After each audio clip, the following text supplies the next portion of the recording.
As David Wood said, Sneako is going to have a very bad weeko.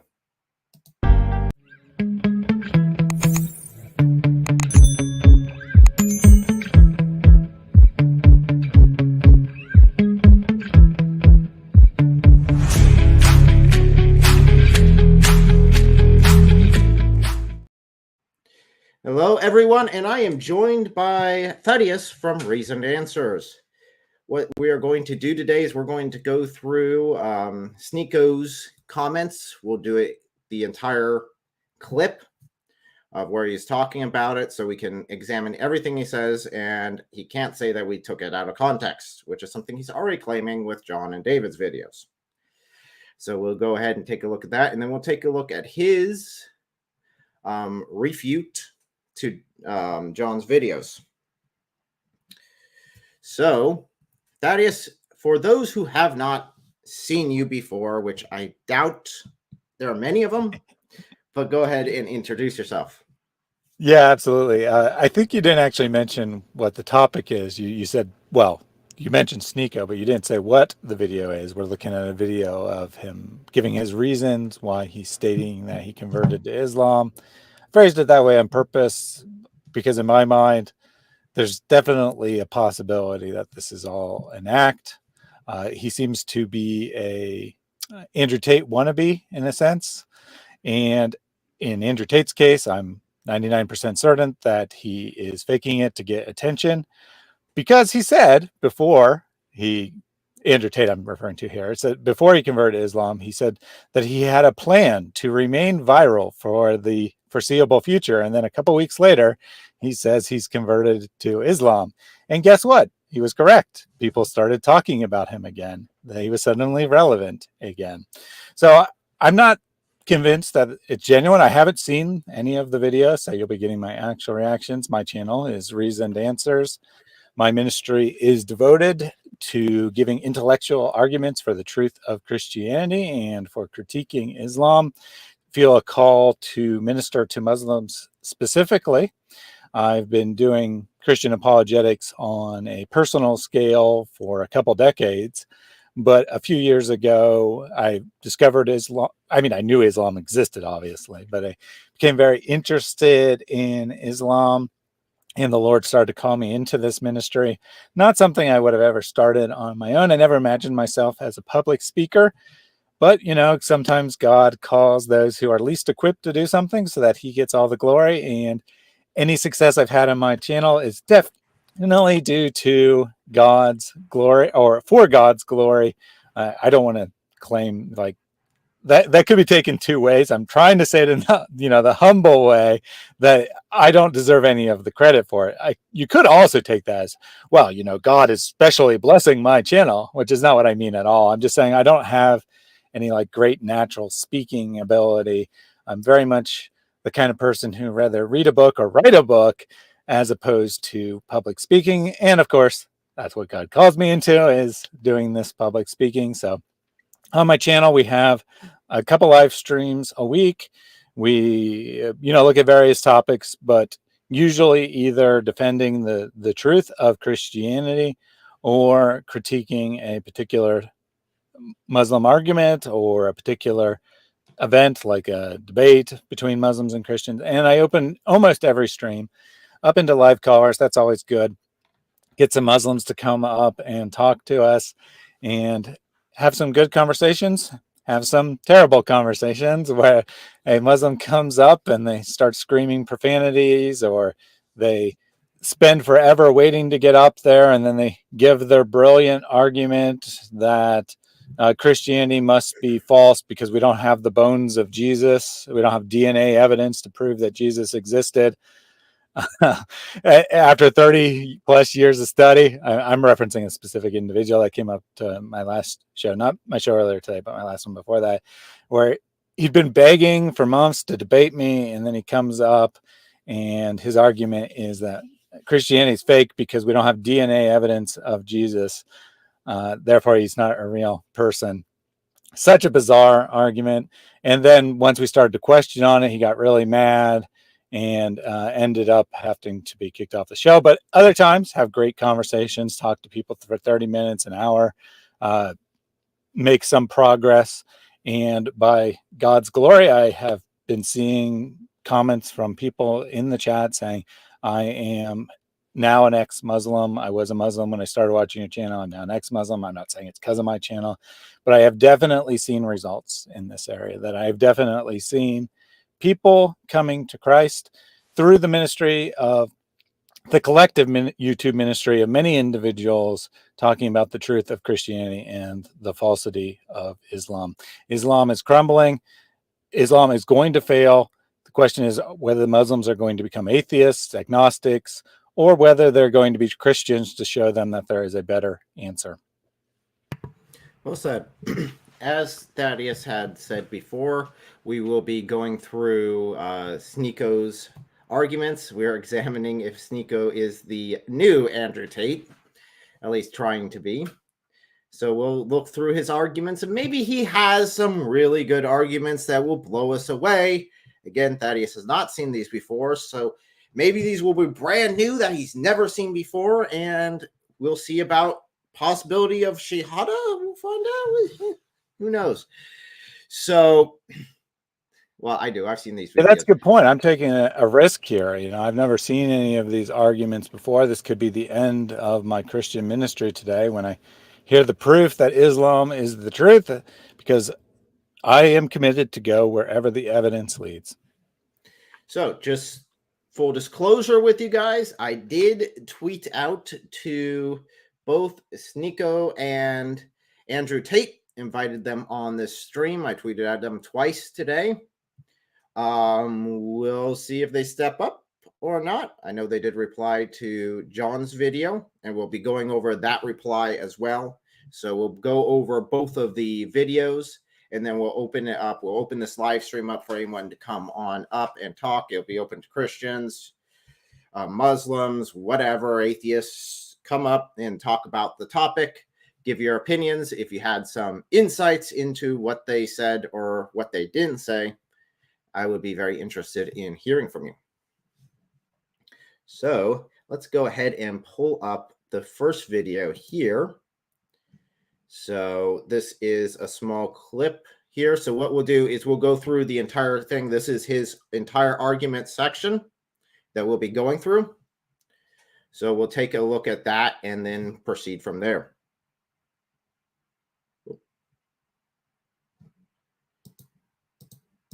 Been consistent the whole time. Turning the other cheek is a phrase in Christian doctrine from the Sermon on the Mount that refers to responding to insult without retort and allowing more insult. This passage is very. Show me the. I didn't even finish saying it. And this passage is variously interpreted as accepting one's predicament, commanding non-resistance, or advocating Christian pacifism. Okay, here's the Bible verse. But I say unto you that ye resist not evil, but whosoever shall smite thee on thy right cheek, turn to him the other also. This is the King James Bible version. So turn the other cheek. If someone tells you evil, then you hit. That Islam doesn't believe in that. Islam says, like, if somebody it's not saying literally if you get hit, turn the other cheek. That's actually exactly what it says. All right, here. Let me give you more context. Hold up. So this will be between him and his friend going back and forth. There will be a lot of Google searches done because they're trying to explore this, and it's very clear that he has not researched this prior to making these claims. So his first claim there about this verse being about pacifism. I have my opinion on this, but I'll let Thaddeus, if he wants to try to take it first, go ahead. Yeah, well, so I assume that this is it's coming up. So I assume that we'll get to see the full context of this later in the video. But of course, the gist of the passage is Jesus is giving this, you could say, extreme, right?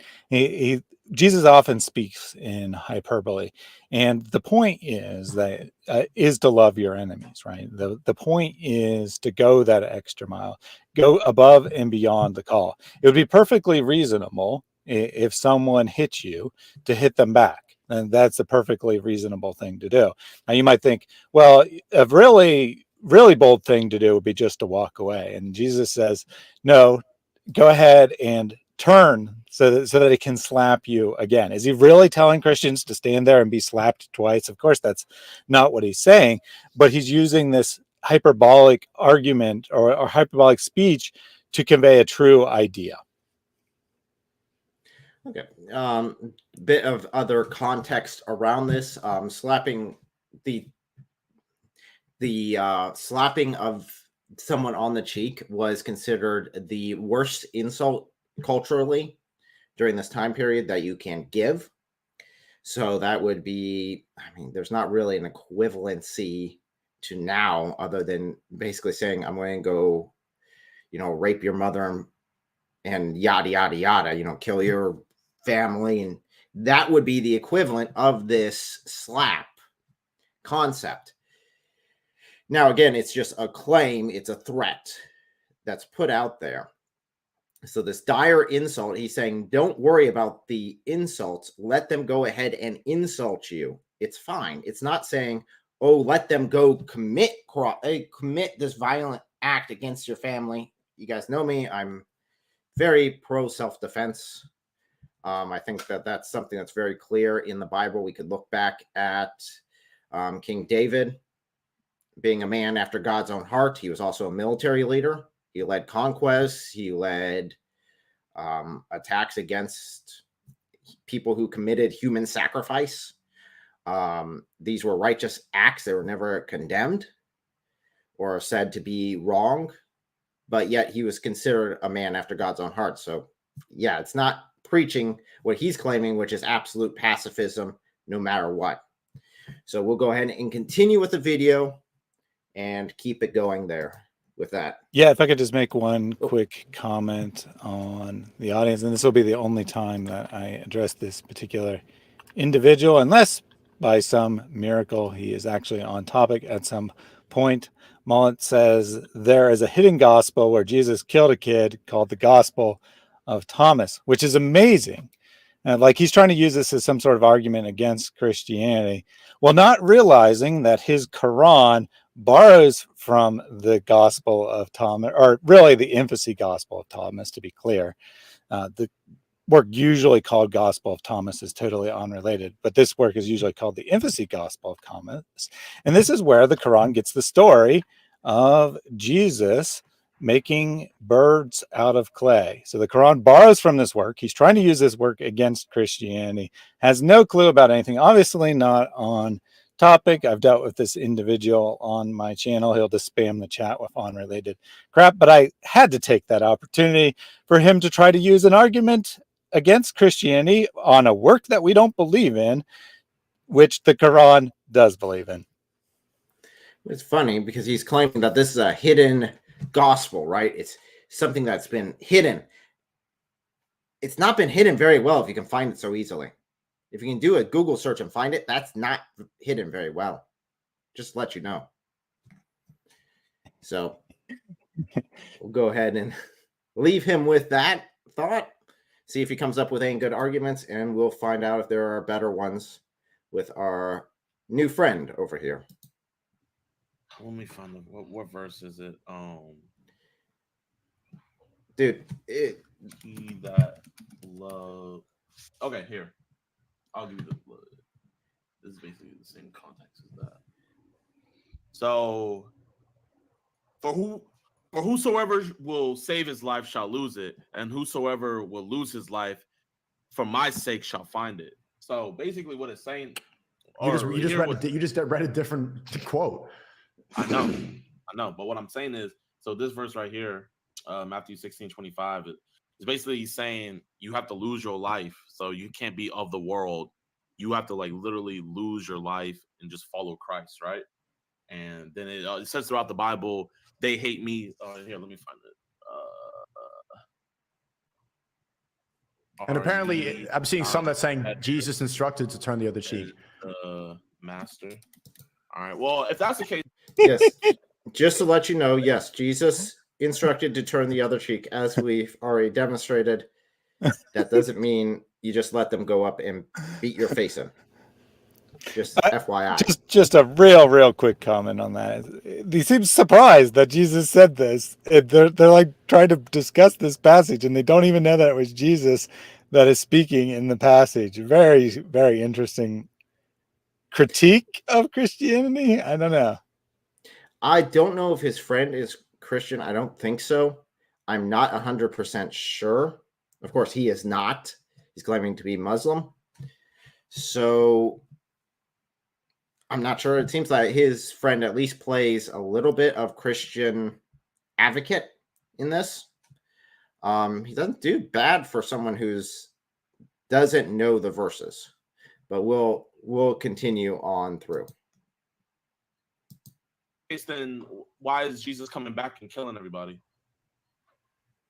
If we want to get technical about it, but well, maybe Luke that's him. But he just Luke chapter 6 verse 40. The disciple is here. Let me read the full chapter.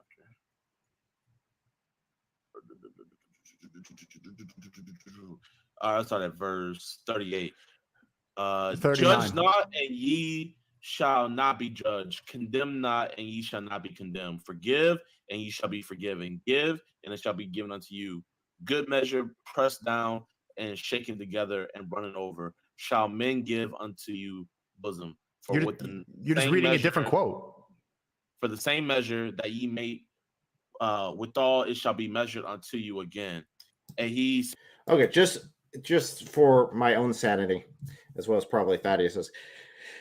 These guys are not theologians. These guys are not well studied. Just putting that out there. We're just examining what their claims are and what they say. Okay, just in our defense. So, yeah, well, obviously they're not experts, but they are social media influencers. They do have a somewhat substantial audience, not like the world's largest or something, but they have a substantial audience, more substantial than I have, right? And they're putting out this material, and it is worth responding to for that reason. Not because it's high quality, but because there will be people paying attention to what they say.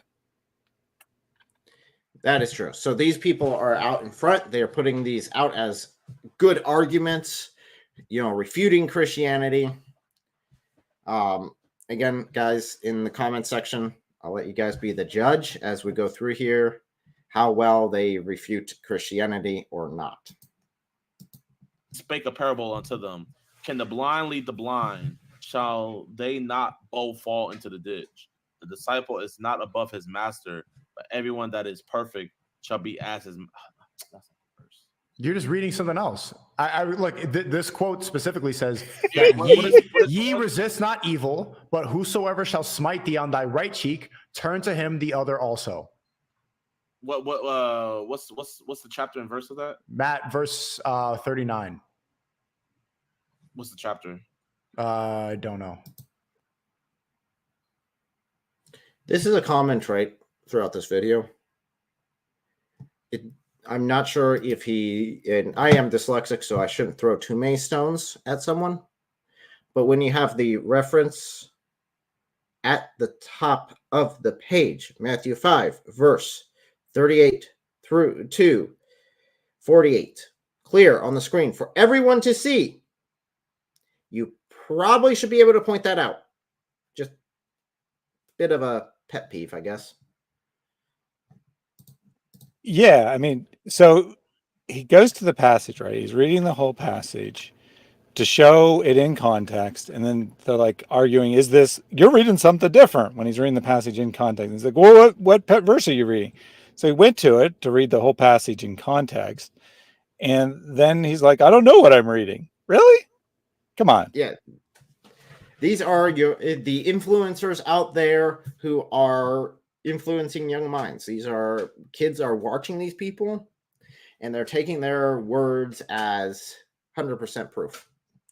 So do keep that in mind. That's why we are, like Thaddeus pointed out, that's why we are doing this. What's the chapter? I don't know. Matthew 5. Matthew 5. So his friends found it. Let's see what Jesus is talking about. Okay. Ye have heard that it was said by them of old time, thou shalt not kill, and whosoever shall kill shall be in the danger of the judgment. But I say unto you that whosoever is angry with his brother without a cause shall be in danger of the judgment. And whosoever shall say unto his brother, Rakah, shall be in the danger of the council. But whosoever shall say, thy fool, shall be in danger of hell fire. Therefore, if thou bring thy gift to the altar in their remembrance that thy brother hath aught against thee, leave there thy gift before the altar and go thy way. First, be reconciled to thy brother, and then come and offer thy gift. Agree with thy adversary. Bro, you're just quickly. reading. What is this? What is? How does this disprove the quote that I read? You reading more of it? I'm just reading the whole context of it. That's all. It's pretty specific with the context. Right here. You don't. It's so specific. You don't resist evil. Adversary quickly, while thy art in the way with him. Least at any time the adversary deliver thee to the judge, and the judge deliver thee to the officer, and thou be cast into prison. Verily I say unto thee, thou shalt by no means. You reading the whole thing doesn't change what they say. The othermost furthering. Ye have heard that it was said by them of old time, pause there. thou shalt not. He literally just said, you reading the passage in context isn't going to tell us what it means. I could just take whatever words out of context and they mean the same thing with or without context. That's what he just literally said. And he said it kind of angrily, like, why are you wasting my time reading the passage? Exactly. This is something that is a trend with Sneako here. He doesn't seem to like to look at the entire context. And when his friend is actually looking at this saying, hey, let's see if this is true in context and let's actually examine everything, he gets upset. It's like, wait, don't you know how to read the Bible? I mean, Sneako claims to have been a Catholic, grown-up Catholic, was a Christian at one point, and now he's a Muslim. Okay. Do you not know how to read the Bible? So he's treating the Bible like you would the Quran, where you're taking just snippets out, and then those are the entire sections there, and they're not necessarily related to anything else before or after. So let's go ahead and dive back on in. Not commit adultery, but I say unto you that whosoever looketh on a woman to lust after her hath committed adultery with her already in his heart. And if thy right eye offend thee, pluck it out and cast it. Okay. Okay. Are you going to read the whole book? I was just reading up to that verse. Look, but it's very specific. You resist not evil, but whosoever shall smite them. Oh my God, bro! I'll jump a couple verses again. So here, I just gotta read 5 verses and I'll get to where you're at. Bro, no! 5 is crazy. 5 is crazy. No context. Again, no context. You're just chatting, bro. You're not providing any more context. Verses. I can't read 5 verses.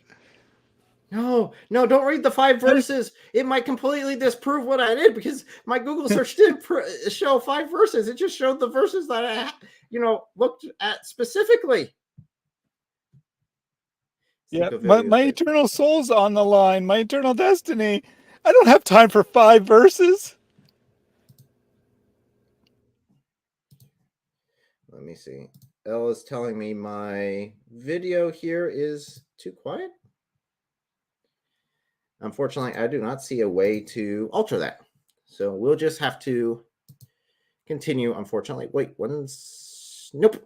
Yeah, so the part of the issue is the original video. They're at 2 very different volumes. So yeah, it's impossible to balance that without like re-editing the video or something. I did see that I was too loud, so I turned down my volume. Let me know if it's better now.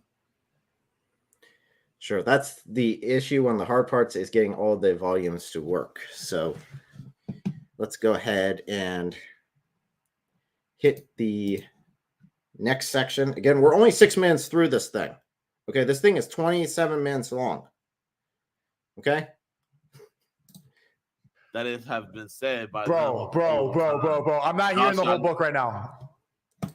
When has 5 verses been the whole book? I just want to Well, know. you know, maybe he's thinking of Surah 112 or something. Maybe. Why not? Bro, the whole book is crazy right now. Look, the whole point, like, and you're trying to disprove this. It's fine. Like, this is what it says in the Bible. My whole point was that the reason I won't do the jokes about that again is Islam takes that very seriously, and they will attack you. So I don't want to be attacked. Like, but Christianity, for example, this is turn the other cheek. It's a different philosophy. So I won't do jokes because I'm too scared of Muslims attacking me. So I will just pick on the people who won't, murder me. Mm-hmm.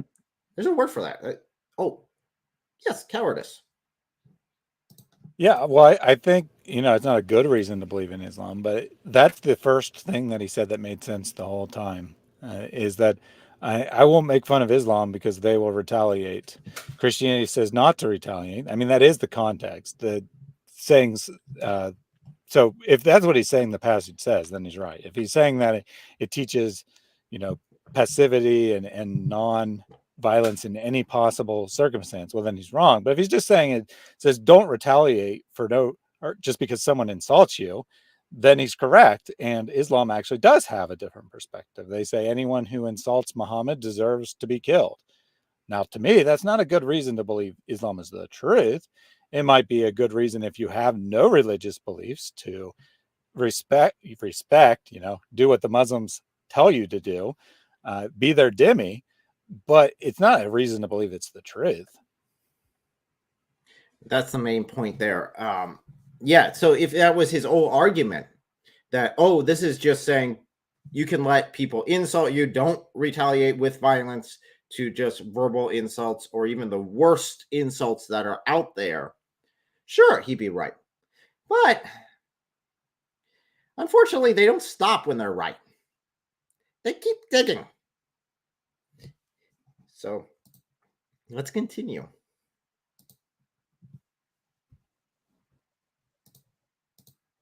So I'd rather not get attacked. Like, I'm not going to make a joke. Like, there's certain things like I'd rather not get hurt. Even if I think the joke is in good faith, and even though I think the joke. Have heard that it has. Eye for an eye. Bro, you're not a good debater. You're just reading stuff. Like, having more airtime doesn't.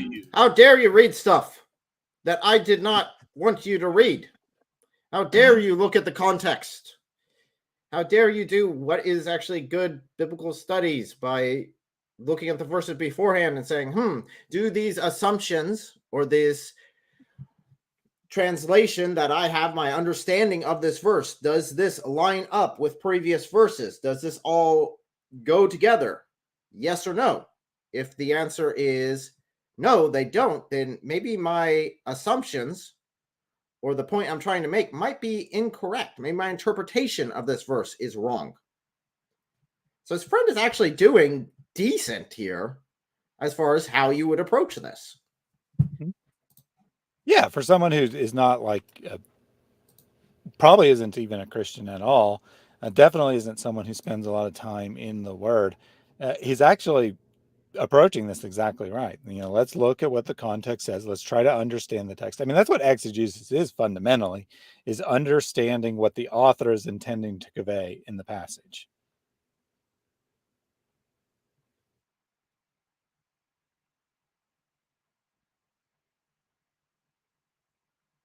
You still there, or did I lose you?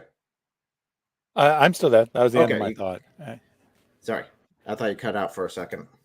Let's go ahead and keep going with this. Bro, I mean, I'm just reading the whole chapter. I don't know why I can't just read the whole chapter. Because it doesn't change what it said. It's very specific. It's very specific what this quote is. Turn the other cheek. So why does it say in the Old Testament if you find two people cheating that you're supposed to stone them, would that not be turning the other cheek? Well, it's different because it's saying ye resist not evil, but whoever smites thee. Smiting is different than cheating. If somebody smites you, then you turn the other cheek. Cheating, I guess that's a different thing. You guess, but do you know? You guess. You speculate. But do you actually know? Here. The extreme irony is if he'd bothered to read all of Matthew 5, like his friend wanted to, he would know that it addresses adultery as well. Yeah, but he doesn't want to do that. He doesn't want to touch what he hasn't read himself. And it's very clear that he hasn't actually read outside of the points he wants to make. So that is a massive issue here with his logic. Going off the Bible.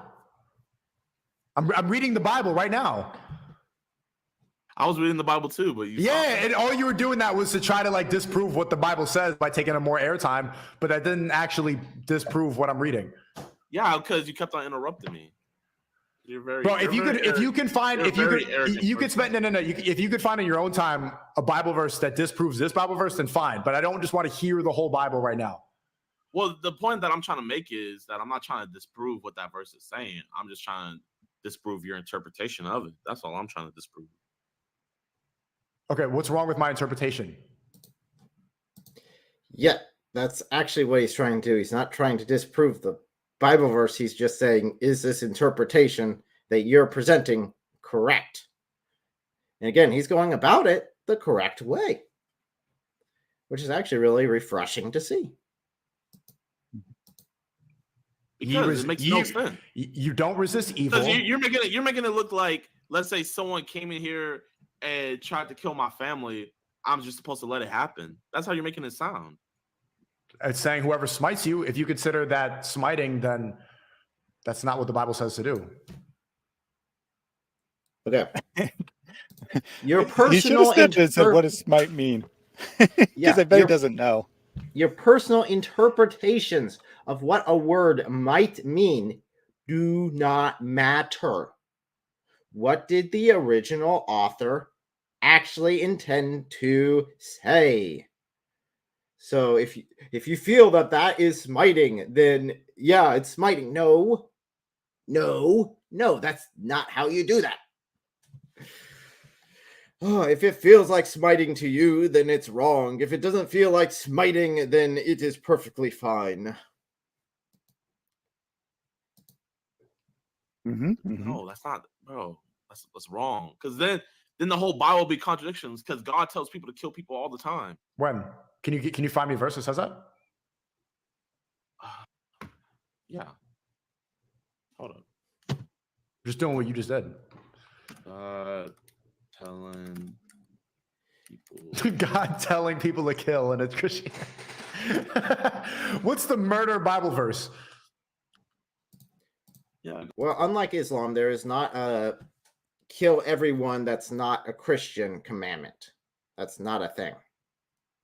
But there are times, definitely in the Old Testament, that is like, hey, there's this evil here that's going. You need to run them off this property. You need to get rid of this evil from the land, because if you don't, it's going to become cancerous. And it did eventually become cancerous and lead to the fall of Israel. So, yeah, sometimes it's a good idea to not allow sin to propagate to such an extreme.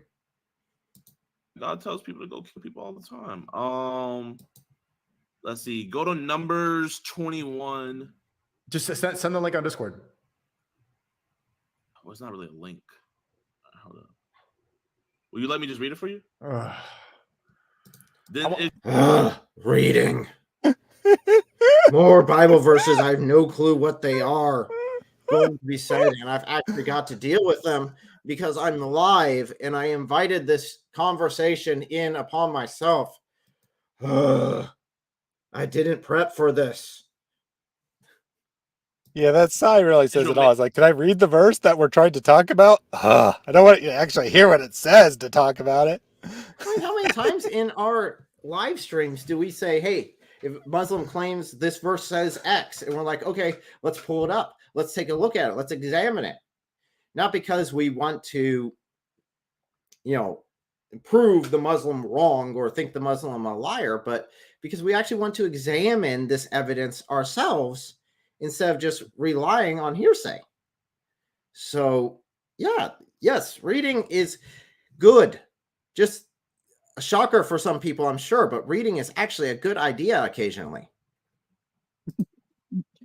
Yeah, definitely. And also we want to, the other reason we do that is because we want to teach people how to look into these claims for themselves. You know, you hear someone make a claim, like you hear that, to use this verse, that Jesus taught that the Christian is just to stand there and take any kind of abuse no matter what.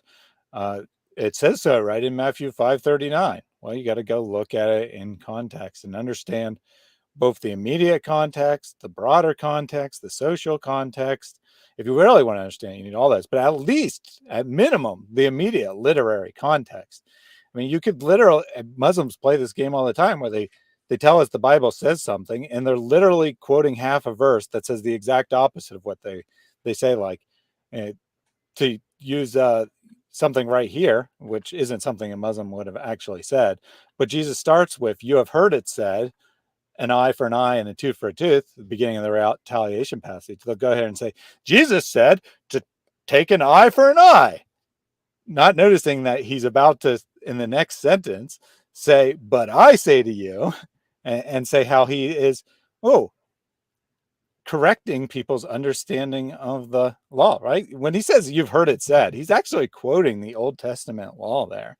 He is, ironically, in this passage, making a very explicit claim about being God. He's saying, I have the authority to tell you what God meant by those Old Testament laws.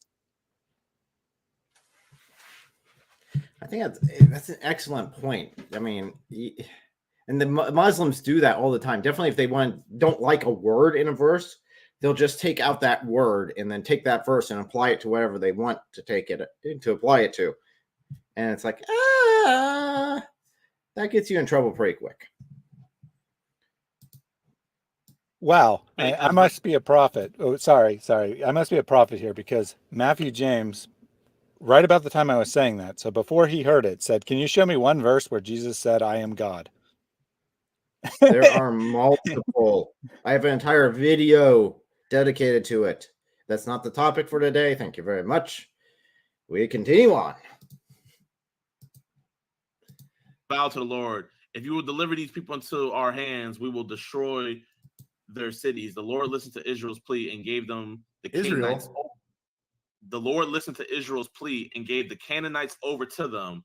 They completely destroyed them and their town, so the place was named Harmah. So God gave the Israelites, the Canaanites, to kill them. So I don't know if he realizes this. I don't know if Sneako realizes this, but there is the Old Testament as well as the New Testament. And in the Old Testament, it talks a lot about Israel. But it's the same God for both the Old and the New Testament. I'm not sure he knew that, because he seemed to be shocked that this is talking to Israel.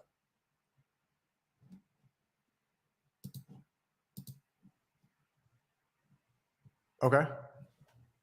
In the Old Testament, not the New Testament, retard. Well, first thing first, Billy McGuire. That's not a nice thing to say. And second thing, when you really see it, the Old Testament and the New Testament, they're all together. You don't just skip over to the whole New Testament is basically a retelling of the Old Testament. If you really read through it, throughout the entire New Testament, all Christ is doing is quoting the Old Testament, because the Old Testament is very important. You know what book has never been manipulated? You know what book has no 30 different versions of it? What book? The Quran. Stay consistent for 1400 years. There's been so many different there's so many different versions of the Bible, bro.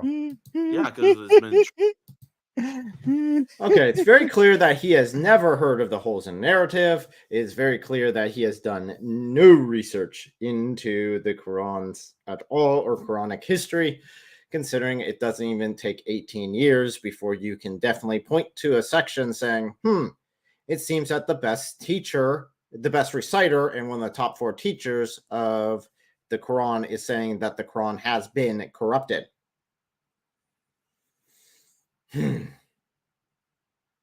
Yeah, and he says that there's more than 30 versions of the Bible. What he really means, of course, is translations. I don't. Maybe that maybe would be because something called consistency. And we are not dealing with something that would be called consistent. Okay? So I True. would highly advise you not to make assumptions.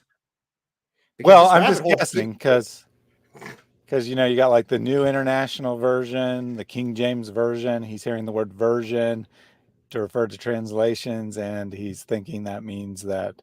Well, sorry, I'm being too generous. Actually, really, he's just repeating an argument some Muslim told him because he has no idea about anything about the Bible. Certainly has no idea anything about Islam.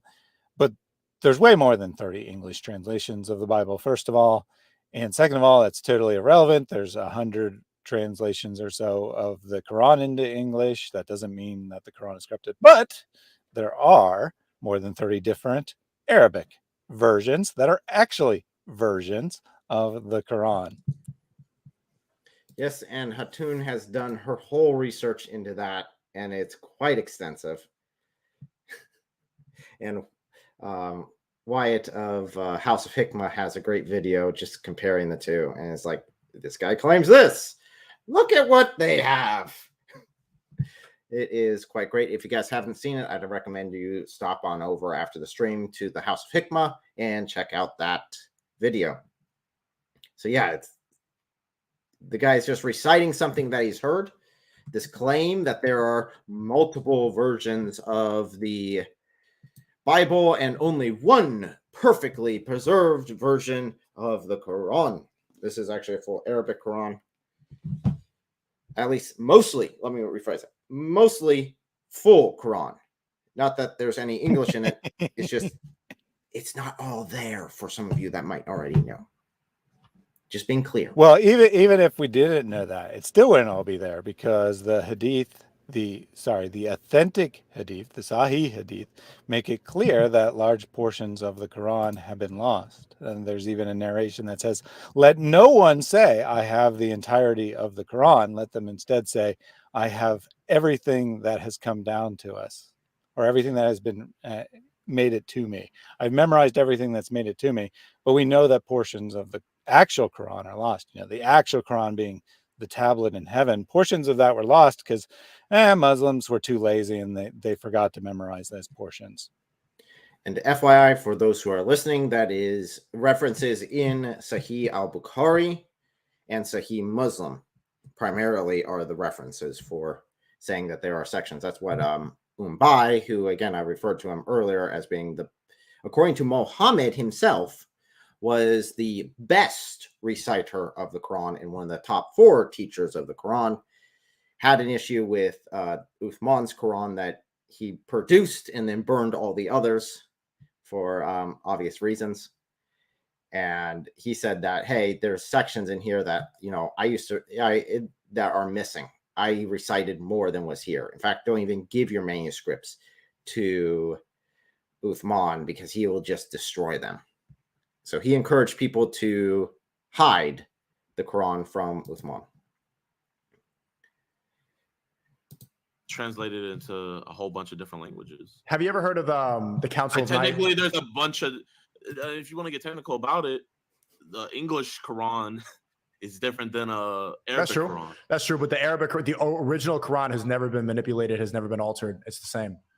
Your thing, buddy. Well, I'm not here to debate that because I don't know that much about the Quran, but I mean, we have the original manuscripts from the Bible.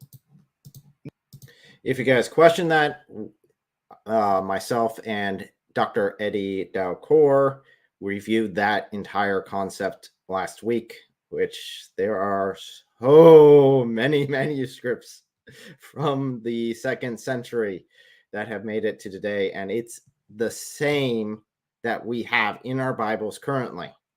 The same message, the same gospel. It has not changed. And it is, as far as documents go, there are now over 28 manuscripts from the 2nd century. And those are amazing because getting any manuscript from any document that old is amazing, let alone that number. And Eddie was even saying in his books that he's released that say, we found X number. He has to keep updating that because we keep finding more. There are so many. So, Yeah, I that do, I doesn't do hold want up to very well. clarify.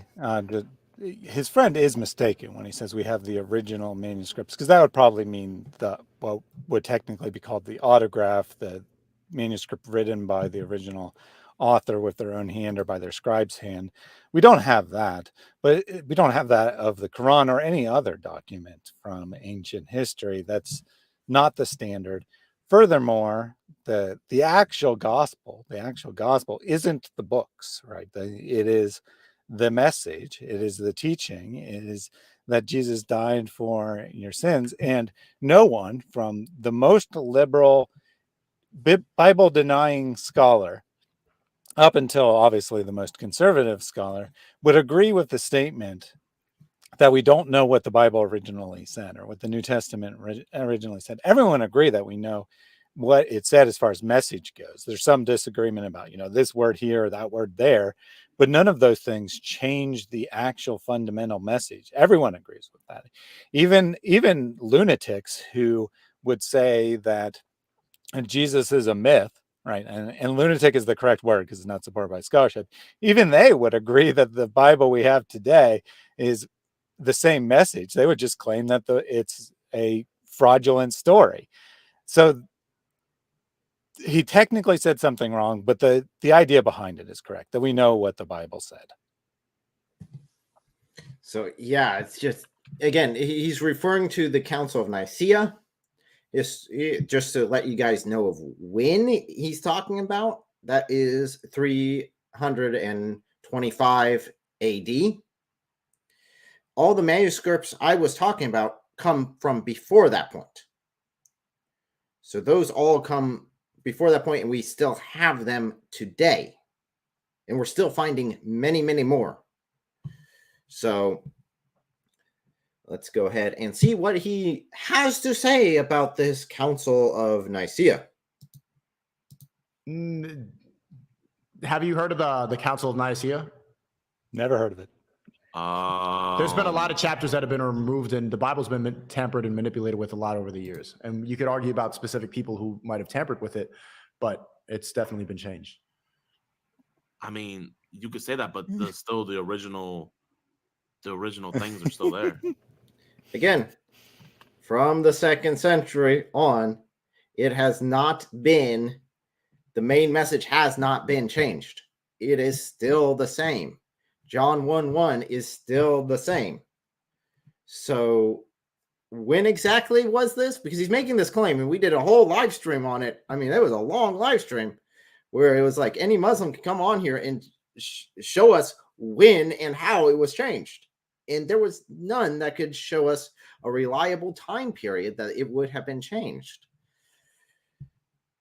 And also, I have a rule that anyone who brings up the Council of Nicaea automatically cannot be taken seriously, because every internet conspiracy theory centers around the Council of Nicaea. Whatever the subject may be, whether when Jesus became God or how the Bible was put together or anything along those lines, they didn't address scripture whatsoever, was not a topic of discussion at the Council of Nicaea. And the debate on Jesus's divinity was I don't want to say minor, right? Because it's not a minor point, and it's Arianism, but everyone agreed that Jesus is divine. They're debating the nature of his divinity. And the council came to an extremely strong consensus, the legendary vote. I say legendary because they wouldn't have actually tabulated the vote, but it was like 323-3 or something voting for the Nicene Creed, which is, the creed is cited by strong majority of churches, both Protestant and Catholic and Eastern Orthodox, that gives us the declaration about the nature of Jesus's deity. So and they also debated what day Easter should be celebrated on. Extremely boring in reality in comparison to the internet conspiracy theories, but everyone, it doesn't matter what ridiculous, bizarre theory you want to create about the secret history of Christianity, 100% of the time they'll say Council of Nicaea, or they'll say Constantine, which is the same thing. Again, let's give him the shovel and let him continue to dig and see what amazing insights. And I guess he has, I'll be honest, in this section with the Council of Nicaea, he does bring up an argument that I have not heard before. So there you go. You've got yourself a little gold there. Mm-hmm. So most people haven't read the original version. You know, like most of the factions of Christianity, the different ones, they go off of the manipulated versions. That's why there's so many different sects of Christianity, and there's only pretty much one. Like you're either a Muslim or you're not. Islam is very consistent. Like I know there's small things like Sunni and Shia, but overall it's just either small things like, you know, those Sunni and Shiite. Never mind that they have been the biggest divide, and that they are actively still killing each other over their divide. Never mind, you know, that's just a small division, and there definitely aren't any other sects of Islam that are out there. You know, there's no ethmadi, there's none of that stuff. That's all made up. It's magic. Mm-hmm. Mm-hmm. Yeah, you know, say Baptists and Methodists, just to pick two random denominations. They teach vastly different things about what the Bible says, about the theology of Christianity, whereas Shia and Sunni, they basically agree on everything. They don't even agree on what their scripture is, but, you know, they agree on everything. There's basically no difference between them. No, it gets me. So if we were just to take his words here about Christianity at face value, as if he was an expert, I would be, from an outsider looking in, if I knew nothing about Christianity, I would be under the impression that each denomination of Christianity, each, as he's calling, sect of Christianity, has their own Bible. Now, I have been to a lot of different churches, vastly different churches, vastly different styles of how they get together and how they worship and their service setup. And I've seen a lot of different Bibles at these. In fact, I've never been to a church that said, okay, you need to pull out this exact version from this exact date, and that's the only one you're going to use. Now, I know there's probably some fringe churches that do that. Don't get me wrong. But fringe doesn't mean this is how Christianity is. You can't take outliers and say, okay, this is the trend. Oh boy. you're Muslim or you're not. okay. The Bible's pretty simple too. You just gotta keep the commandments and follow Christ. Depends on the version of the Bible you're talking about. What version are you reading that says otherwise? Because every version of the Bible that I have seen, unless you are looking at really cult groups, all say that Jesus Christ is the way, the truth, and life. He is the Word of God made flesh. He died upon the cross. The Gospels are the same no matter what English translation you go to, no matter what translation you go to, period, worldwide. Again, unless you're talking about a specific cult, and we could deal with a specific cult if you wanted to point to that. Yeah, well, you were correct when I was saying that he was talking about different translations. That's obviously not what he's talking about. He obviously heard someone say that there's 30 different versions and imagined in his mind that that person who probably actually was, whether they knew it or not, talking about translations. He imagined what they actually meant is that there's different books, different verses have been taken out of different versions, all kinds of things like that, because that's what he's describing, right? He's saying, which version of the Bible are you reading? Because some of them have that Jesus is divine and others have that Jesus is a purple monster from Jupiter. Don't you know that? Everyone knows that. I would love to see the Bible and the reference that says that, because I'd be very interested to read that. I have yet to do it, and I've read a lot of different Bibles. In fact, a lot of my early Bible studies are all based off of cross-referencing. So I would read multiple versions to make sure that I was understanding what the original text was saying. including even going back to the original Greek, which straight Greek to English translation is a bit of a pain to get through. What other versions of the Bible are there? Sneako? There's so many, bro. Okay, tell me. So many. Let's find out what those so many are. Some. Okay, let's look up versions of the Bible. Let's look it up. We have the King James. Okay. Stop. There are so many versions of the Bible. It is just so crazy. There are so many. You want to know one of them? I need to look that information up because even though there are so many, I can't even think of one of them. So I got to use Google to find out which versions they are. The crazy part about this is he's not even like trying to hide it, right? He's screen sharing to show that he's Googling for the answers as they're going along. Now, I will actually say good on him for that, because I don't think there's necessarily anything wrong with looking up the information. I just wouldn't make the claims unless I actually had the sources to begin with. Now, if he was pulling up something new, like, oh, yeah, this one version says XYZ, and he's like, really? Does that mean XYZ? And he Googles that. Okay, that's fine. That's great. But to say there's so many versions of the Bible, this is my claim, this is what I am saying, and then, I got actually pushed back on that. I don't know. Good girl. I don't know if he follows Allah or follows the God of Google. Yeah, that's Version. true. I will actually agree with that thought that you just had, that there's nothing wrong with needing to look up information, saying you don't know the answer. The problem is that he's claiming to know this for a fact, right? He's claiming to know that there are so many different versions of the Bible that say completely different things, and then he just Googles what are some versions of the Bible, right? And it sounds like he's going to end up naming several different translations. Well, those don't say anything different. Remember what he said earlier about the translations. Oh, that's fine. Translations are fine. Mm-hmm. Let's see. Oh, original stuff, that was what he's saying there's multiple different versions of. So that was what his claim was originally. Yeah, and that's what he actually believes. He's already practicing the Muslim shuffle. He's already shuffled the goalposts to an entirely new section.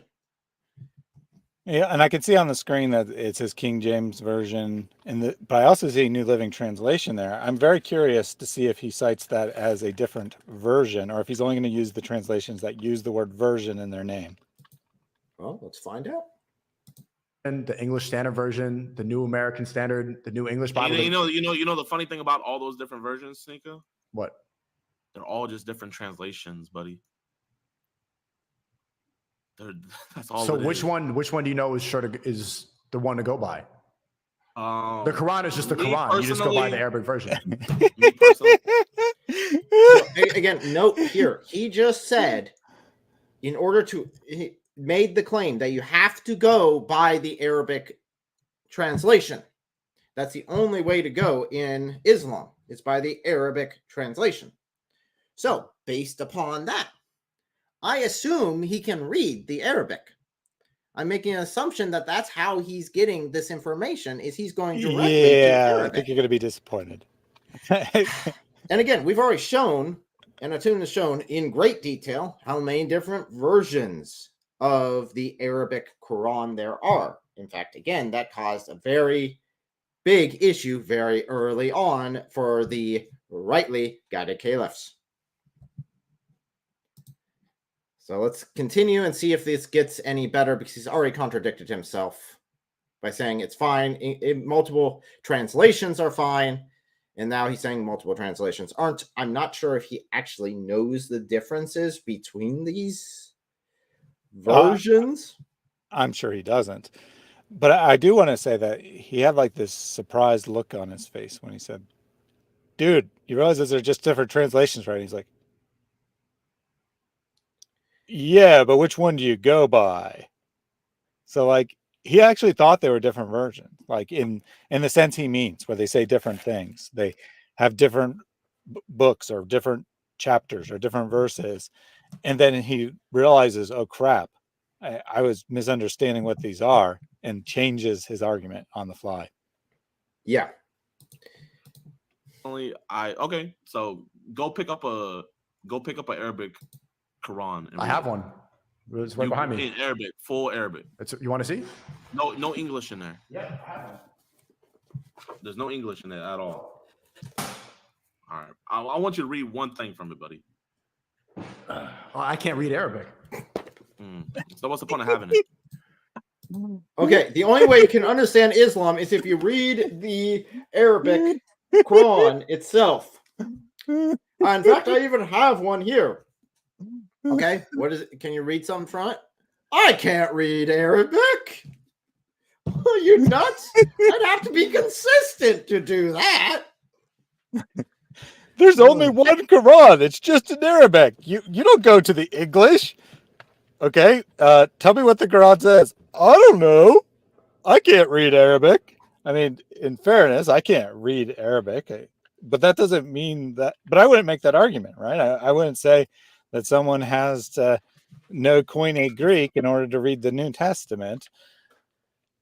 So I'm not making fun of him for not knowing Arabic. I'm making fun of him for making that his argument, and then 30 seconds later admitting that he doesn't know Arabic. So in other words, by his own argument, he has no clue what the Quran says. Yeah, I think that is the main point. I'm upfront and honest. I am learning Arabic. I'm still learning it. I've got some of the basics down, but I'm not confident in my reading skills yet. So, and again, I'm not making the claim that you have to go to the Arabic Quran in order to understand it. I don't make the claim with the Bible that you have to go and base my whole belief system around going to the original Greek or the original Hebrew and reading it directly from there. I don't make that claim. That's a stupid claim. That means your God is too weak to be able to make his message known in any other language. And in Islam, he has to use this obscure dialect from the middle of nowhere in order to give his message. And that is stupid.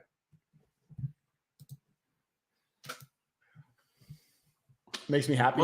Makes me feel comfortable. What's the point of having it if you can't read it, Sneako? Because this is the truth. Obviously, the one I have is... It's great for Koranagami. It's great for target practice. I know people who run out of toilet paper that have used it. I mean, if worse comes to worse, it makes great animal food. I mean, goats and sheep can't seem to get enough of it, according to the Hadith. So, I mean, there are like a whole bunch of uses for this Quran. Yeah, a coaster. You know, you don't want your drinks to leave marks on your nice table, so That's you use true. the Quran as a coaster. Mm-hmm. I mean, it's even, look at this. Look at this. It's even got like a circle here. That's like perfect for the outline of your cup. There you go. I mean, it's like, put it right here. Boom. It's fancy. There you go. It's altered, and it's not specific exactly to the original text, but the original text of the Quran has never been tampered with, has never been manipulated. And this is the one that you could always go to. It's the same. It's consistent. Why don't you try to Google search that? Just Google search, has the Quran ever actually been changed? And look at actual scholarly searches on it and scholarly research. And you find out pretty quickly that it has been changed. For So 1,500 years. so you have never mind. So I have a tampered version, correct? But no, it's directly translated from the original Quran. When you go to different versions of the Bible, it's tampered, but it's just a retranslation. That doesn't mean tampered. it's been translated 724 languages. Well, they did remove the Council of Nicaea from the original Bible. A lot of people haven't read those parts of the Bible. Council of Nicaea. You're saying there's a book called the Council of Nicaea? Yeah. There's not. Wait, I was laughing. I thought that he just misspoke. Okay, guys, we will have to re-watch that. I will rewind, and we will re-watch that section, because here's the new point that I have not heard before. You're saying there's a book called the Council of Nicaea? Yeah. There's not no book called the Council of Nicaea. It's not a whole book, but it's. Let's see. Oh, man. I thought, okay, so I was laughing when I thought he misspoke, but he actually meant that the book of the Council of Nicaea has been removed from the Bible. It's no longer in there.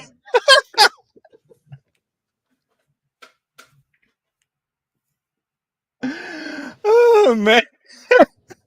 See, I told you there's something new here. I didn't say it was, I said it was gold. How many gold? That's a new one. I have literally never heard anyone ever say that. With all the conspiracies about Council of Nicaea, I've never heard someone who thought that the Council of Nicaea was not a meeting of people, but a book that had been removed from the Bible. Okay, well, Sneako, you have done it. You have actually given us an interesting, different argument than what we've heard before, which is actually kind of odd. I'm not sure how good your research was. Did you actually look this stuff up, or is this something that came out of yourself? Because I mean, not even Muslims who believe that in the whole Council of Nicaea concept think it was a book. There's no historical evidence that it was some sort of book that was just removed from the Bible. Just randomly, just plop it out.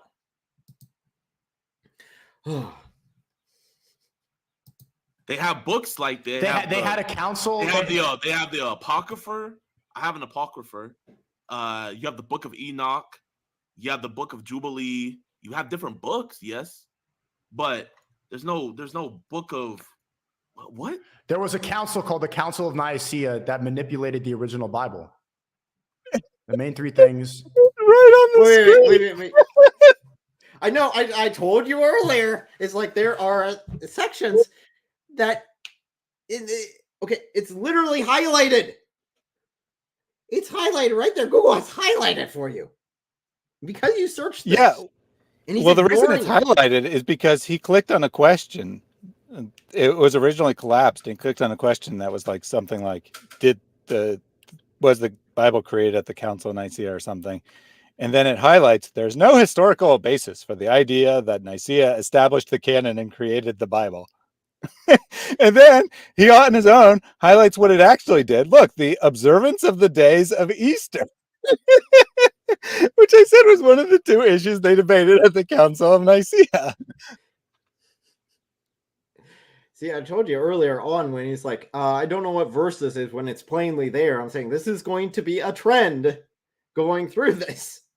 That he only wants to see what he wants to see, and he will literally ignore the entire sections that disprove him, even though he's actually showing them on the screen for everyone to see.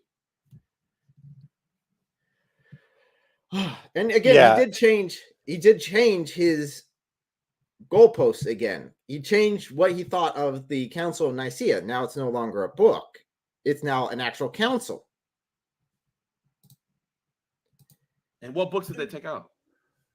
I don't know if they took out books, but they changed the original scripture. He did claim earlier on that they did take out books. Now he's saying, I don't know if they took out books, but they changed it. Mm-hmm. Somehow. Yeah, even though That never the happened. Encyclopedia Britannica is on your screen telling you that there's no historical basis for your belief, you clicked on it. I know you read those words. You're just choosing to ignore them. So up until that point, I could just say that he was being ignorant. He had no clue what he's talking about, which I'm sure is the truth.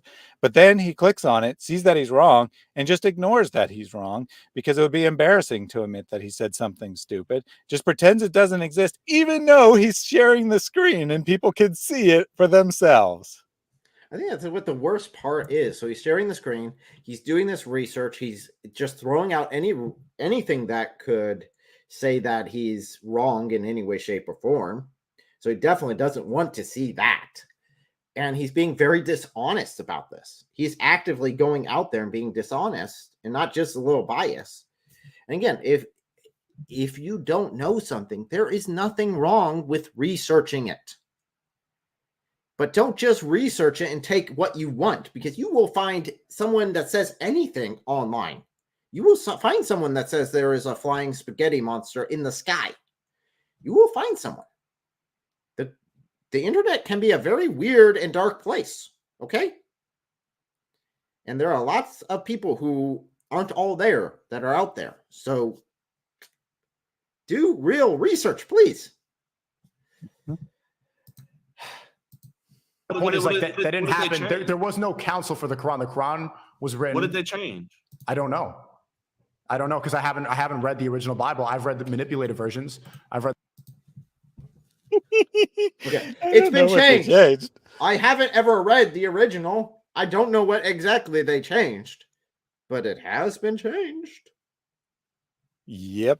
And at the Council of Nicaea, which used to be a book, but now it's a council, and the Britannica is right there on their screen.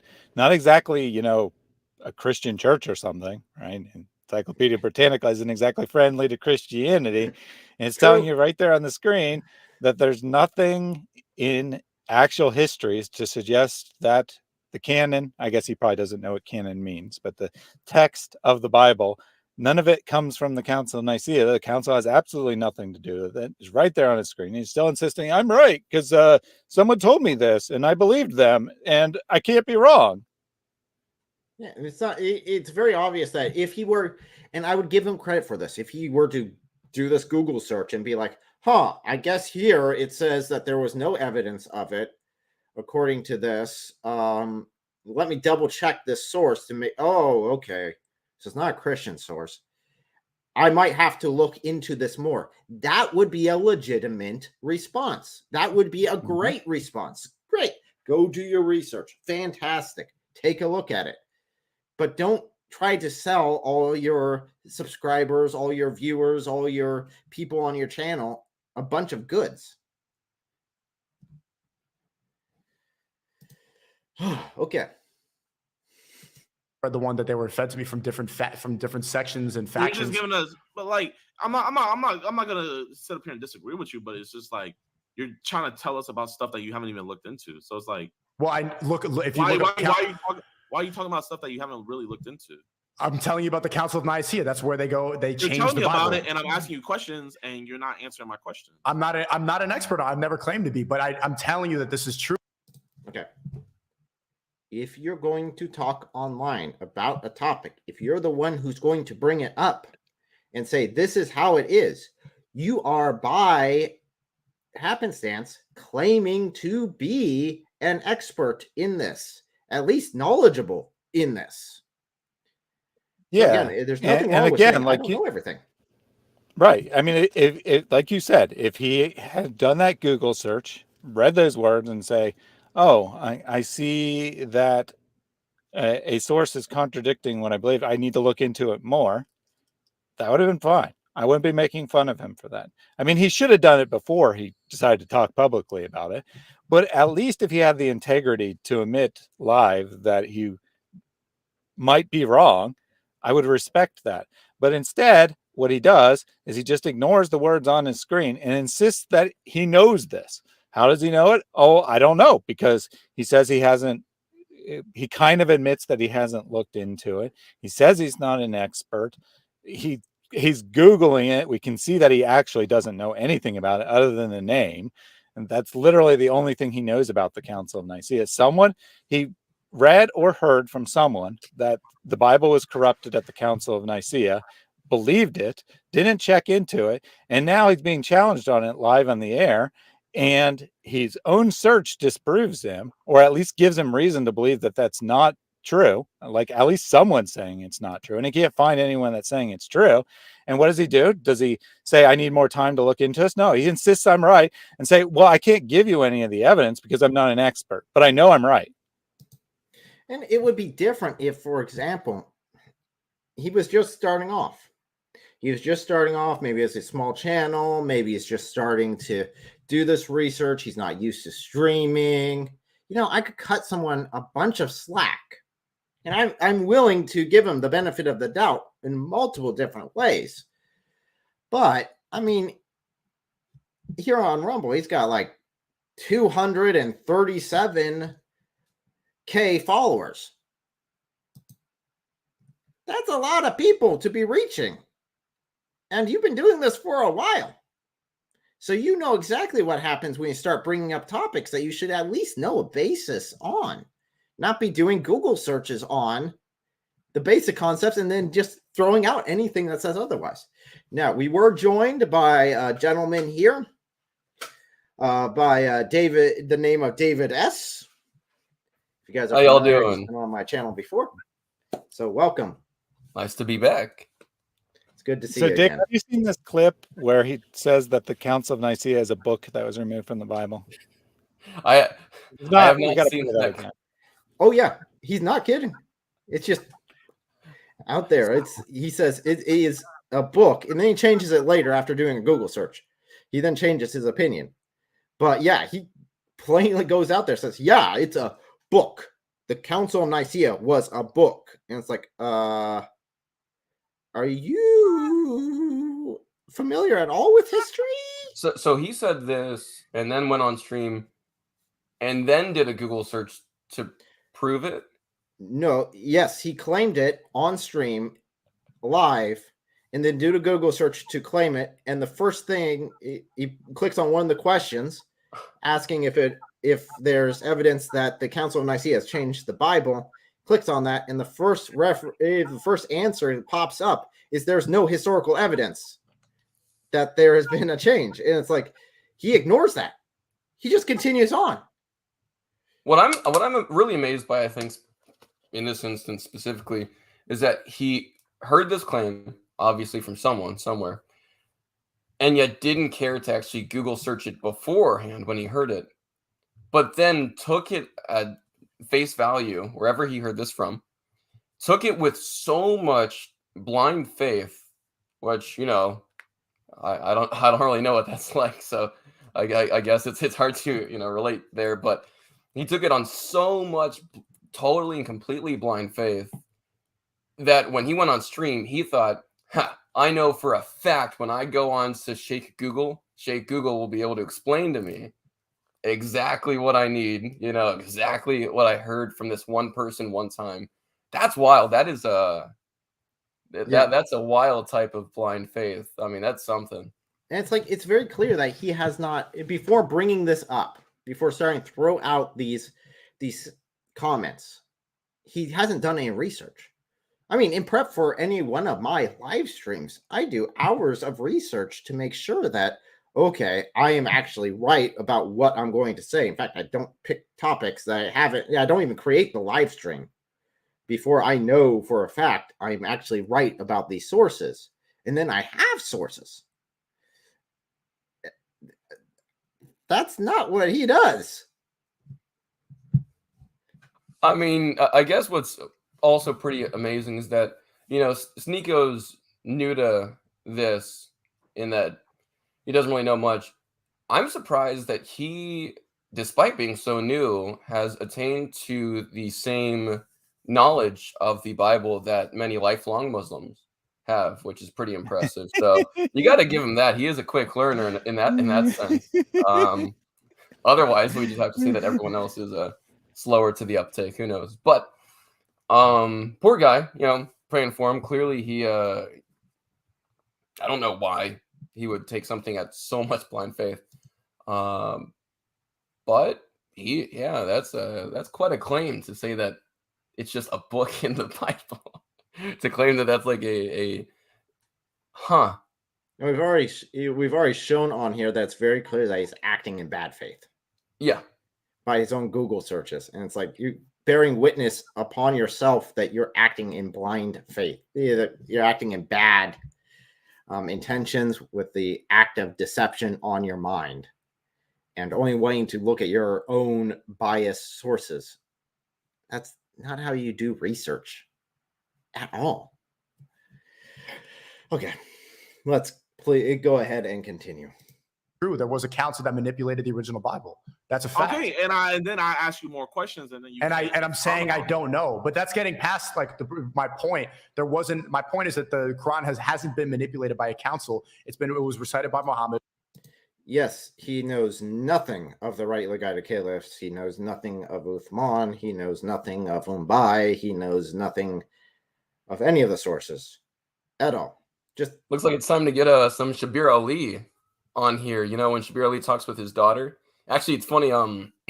David Wood and Apostate Prophet are going through some Shabir Ali reaction right now, where it's showing Shabir Ali and his daughter talking about the Sunnah manuscript, and he actually gives some descriptions of how, you know, all these people had memorized parts of the Quran, but then they all went into battle, and then they all, like, so many of them died that a lot of the Quran was missing. So then he was like, oh man, now I got to start putting these pieces of bones and leaf together, and hopefully, you know, scrounge some eternal words of Allah up, something quick. That's wild. All you have to do is look up Shabir Ali, and he will explain this. It's one of the few times I actually recommend going to the Islamic scholars for something. what's that? Well, not only that, Shabir has admitted more or less that the Quran is not Allah's speech. It is not word for word. He said that originally people were just trying to get the message right, and only later did they decide they need to get preserve the exact words, which I'm fine with that as a, you know, if it was, they're just claiming it's a historical document, I would say that's perfectly valid, that the message is what matters, not the exact words. But that's basically a exact admission that it's not Allah's speech in any real sense, right? It might be Allah's ideas, but it's not his speech. And the 99.9% of Muslims will say that it's Allah's speech, word for word, letter for letter, and it has been perfectly preserved from the time it was revealed to Muhammad to this day. And again, full disclosure to everyone, I have reached out on Twitter, sent him the link to join us here live. He has yet to show up, and we are about an hour and 20 minutes into the stream. So I don't know if he will actually step up and show, or just go ahead and do a reaction video later on, or just absolutely ignore this. But either way, we will go ahead and examine what he claims. But peace be upon him. And then that's exactly what the Quran is. And it hasn't been tampered with. It's been consistent the whole time. Oh, yes. David, just to let you know that we are going through this entire video. I mean, he's already claimed this with both David's video and John's video, that they take him out of context.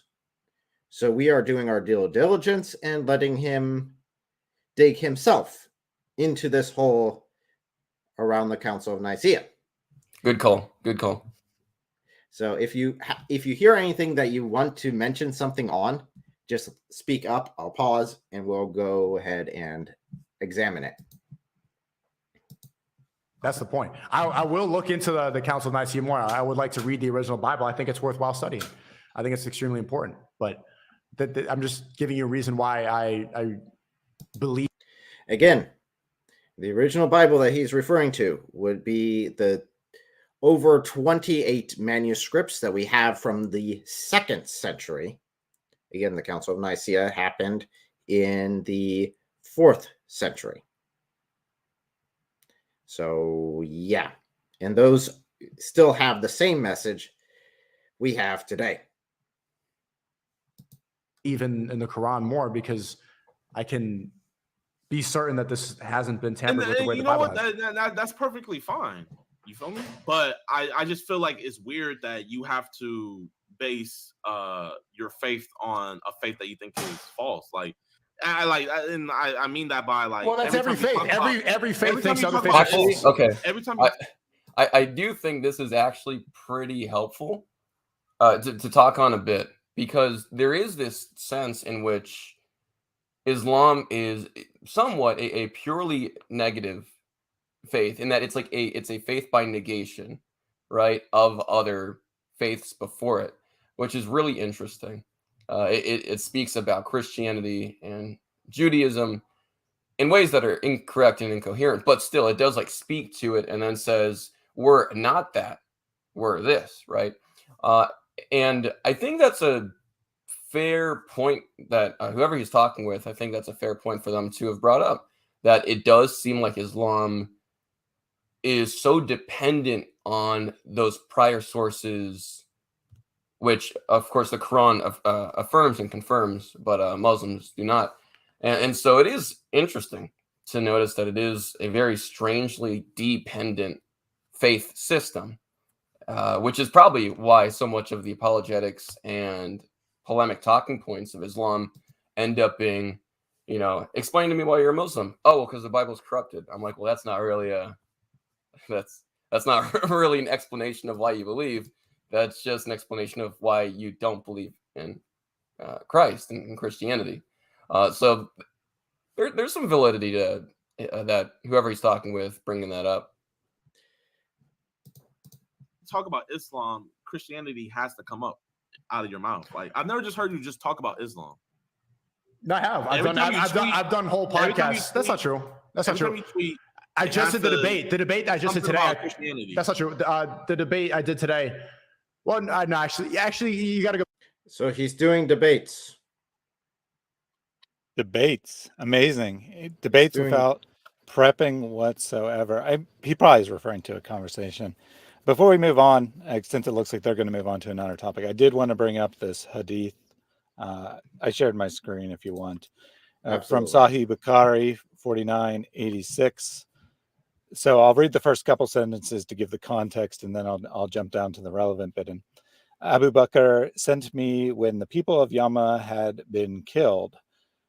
I went to him and found Umar sitting with him. Abu Bakr said to me, Umar has come to me and said, casualties were very heavy among the Qur'an of the Quran. And the translator's note here is helpful, i.e. those who knew the Quran by heart. So the people who had memorized the Quran, a large number of them died in this particular battle.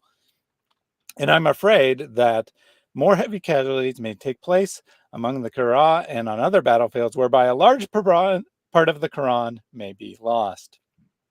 So he asks, Umar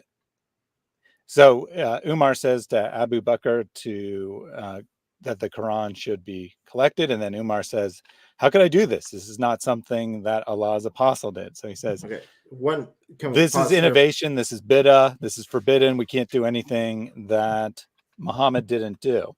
And they go through this, and then they basically determine that, well, maybe it's more important to write down the book than to not do something that Muhammad didn't do. So you should search for the fragmentary scripts of the Quran and collect it into one book. So here's your Council of Nicaea in Islamic literature. You have Umar and Abu Bakr talking among themselves, trying to decide what to do about the fact that portions of the Quran are being forgotten because all of the people who know them are being killed by battle. One more sentence here from Abu Bakr. By Allah, if they had ordered me to shift, I think it's actually Umar, but by Allah, if they had ordered me to shift one of the mountains, it would not have been heavier for me to do than this by ordering me to collect the Quran, i.e., because it's impossible to collect all of the Quran because it's been lost. It would be easier to go and move a mountain. I could at least in theory do that. I can't collect all of the Quran because it's gone. It can't be done. And this is our perfectly preserved scripture that's never been tampered in any way. The council of Abu Bakr and Umar deciding what belongs in the Quran and what doesn't belong in it, while admitting that portions of it are gone forever. Now, real quick, that was Zed bin Talbot who said that it would be easier to move a mountain. Thank you for clarifying. But I did want to point out one other section before this, because they're talking about putting the Quran together, right? Mm-hmm. This right here into a book similar to this. Mm-hmm. I'm not saying this is the exact same one. And then they say that this is something that Muhammad did not do.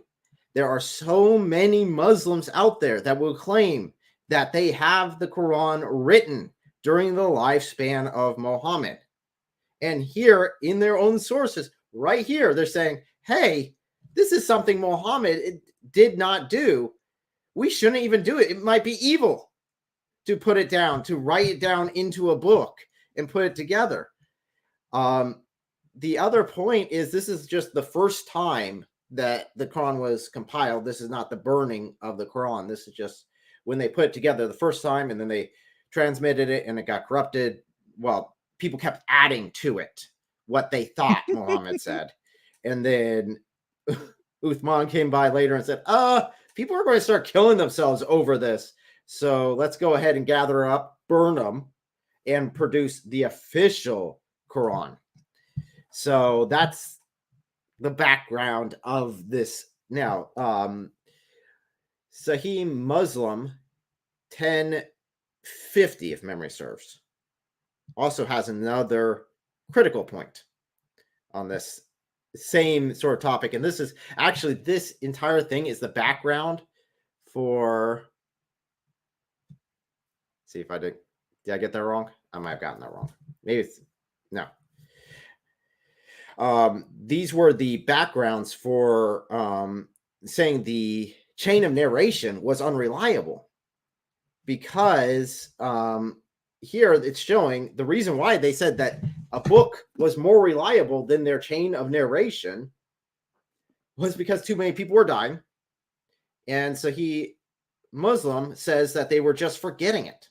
They were forgetting entire sections of the Quran. I don't know why the whoops, I did not copy that correct. I don't know why the search didn't work correct, but we'll go to Sahih Muslim 1050 on I probably say Sunnah.com. even if I was incorrect about 1050 being the one that I was referring to, yeah, there's got to be a still 1050. I don't know why when I just searched for Muslim 1050, it said no results. But in any case, here we go. So this is the relevant hadith. So did you want me to read it, or? Go ahead. Okay. So Abu Harb reported on the authority of his father, blah, blah, blah, about the reciters of Basra. So that's the context here. You are among the best of the inhabitants of Basra, for you are the reciters among them. So continue to recite it. But bear in mind that your reciting for a long time may not harden your hearts, as were hardened the hearts of those before you. We used to recite a surah which resembled the length and severity to Surah Bararat. I have, however, forgotten it, with the exception of this which I remember out of it. If there were two valleys full of riches, the son of Adam, he would long for a third valley, and nothing would fill the stomach of the son of Adam but dust. So on the surface, you might say that just this particular individual forgot it, that, it's still in the Quran. He just forgot it. Problem, that verse is not in the Quran. It's the not surah there. Is gone. Who was talking? I think, was this Umbai that was talking? I forget who said with narrating. So it was narrating on this one.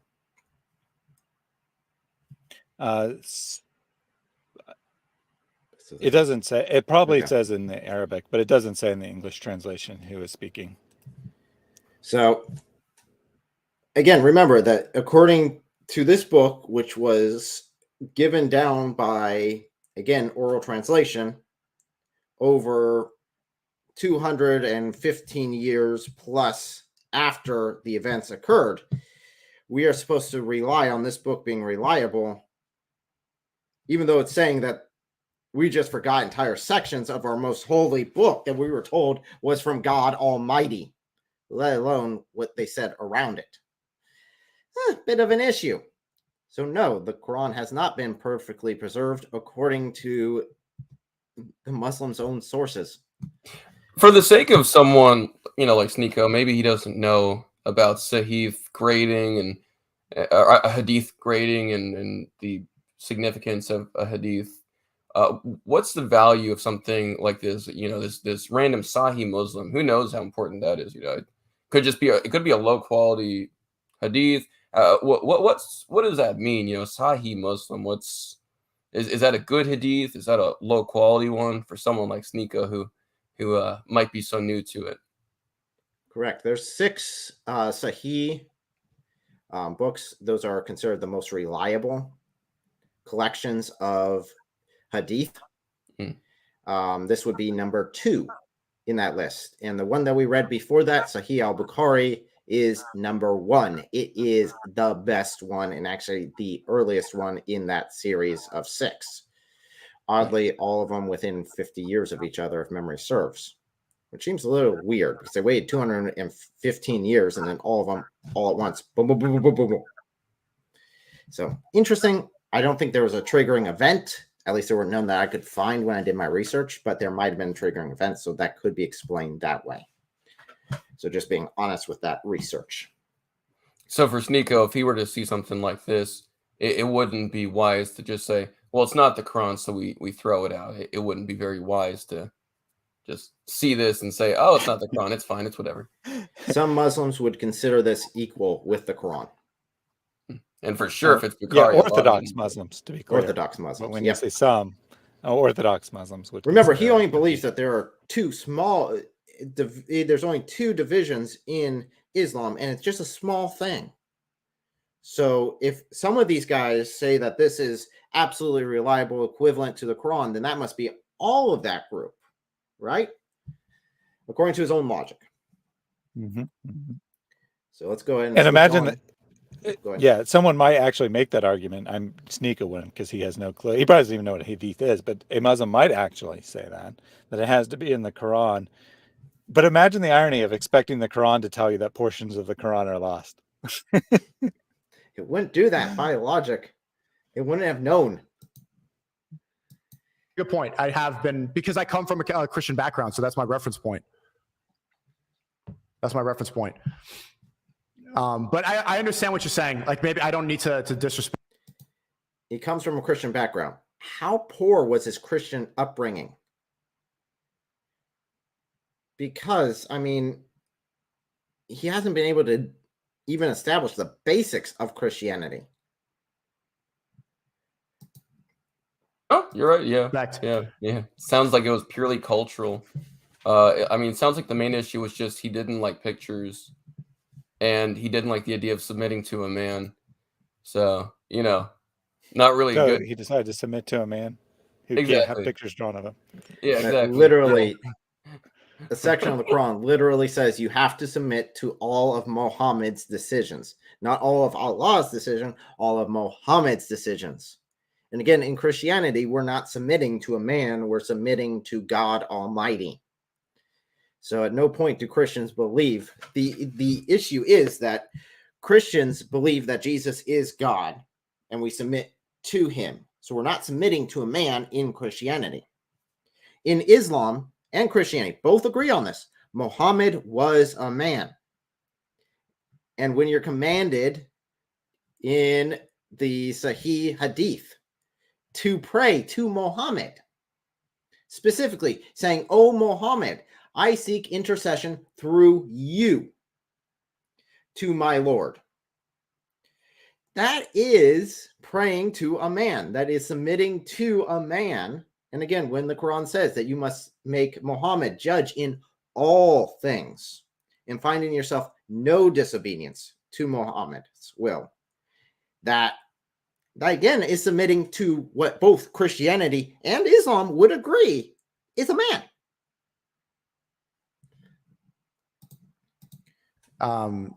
Or talk down upon it, but that's just, I'm just explaining to people why I have the current faith that I have.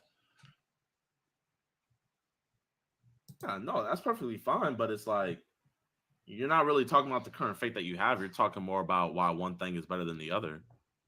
Well, that's what helped me find this. Like, that'd be like me. I don't know. Like me, oh man, I love Prime. This Prime is way better than Gatorade. That's actually the entire. Prime is way better than. That's the whole marketing tactic that Prime has. Okay, just playing a little bit of devil's advocate here. I actually agree that examining other faiths is okay and criticizing other faiths is okay. Obviously, I mean that's kind of the whole thing of my channel when it's not talking about Christianity. But how many Muslims have I heard in my chat saying that is wrong? That they should never criticize another religion. Muhammad would never criticize another religion. Ever, ever, ever. In fact, there's a story over in Japan right now of a Muslim immigrant who went around starting to attack Shinto shrines, being that they're pagan shrines.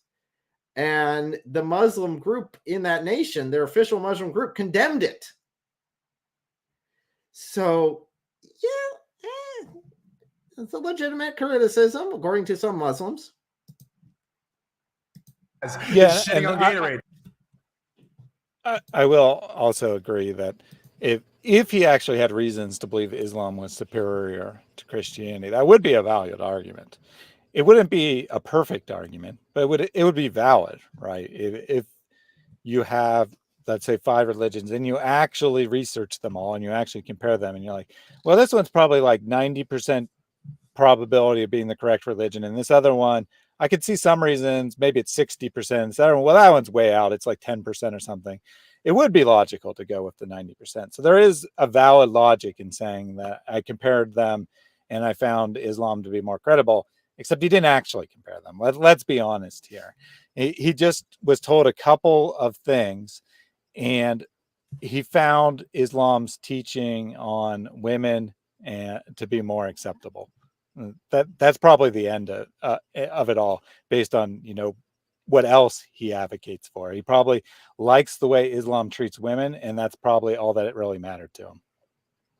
And his friend Andrew Tate's Muslim, so therefore he must be a Muslim. Mm-hmm. Actually, and it is. So how are you criticizing that when that is what it? Because that's exactly what I think you're doing. I think you're using Christianity as a marketing tactic to grow your brand. Well, that's what they call dawah in the Quran, is trying to spread the truth. Like, once you realize the truth, it's good to go and bring other people on board with the truth. I feel that, but I think it's more to build your brand than anything. Me personally. What? You converted to Islam just to build your brand and attack Christianity? This sounds a little familiar. Wait a second. Is this another tater tot? There's no way. No, that's kind of the title of the stream. So we'll see if he is the new Andrew Tate. Wow. You think just now me talking about the Council of Nicaea, like that's me trying to build my brand, or just have a conversation? No, but I think you're just trying to get hot tweets every time you talk about. Well, I'm not tweeting right now. I'm not tweeting right now. Like the 3 Muslims, whenever I watch their podcast, they just talk about Islam. They just talk about why they follow Islam, this and that. They don't always bring up Christianity. They do sometimes, but it's not in a derogatory way. But it's, oh man, this is why Islam is so much better than Christianity. Here, you know what? Let me go on your Twitter real quick. I understand that, but right now, I don't want to just be. Okay. That might be true. I have tweeted about that, but right now you're equating that to the conversation we just had. I was just talking about how there's so many different versions of the Bible, and there's one version of the Quran. That doesn't mean that I'm doing it for my brand. I'm just having a conversation. But again, absolutely not true. Yeah, well, I will say that his point, right? His point is actually valid, as I already said. But on the other hand, he does seem awfully defensive. It's like he doth protest too much. He didn't really object to anything that was said up until this point. Now, all of a sudden, he gets his accusation that you're just doing this to be popular, to improve your brand. And all of a sudden, he's really confrontational. He's really getting in his face about, no, that's not what I'm doing at all. Kind of seems to me that maybe he is a little too eager to dismiss that idea. You say there's so many different versions of the Bible, so people in here that aren't informed, they're going to be like, oh man, there's a bunch of different versions of the Bible. That's true. Then I asked you to read those different versions, and the different versions you said was the KJV, the NIV, and all those versions are the exact same. They're just in different translations. No, there's the Church of Mormonism has their own Bible. The Catholic Church has their own Bible. The Church of Science, the Protestant. That's like wild. Scientology. There's no way he called that Christianity. Yes, There's no way. He called the He called Mormonism Christianity. He called Scientology Christianity. Again, this is why I think sometimes this stuff is more cultural than actually religious, right? Because he just associates religions in the West equal Christianity. There is this weird type of cultural, and maybe because he was raised and he was just culturally Catholic, right? Because there's Catholics I know who are actually well rooted in their understanding of Catholicism and Catholic faith and practice. But there's others, just like in any worldview and belief system who are just going through the motions, and it's just kind of like a cultural thing. Like, you know, my grandparents were doing this and I'm doing that. So maybe in that framework, that can explain why he's thinking in this weird kind of like cultural perception of religion. But that's the closest I can think. Otherwise, I'd have to say that he honestly thinks that Mormonism and Scientology teach the same things that Catholicism / historic Christian groups, actual historic Christian groups. He just equates those, which either means that he has done so little research, which one Google search can fix that, but that he actually we've established that he doesn't do this research thing you keep talking That's about. true. That's true. We've Yeah. established that he prefers to do that live, except for topics that he doesn't actually want to do the research on, as long as it doesn't contradict what his own preconceived notions are. So, okay. Since the Lutherans, Wait, the Church of what? Oh, the Church of Lutherans. Science. Lutherans have a different before Bible. that. What Bible does the Catholics have that's different than a regular Bible? there's a Roman Catholic Bible. Well, okay, what's in a Roman Catholic Bible that's different than a regular Bible? I don't know, but there's different versions. I can't tell you, but there's different versions, right? Okay, come on now. Come on. I know now. there is, but I can't tell you. I just know Hey, he there stabbed is. in the dark and he actually got something right, sort of. Yeah, he's Yeah, actually yeah. right. There are more books in the Roman Catholic Bible than there Old Testament. are in the Protestant Bible. Yeah. For various reasons. But that has nothing to do with the Council of Nicaea at all. Mm-hmm.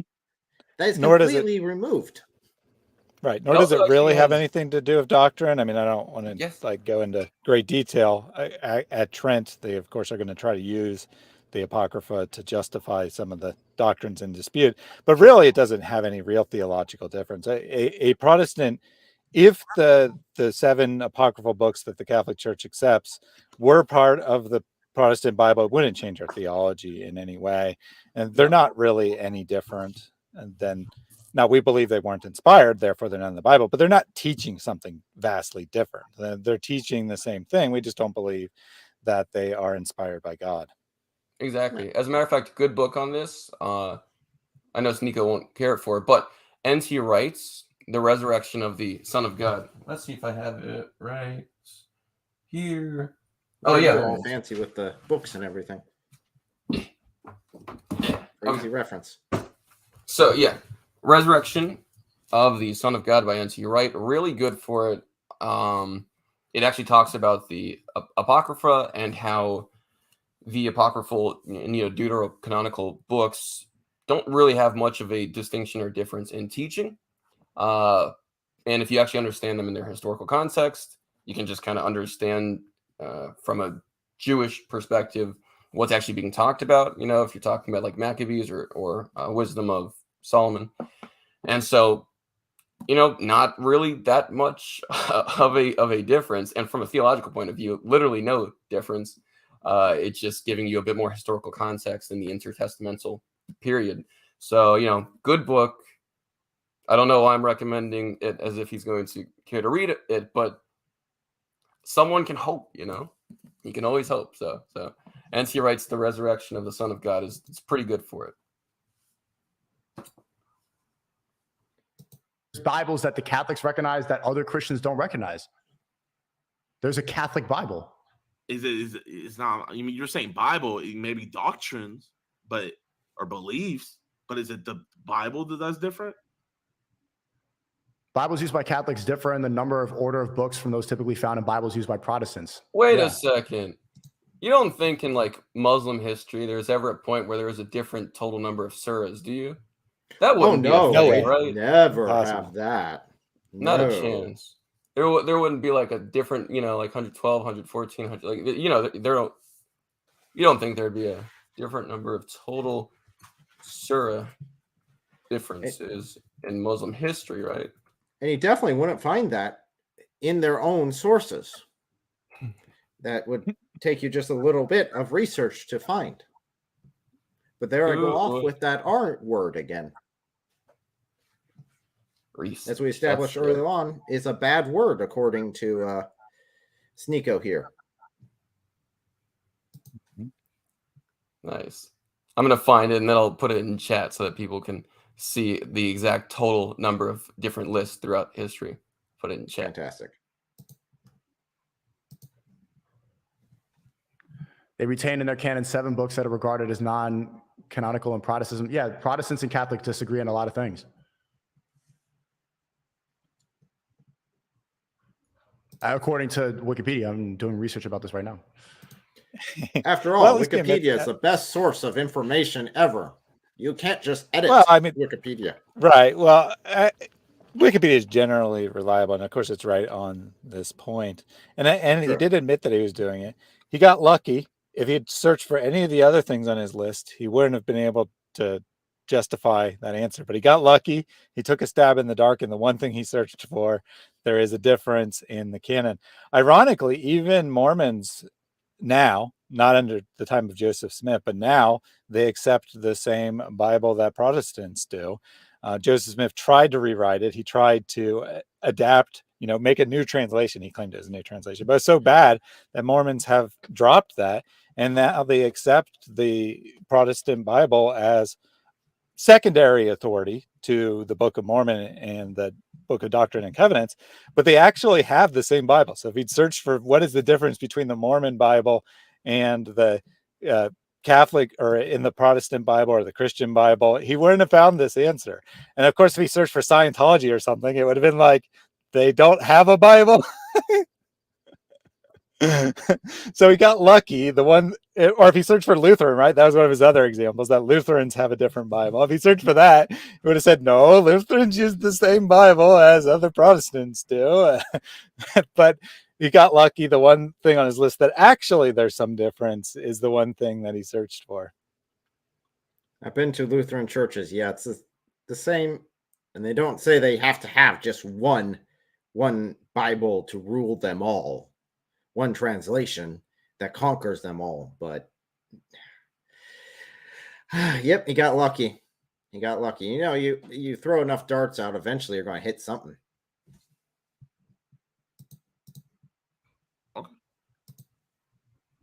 You don't need to you're getting extremely defensive about it, but it's just this is just accurate. Oh, because I'm really not, because it is like, bro, I don't get upset or nothing whenever you tweet stuff like that, because it just all falls into prophecy. Like people mocking Christianity or because I'm not gonna get into that, but it just all falls into prophecy. So it's like, this is stuff that's gonna happen. So it's just, it is what it is. But I just never mind.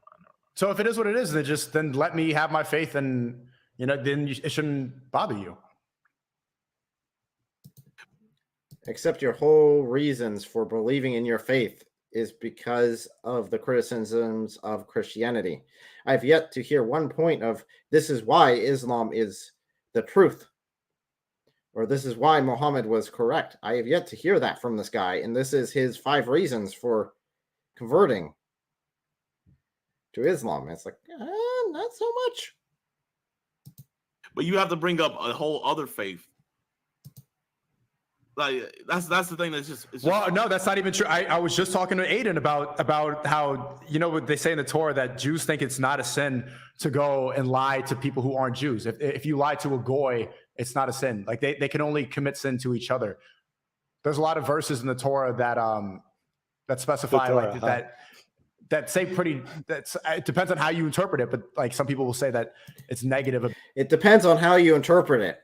Yes, people can interpret things wrong. We have established that in this stream. Doesn't mean they're right. About people who are not Jewish. All right, what's the 3 things that Christianity, Judaism, and Islam all have in common? Abrahamic religion. Exactly. So at the core of it, that's why it's worth studying all of them. Yeah. But I think you should look at the Quran, because they say a lot of things about the Jews and about the Christians. I think I think it's worth studying. That they do. All 3 books. That's not true. That's the Talmud. So, okay, do the Jews believe in the Talmud or not? Hold on. Everybody in Sneako's chat, this is Sneako. So This was April 26th. I respect and love Catholicism and Christianity. This is lighthearted criticism about a faith very similar to mine. This is May. Oh, damn, where is everything? Right here. Actually, I'm going to say Christians. Christians. I think that's the word you use. Okay. This was Sneako May 7th. Most Christians I know used to go to church. Most Muslims I know feel shame if they don't pray. This is Sneako also on May 7th. No, it's not so much a shame thing. It's if you don't pray, you are going to hell. If you don't do your 5 daily prayers, it's counted against you. So it's not so much a shame thing. It's a do this or else thing. So just got to correct that. How many Christians do you know that never go to church? This is What's the point of you reading this? You're doing the same thing that you were just doing reading the Bible verses. Like, what's the point of you reading this? Because again, reading stuff. I mean, how dare he read anything? We all know that we should be illiterate like Muhammad. And he's the only one that can use Google. Everyone else cannot use Google. You use Google, you bad. You read my own tweets to me, you bad. Don't be bad, man. It's just funny to me. What's funny about that? I know a lot of Christians that don't go to church. No, I'm just saying it's just funny.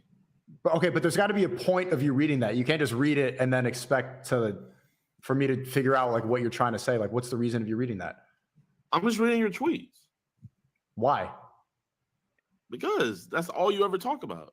It's not all I ever talk about. You see how long you have to scroll to find that? I talk about a lot. I actually didn't scroll. I just typed in Christians on your thing. If that was all I talked about, you wouldn't have to search it. You would just look at the Twitter and see. Or I could just see everything at once by search. Whoops. You mean you didn't do what I thought you meant you did? Oh no. Oh, yeah, I know you wanted to play the whole thing, but this part is rather pointless. The irony here is his friend actually did make a point, and then he asked, "What's your point?" and he couldn't actually make it. The point that I think he was trying to make is that he used to, put out these respectful tweets saying that there's not much difference between Islam and Christianity. He knows lots of devout Christians, blah, blah, blah. And now all of a sudden he's attacking Christianity. I thought that's what the point he was trying to make. But then he asked, "What's your point?" He's like, "I don't know. I'm just reading your tweets."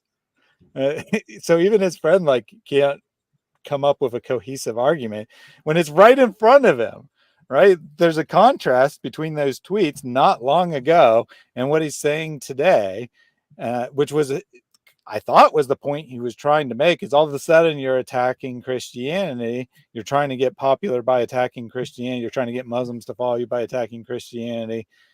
That wasn't your attitude a month ago. So Thaddeus does have a point. He did let us know that, yes, there isn't really anything left in this. There's no real arguments that are put forth.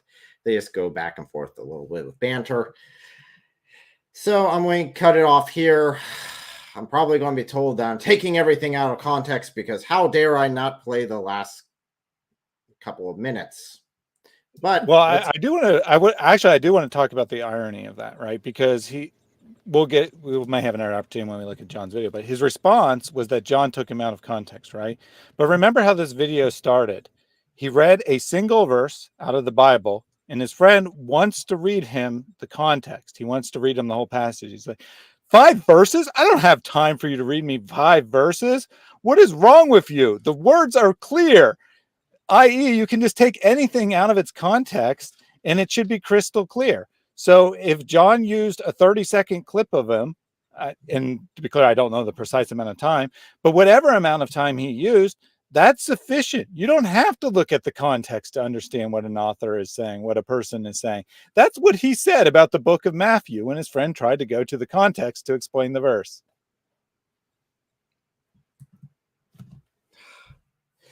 Okay. Yes, that is the point. You got a good point there. Yes, he took something out of context, built his entire argument off of that, and then complains when people examine his argument and claims that they're just taking out of context. So we are going to go ahead and switch on over to Rumble, his Sneako's own video on there, where he refutes what he means video addressing this. So now this is a part of a much larger live stream. Nothing before this point is really relevant to the topic that we're discussing. He goes through multiple different topics. We're just going to focus on what he talks about John's, and then we'll go into his response to David's, which I thought was more entertaining than anything else. Surely it can't be more entertaining than him thinking that the Council of Nicaea was a lost book of the Bible. Oh, you would be surprised, ye of little faith. Oh, okay. Audience, stay tuned, because if what we have seen isn't the funniest part yet, then you're in for a real treat, because I was laughing hysterically earlier. It is good. So here we go. Do we want to get into religion right now? Yo, you ready to box this weekend? I'm going to be in Miami tomorrow. Okay, so don't use the Rumble bands to go talk to me directly. Now, the famous influencer Sneako. Oh, here we go. We can watch this. Sneako's arguments against Christianity. Popular influencer Sneako, but they can't say Rumbler. Just say Rumbler. No. Okay, fine. Has been consistently. Well, to be honest with you, he's not only on Rumble. An influencer would apply to everything. He's on Twitter. He's on a lot of different platforms. So to complain that you're not saying that I'm a Rumbler, which, I mean, seriously, Rumbler? Might need to revamp that name. Although it could stick. I don't know. We'll find out. I don't think. I actually suspect that he likes calling himself a Rumbler, because to fight is also to rumble. So he thinks of himself as this big, tough, macho man who will fight anyone. So I think he actually likes that connotation. Yeah, for some reason he didn't show up today. So I don't know about that whole big macho thing, because I was pretty clear on sending him the link multiple times. But maybe he was busy today. So let's go ahead and see how he refutes and destroys John's video.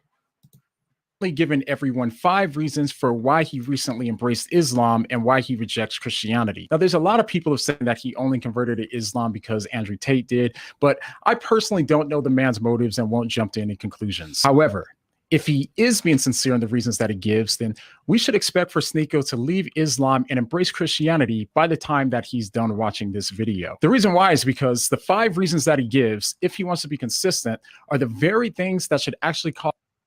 We got 4K, or is it going to be laggy? Cause him to reject Islam and instead become a Christian. So, don't believe me? I'll prove it. Let's start with his first reason. Okay. Why I resonate with Islam, why it makes sense for me, because it's weird. It doesn't make sense to me to pray to a man. I don't want to submit to a man. The only person that we should submit to and that we should pray to should be the one creator of the universe, which is Allah. He created the universe and we love him for it. Perfect. That really, it makes the most sense to me. So as you just heard, Sneako doesn't like the idea of submitting to a man and therefore decided to reject. Okay.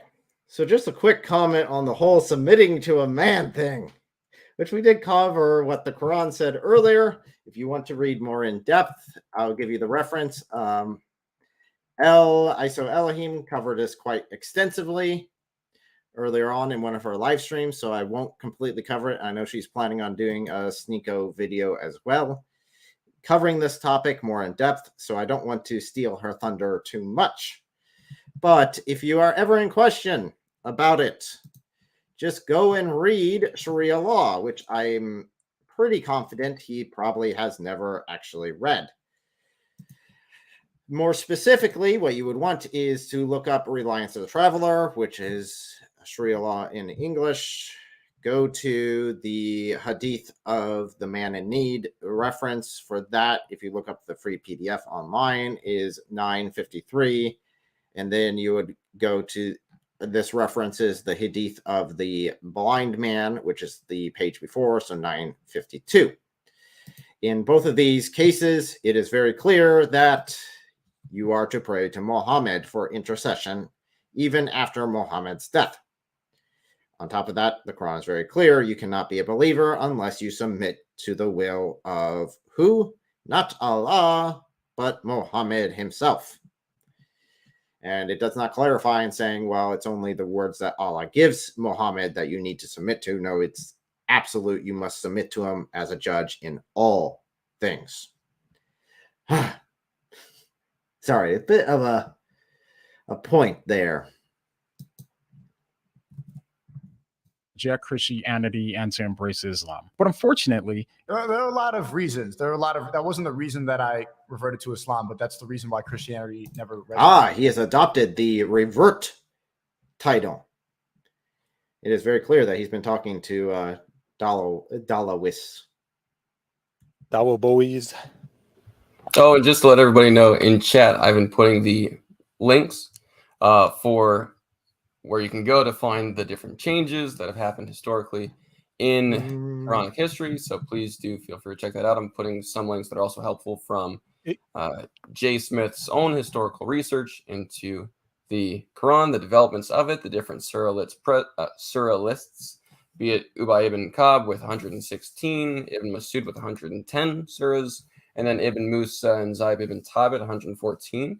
That being said, the 114 doesn't actually mean that the total content of those 114 would have been actually equivalent. And so just so you know, understanding the, especially in the case of, well, Sneako, just trying to help them understand that Islamic history makes these differences in surah list totals pretty clear.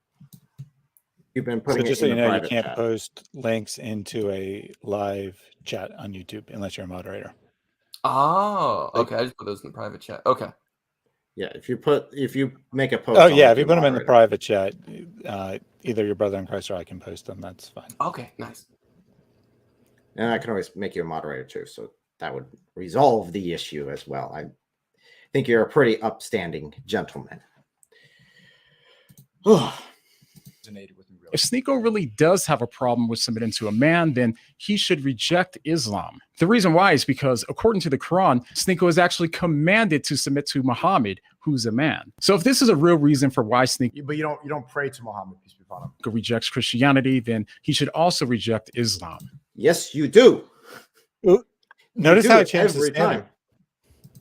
In his original thing, it was primarily submission. He did mention praying, right? But it was primarily about submission. From the way he structured the sentence, it was clear that he was mostly talking about submission.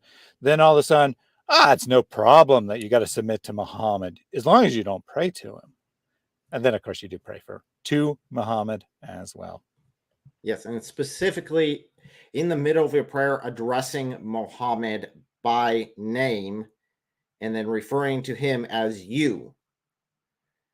So read those hadith I recommended or see L's video coming up soon. But what's even more interesting is the reason that he gives for why he thinks that he should only worship Allah. He said that he only wants to worship Allah because Allah is God, Allah is the creator of the universe, and therefore we should love him for it. But ironically, in Christianity, Jesus is God. He created the entire universe. So why does Sneako have a problem with worshiping Jesus in Christianity? Well, the reason why is Because you say that a man is God. That's Christianity. And everybody in the chat, No.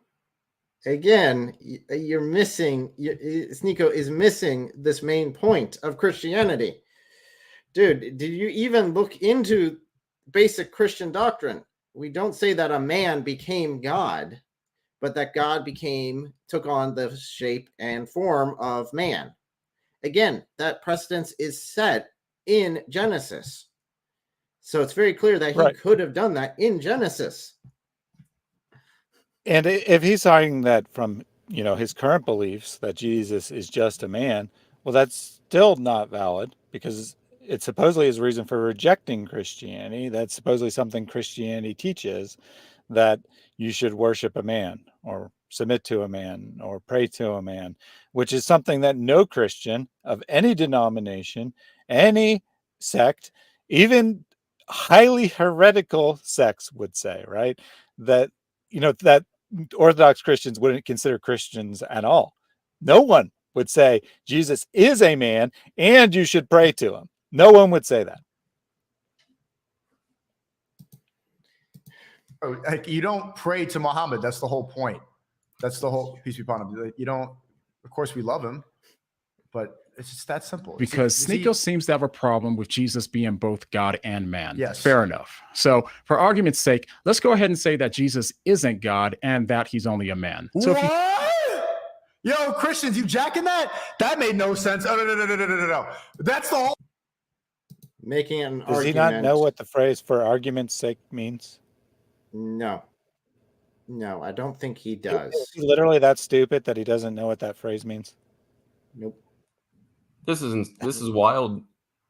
Now I'm really wondering when he said he had a debate with someone. I'm really wondering what that consisted of. You know, someone's. I don't know. Right now, I'm expecting Google searches. If Islam were true, then how would you? You said Islam could be true. Oh, you know, that's just kind of nonsense. That's just not intellectually honest, and it shows that he's not prepared for discussions on anything. This guy is just being hopped up too quick to the front. He hasn't even understood how basic argumentation and healthy discussion works. That's wild. That's really upsetting. So let's see if the Muslims are going to parade him around, though, as this great example of a Christian who saw the light of Islam and therefore converted to Islam. And there you go. We should all listen to this guy because that's what they did with Andrew Tate. And that didn't work out so well for them. Yeah, maybe they'll be smarter this time, but that's certainly what he's hoping for. He's certainly hoping that the Dawa people will start promoting him as the new great convert to Islam. I'm sorry, revert to Islam. Revert to Islam, yeah. It's very clear that he's watching them, that he's using their arguments, that he's using their phrasing. Oh, boy. Whole reason why Christianity didn't resonate with me, and then you're going to say, for argument's sake, that goes against the religion. Wait a second. Run that back. What? Because Sneako seems to have a problem with Jesus being both God and man. Fair enough. So for argument's sake, let's go ahead and say that Jesus isn't God and that he's only a man. That's Islam. It's not. You moron. You got to finish the sentence to understand what he's going to say. You can't just pause it there and be like, oh, he's supporting Islam. You don't know what he's going to say. How could you possibly know what he's going to say is not relevant to you if you haven't listened to it? And even if Jesus, for argument's sake, as he's saying, even if Jesus wasn't God, that still wouldn't make Islam true. That would just make Christianity wrong. But so to be clear, I haven't watched. He's acting like this is the proof. The only difference between Christianity and Islam is just the deity of Jesus. Dude. And to be clear, I haven't watched John's video either, so I don't actually know what John's going to say. But he's probably going to say something like, even if that is the case, it still makes more sense than Islam because of X, Y, and Z. But he doesn't care about that, right? Sneako doesn't care. He doesn't care what follows. He's just saying, he said, let's pretend that Jesus isn't God. Oh my gosh, he's pretending Jesus isn't God. He might as well be a Muslim. Oh boy. What? Why would you even present a hypothetical that debunks the whole religion? So if you have to submit to a man in both Islam and Christianity, then who does Sneako think is the more rational person to submit to? On the one hand, we have Muhammad, who wasn't born of a virgin. The Prophet Muhammad, peace be upon him, as a human being, like the rest of us, do have sin. Needed forgiveness for his sins. The promise of God is that he does forgive sins. And his promise in the Quran is that he has forgiven the Prophet Muhammad, peace be upon him, for his sins, past and future. And according to Sneako, I understand what the hypotheticals, and I understand for. I don't think you do. No, you don't. You clearly don't. You clearly don't. I mean, dude, that was. You're making this way too easy, okay? These are way too low-hanging fruit. Example, but that's a stupid example to make because then that's not Christianity anymore. he wasn't perfect and did some questionable things. Are you against grooming? Yeah, it's gross. How do you feel about like the fact that Muhammad like married a 9-year-old girl? I don't know how true that is. But I don't think any Muslims deny it. If that's true, then he's not. Then nobody's perfect. So if Sneako doesn't have a problem with submitting to a man like Muhammad, who, even according to him, wasn't morally perfect, then why would he have a... That was before I reverted to Islam. She's asking me questions that I didn't know the answer to. I don't think you still know the answers to. Just to be clear. Because, dude, yes, Muhammad definitely, and even then her question was wrong, because Muhammad married a 6-year-old girl and consummated it when she was 9. Again, prepubescent by all sources. Also, can you click on the link I put in the private chat just so we can see if there was, how early Muslims might have felt about worship when it came to Muhammad? That is Bukhari 4452. There we go. So I believe this is the one I'm looking for here. The sickness of the prophet and his death. That's 83.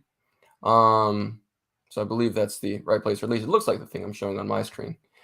But when I'm looking at it here, or it says 64 military expeditions going down, we have Abu Bakr came from his house as soon on a horse, and this is right after Muhammad dies. By Allah, Allah will never cause you to die twice. As for the death which was written for you has come, narrated Ibn Abbas. Abu Bakr went out while Umar bin al-Khattab was talking to people. Abu Bakr said, "Sit down, Umar," but Umar refused to sit down. So the people came to Abu Bakr and left Umar. Abu Bakr said, "To proceed, if anyone amongst you used to worship Muhammad, then Muhammad is dead. But if any one of you used to worship Allah, then Allah is alive and shall never die."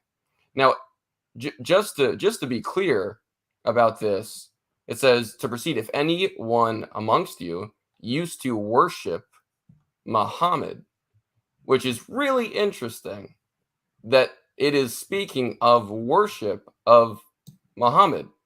To proceed, if anyone amongst you used to worship Muhammad, then Muhammad has died or is dead. Now, mind you, this is being said to Muslims. There is no way to get around it, because I'm pretty sure it even says that he walks into a place of right? And entered the mosque, but did not speak to the people. Yeah, it is a mosque, exactly. Okay, so just a little bit before in this passage, it says it's in a mosque. There's these people who are followers of Muhammad, and it says that some of them used to worship Muhammad. So, just want to be clear, it seems pretty early on in Muslim history that the term for worship could be applied to Muhammad and the relationship of the early Muslims to Muhammad. Playing a little bit of devil's advocate there. Maybe this isn't a reliable hadith. Well, it is Sahih al-Bukhari, again, the most reliable of the hadith narration collections. Maybe this guy here didn't know anything about Muhammad. Maybe this Abu Bakr did. Oh, wait, Abu Bakr was Muhammad's father-in-law. He was also the first male convert to Islam. And also the first of the rightly guided caliphs, or perfectly guided caliphs, depending on how you want to translate that.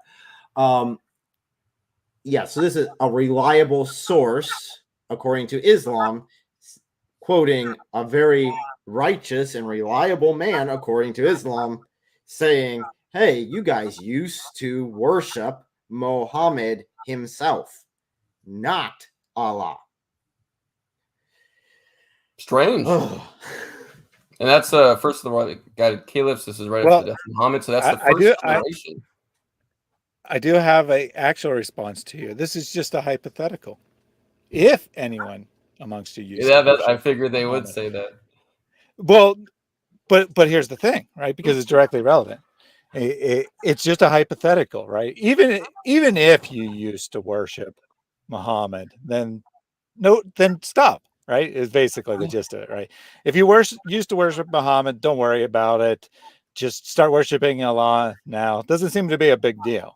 In this hypothetical, which Sneako clearly doesn't understand what a hypothetical is. John's argument is clearly that even if Christianity is false and Jesus is just a man, you still would be better off submitting to Jesus than Muhammad. That's what he's actually arguing. He's not saying that Jesus is just a man,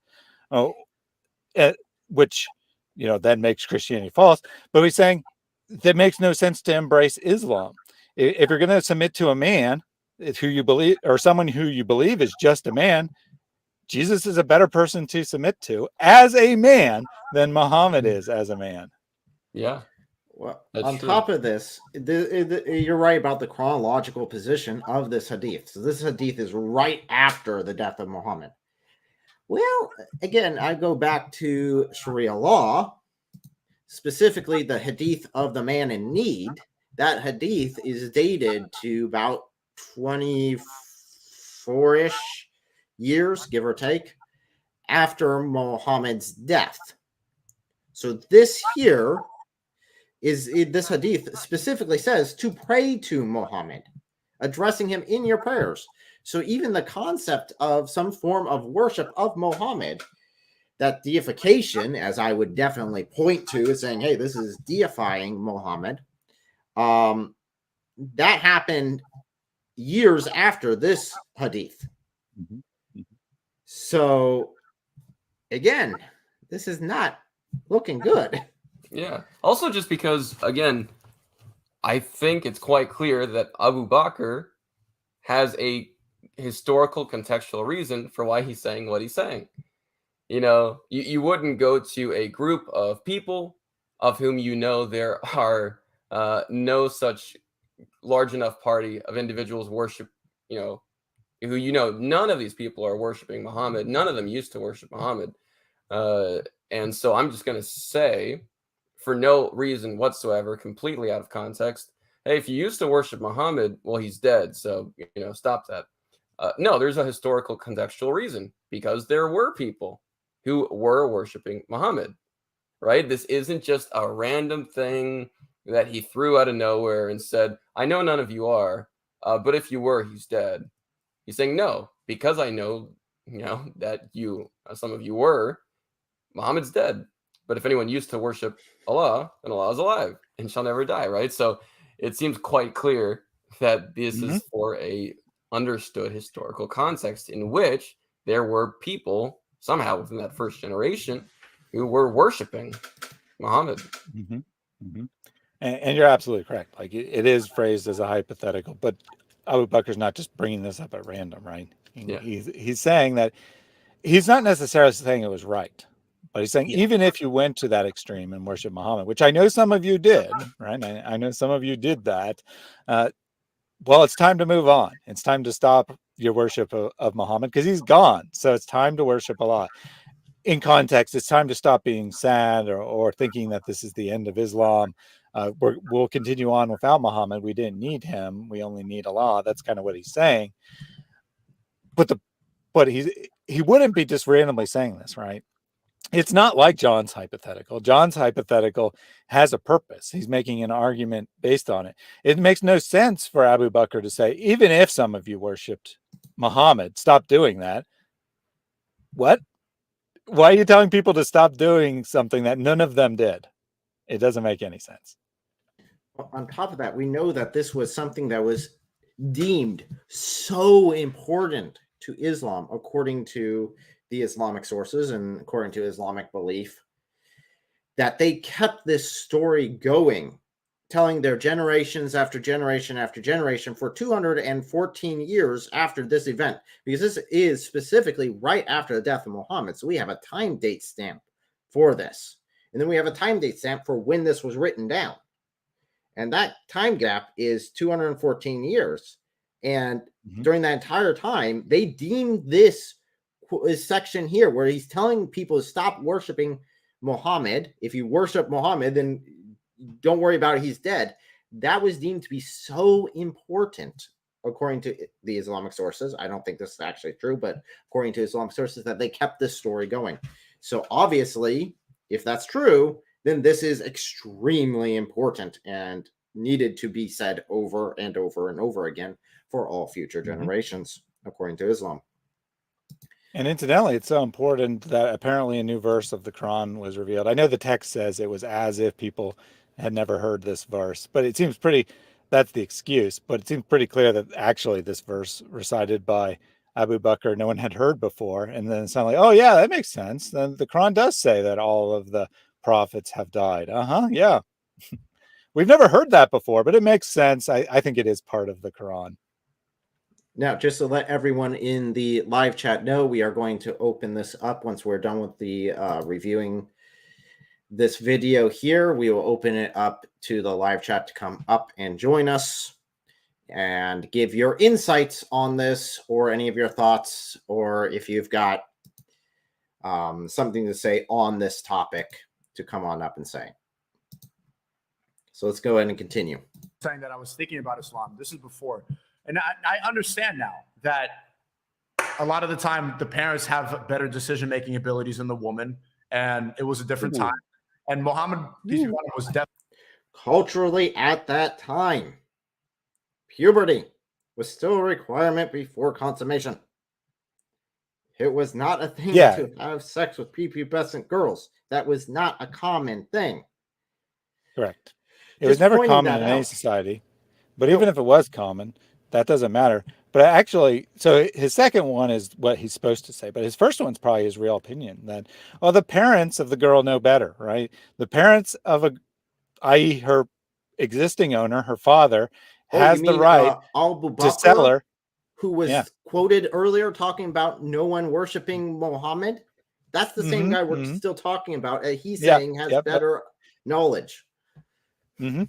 But in general, any father who owns their daughter, and let's be blunt about it, in Islamic understanding, they own their daughter, they're in complete control of their daughter, they have the right to sell their daughter to a man of their choice. The daughter doesn't have any say in it. That was his first reason, which is actually the correct Islamic reasoning, but then he gives the one that he's supposed to give secondarily. And he's forgetting his dawah.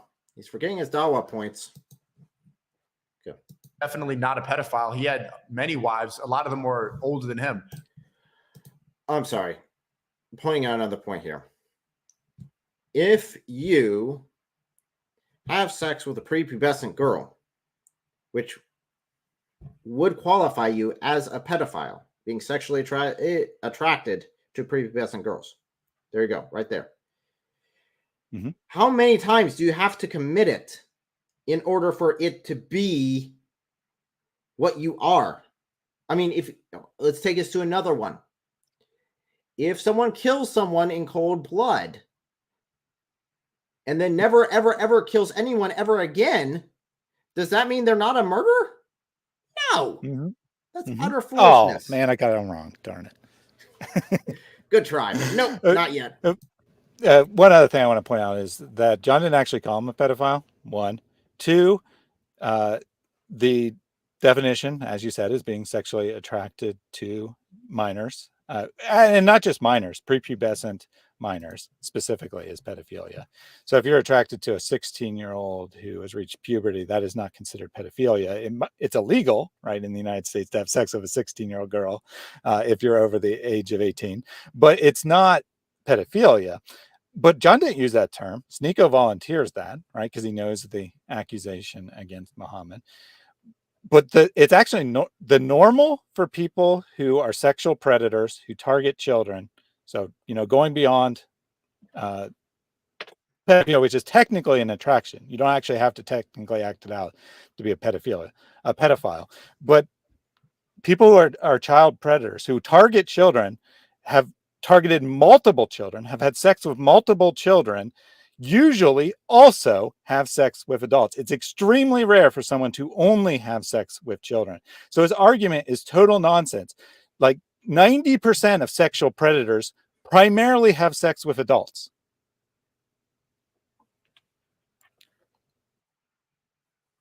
But of course the argument here is that he had lots of wives, so so it's okay. But who was his favorite wife? Yeah, according to all of his wives, it was the youngest. They actually the youngest prepubescent one that he started having sex with when he was 54 years old and she was 9. Yeah. Just just hammering those numbers in for a second here. Think about that. Okay, we thought about it. Now, please go wash your mind out, because that shouldn't stay there. Please. And also, I just I put think his first wife was 50. in the chat just so people can think about that. You know, Allah praying to and for Muhammad. Just again as a reminder, Allah was praying to, or if you want to quote Muhammad Ajab, praying for, right? Because that somehow makes things so different in Surah 33, 43, and 56. That somehow makes things so different that Muhammad Ajab would say, well, Allah was praying for Muhammad. Number one, if you follow through with the translation that he was praying to Muhammad, that's a pretty big issue for Sneako, because he thinks we shouldn't be praying to a man, and yet Allah is doing it. If you go with the translation, or at least the interpretation that it's praying for Muhammad, why on earth does Allah have to pray for Muhammad? He's Allah. Who's he praying to for Muhammad? Is he a lesser being? Maybe he's like in a pantheon or something, and he's got like a boss he has to answer to. Just, you know, a worthwhile thing to consider. And also Ibn Abbas giving his commentary, saying, the people of Israel said to Moses, does your Lord pray? His Lord called him, O Moses, they asked thee if your Lord prays. Say to them, yes, I do pray, and my angels pray upon my prophets and my messengers. So, you know, also good scholars in their commentaries also recognized this idea that the Lord, as in, you know, Allah, prays. So why is Allah praying to a man? I don't know. Interesting point. And just wanted to make sure that's clear. Even if you want to say that Allah's not really praying to Muhammad, he's just praying for Muhammad, the question would still remain, who is Allah addressing this to? Because whenever Muslim pray, they're supposed to be addressing it to Allah, except for when they address it to Muhammad. So who would Allah be addressing this prayer to? Just food for thought as we continue this video. When he was 25, and he was friends with Aisha, peace be upon her. He was friends with her parents. So I don't think that that's an example of pedophilia, no. Problem submitting to someone like... You have to pause there. You have to pause there. Because this is the normative way that sexual predators get children, is their family friends. That is 100% the normative way that pedophiles get their victims, is by being friends with the family, being in a trusted relationship where they're given access to the child because the parents think that nothing will be wrong because it is a family friend. That is the number one source of attacks against children. And he just said this proves that Muhammad wasn't a pedophile. Yeah, he's got no sources here for this. I mean, you guys look up FBI records. Look up any video warning about pedophilia. It is always focused saying, hey, watch out for friends and family more than anything else, because those are where you're getting it. You're not getting some random van pulling up. Now, that does happen. Don't get me wrong. It's just an oddity, not the norm.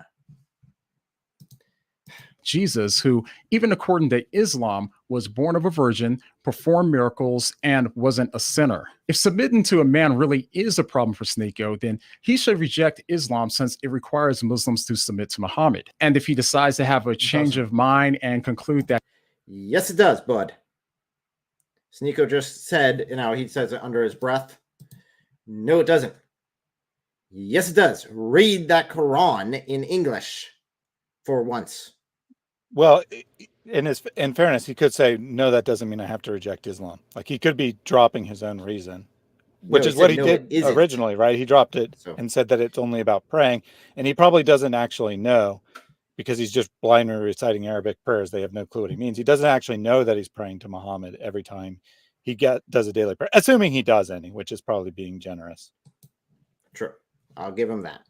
That he's actually okay with submitting to a man, then once we compare Jesus and Muhammad, even according to Sneako's own standards, then it makes a lot more sense for him to be a Christian and not a Muslim. Now, let's move over to another reason that Sneako gives for converting to Islam.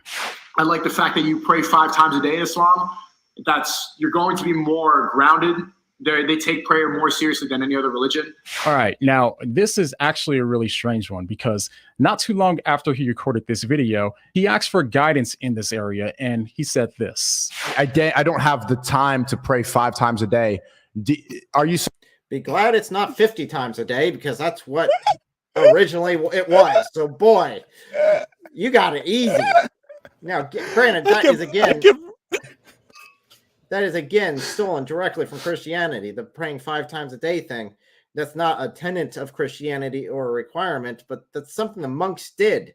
In fact, the timelines line up perfectly. It's like, dude, you copied and pasted. Like 99% of Islam is nothing but copy and pasted from either pagan rituals or Christianity. So he cites as a reason for converting to Islam is that they force you to take prayer seriously and pray 5 times a day. And then he says, I don't have time to pray 5 times a day. So by his own logic, Islam is not making him take prayer seriously because he's not actually wanting to pray 5 times a day. Now, what does the Bible actually teach about prayer? Does it say that we should pray once a day and thus Islam's better? Does it say we should pray twice a day?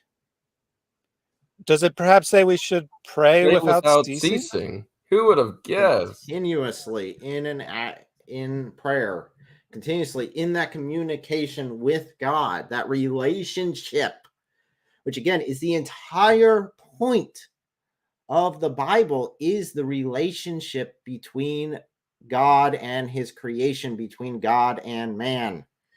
Yeah, and I'm sure John will make a similar point. But to me, the massive irony here is he's saying that this is his reason for converting. Like, let's forget that he doesn't know what Christianity teaches, and let's forget that Islam doesn't actually teach prayer, take prayer seriously by mandating daily prayers at specific times. He's contradicting himself. He says this is why I converted to Islam, because it's going to force me to pray 5 times a day. And now I'm a Muslim. Do I actually have to pray 5 times a day? Please give me a way to avoid doing this. He's trying to wiggle out of his obligations already. That didn't take him very long. So this clearly can't be a reason he actually converted, right? I mean, if he finds it so cumbersome and so exhausting, then it can't possibly be the real reason why he decided to revert to Islam. I'm hoping maybe he gives a better explanation and says, no, it's because of the pictures. That's really what threw me off, that they have pictures, and I don't like the thought of God having a beard or something, because I know that he said that he thought those pictures you sometimes see he actually like conceptualized those Sistine Chapel style photos and stuff as being legitimate depictions of God, I guess. So I don't know. Let's see if he does. The real reason. He needs to watch my live stream with Anthony Rogers on how Allah looks. Let's be honest here, because he thinks an old man is creepy. He's in for a little bit of a surprise. Supposed to take all the steps fully? Are you supposed to fully dive into it, or can you what's the next move? So now it's pretty strange that he cites praying 5 times a day as something that he likes about Islam, which is ironically the same thing that he thinks that he can't do. Now, I'm not sure if he realizes that these prayers aren't prayers that spontaneously come from the heart. Instead, these prayers are just memorized sayings in Arabic, which is, of course, a language that's... Wait, so liking structure means that it doesn't come... What? Sneako doesn't understand. But if Sneako just likes a structure that comes with ritualized or memorized prayer, then he could have just stayed in his Catholic church, since they have recited... This is a very Ablin preach tactic, like when you get to selectively edit clips like that, and that doesn't mean that... See, I told you, selectively editing clips. But notice that... Hey, you're taking it out of context. Right. But notice, actually, that wasn't his first thought. He first was baffled. He didn't know how to respond. He's like, because I like structure, it's bad. What? And then he plays a little bit more, and then he comes up with the idea of claiming that he's been taken out of context. That wasn't actually his first thought, because he knows he's not actually taken out of context. He just couldn't come up with anything else, any other explanation for why he's contradicting himself. He didn't even pick up on the contradiction. It's very possible that he somehow thought, "What's wrong with me desiring structure?" and ignoring the fact that the clip straight up says, "Oh man, this is I'm quite trying to get out of this exhausting." obligation. I just don't want to. I mean, is there a way for me not to do this obligation? Yeah, gotta be a way out. Because I'm still trying to find the time. I don't even know how to pray correctly. Like I'm still learning how to recite the words properly. Prayer as well. I mean, unless he just likes the fact that they pray 5 times a day. Well, if that's the case, then there's no reason that he couldn't set a clock, get down on his knees, and pray 5 times a day as a Christian. So if this really was a reason for why he converted to Islam, then he shouldn't be a Muslim, since in Islam, he's obligated to pray 5 times a day. And he even said himself that he can't meet all his obligations since he doesn't have the time for it. So instead of embracing Islam, he really should just embrace Christianity. The next reason that Sneako consistently... That was... Okay, but there's no. Is he making any arguments that are worthwhile? Like, should I keep watching? Or not? gives for why? Yes, he's getting Wait. arguments. The issue is you just aren't paying attention. No, that's not correct. What he's actually saying is, I really need a reason to stop watching this video because I can't actually respond to any of his arguments. So guys, tell me, can I please just stop watching this? I'm embarrassing myself by seeing myself contradict myself, and I have no response to it. He's not making any arguments, people. This is sad. No, you're right. This is a bad one. Also, because again, you could just find so many. If for some reason you don't believe the scripture when it talks about praying without ceasing, making communication with God just a consistent part of your life, check out D.A. Carson's praying, through the epistles, or praying with Paul, or the collection of John Wesleyan prayers. Wesley was very strong on prayer. Check out any of the wonderful sources and collections of Christian books on prayer and how to do it properly. There's so many resources. Use Google. Apparently he uses it during his argumentation about the Council of Nicaea. Just use it to find a good Christian prayer book that teaches you how to make good scheduled prayer. And I think D.A. Carson's book on praying with Paul, or praying through Paul, is pretty excellent. What's what I find to be the worst about it, as far as a content creator and actually putting time and effort and research into my videos and actually coming prepared for arguments, no one's forcing him to make this video right now. I mean, he could have taken time, done his research, had good points, and then did either, again, a live stream like this, fine, whatever, if that's what he really wants to do, or a pre-recorded video that he actually takes apart, just like John here is doing with his live stream. So there's no one forcing him to do this, but yet it's painting him really as an ignorant individual. I think he's so arrogant that he actually thought that he could just respond to these points off the cuff. And then now that he's 2 in, he's realizing he can't do that. And he's struggling to come up. So the first one, he responded by laughing it off by pausing midway through a sentence and not addressing the argument at all. And then the second one, he was visibly baffled, didn't know how to respond to it, and then ends up saying, I was taken out of context. I haven't figured out how to pray. I was just trying to figure out how I'm supposed to pray. I mean, really? Okay, let's continue this struggle.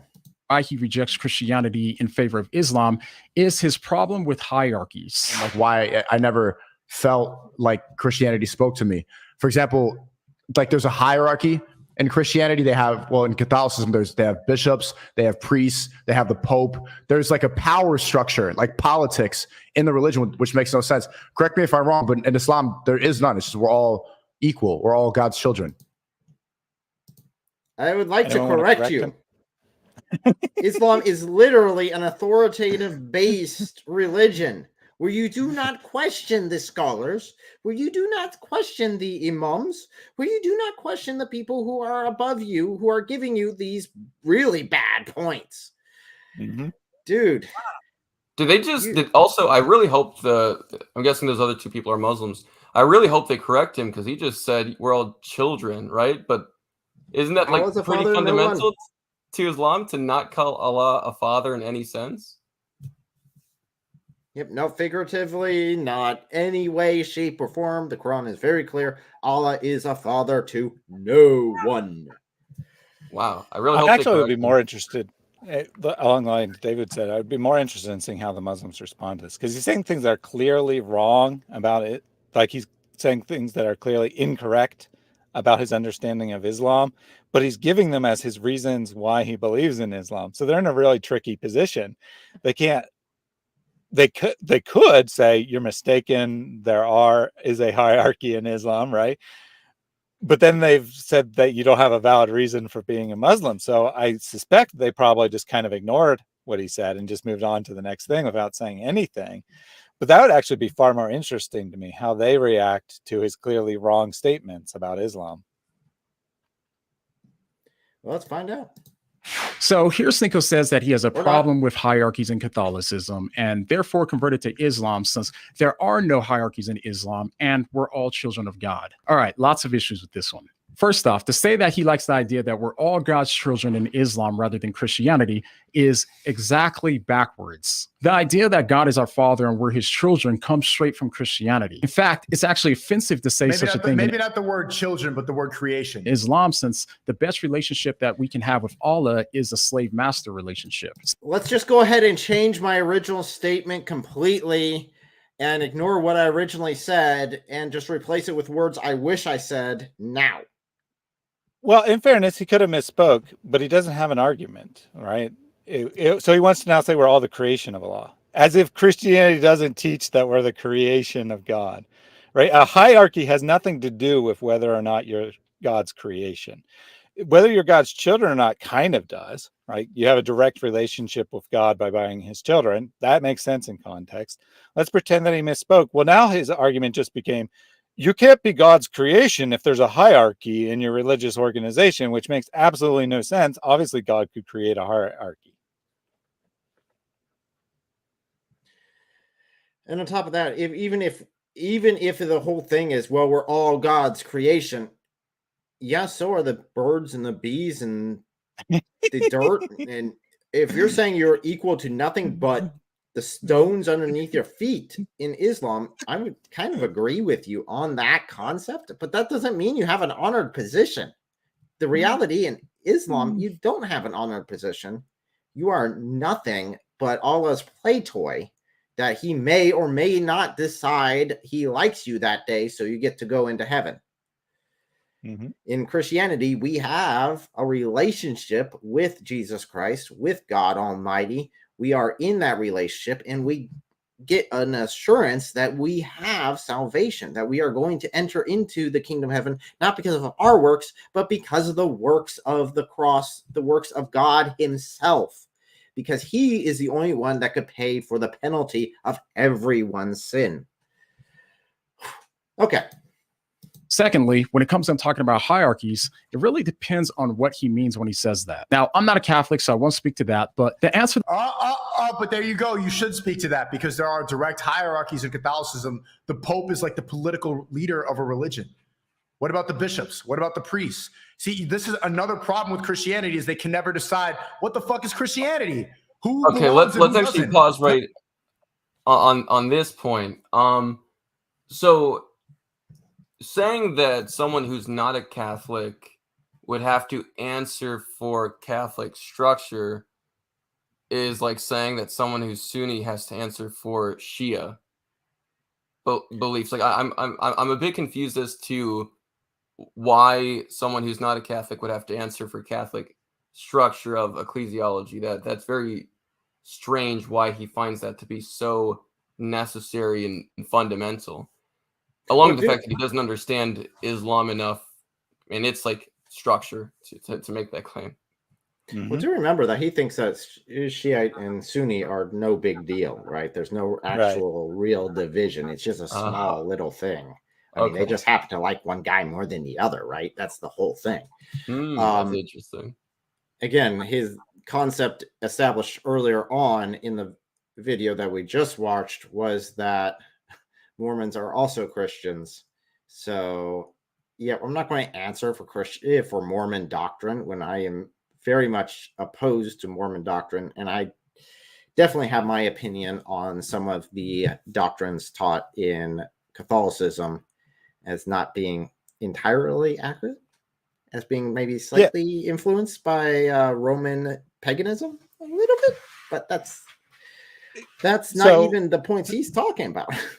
Right. So since John isn't going to answer for Catholicism, I will go ahead and answer and say that the hierarchy of priest, bishop, cardinal, pope has nothing to do with what he's actually talking about, our relationship with God. In Catholicism, individuals don't have their relationship with God through the pope. They have their relationship with God directly. There's a structure to the organization because it's a large organization. Any large organization is going to have a structure, including Islam. In Islamic countries, there's usually one person who is the equivalent of the Pope, who stands over all of the lower level organizations in their country.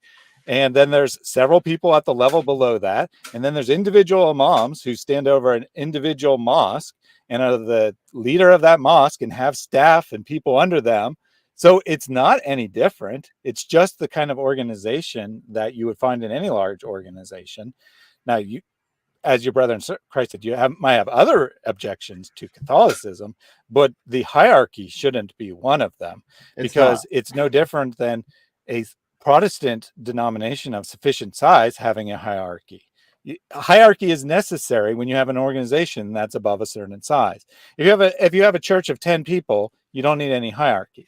But if you have a denomination of 100,000 people or 10 million people, you're going to need some organization for that. You can't just have 10 million people just randomly going about, I would actually disagree with you. Even with 10 people, even with like 5 people, you still have some sort of hierarchy. Now, that might be election based, it might be some other way of choosing a leader, but you always have a leader. His issue is that there's this hierarchy. Okay, so do you have an issue with any sort of leadership in any sort of roles? Because the other side he was talking about it being political. Dude, you've never read any history on Islam. All the caliphs were religious leaders that were political. In fact, if you look at the rightly guided caliphs, of the 4 of them, 3 of them were assassinated. One under very questionable circumstances, which I still look at and saying I'm thinking it's probably a Muslim who killed him, considering his location and what he was doing at the time. And that was just blamed on, this slave just happened to get free and murdered the leader of the entire nation in front of the entire nation as he was leading prayer. The other 2 were assassinated by Muslims. So if your point is there's issues with this sort of hierarchy, those issues still exist with Islam. And again, I don't have a problem with needing to have authority in either a religious organization or a political organization.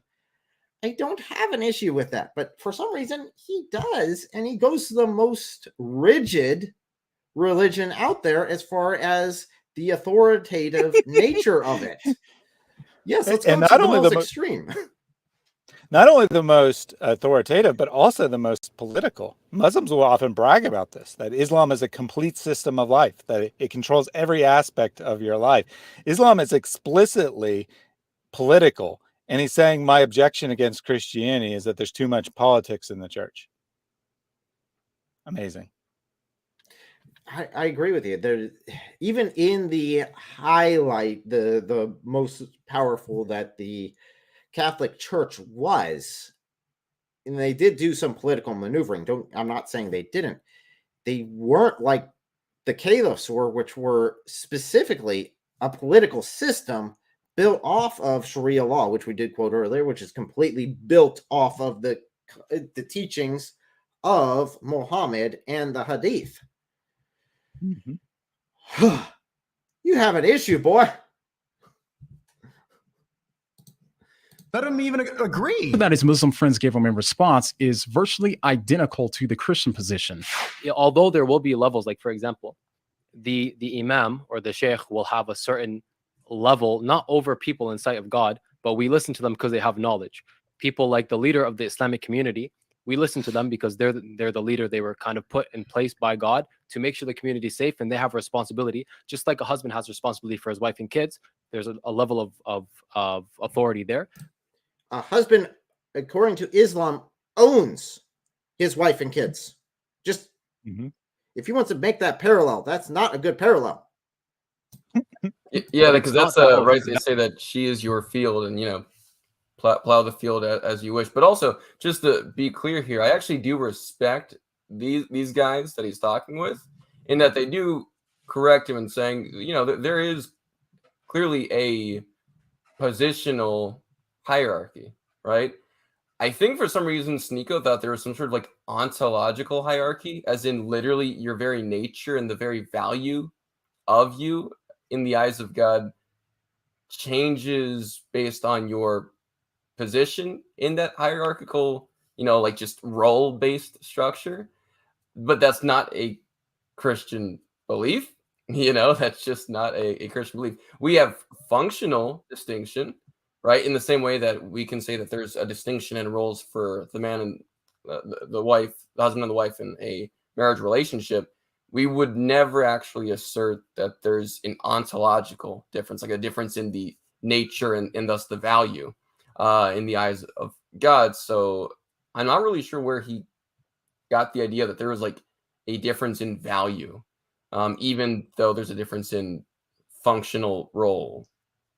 I can answer that question. There is no Jew. There is no Christian. There is no Jew. There is no. Oh man, my mind's missing. Oh yeah, Jew, Gentile, slaver free. Jew, Gentile, slaver free. It's all equal before the cross. There is no one greater. Yep. No male, female. Dude, did you do any research before jumping ship at all? I mean, basic stuff. Well, I mean, let's be fair. He's never a Christian to begin with. He didn't jump anything, and he's probably not a Muslim now. Also, so he didn't jump into anything either. If he's not doing his daily prayers, right? To answer David's question, where did he get this idea? And it's because of his mindset. In his mindset, your importance is based on your position.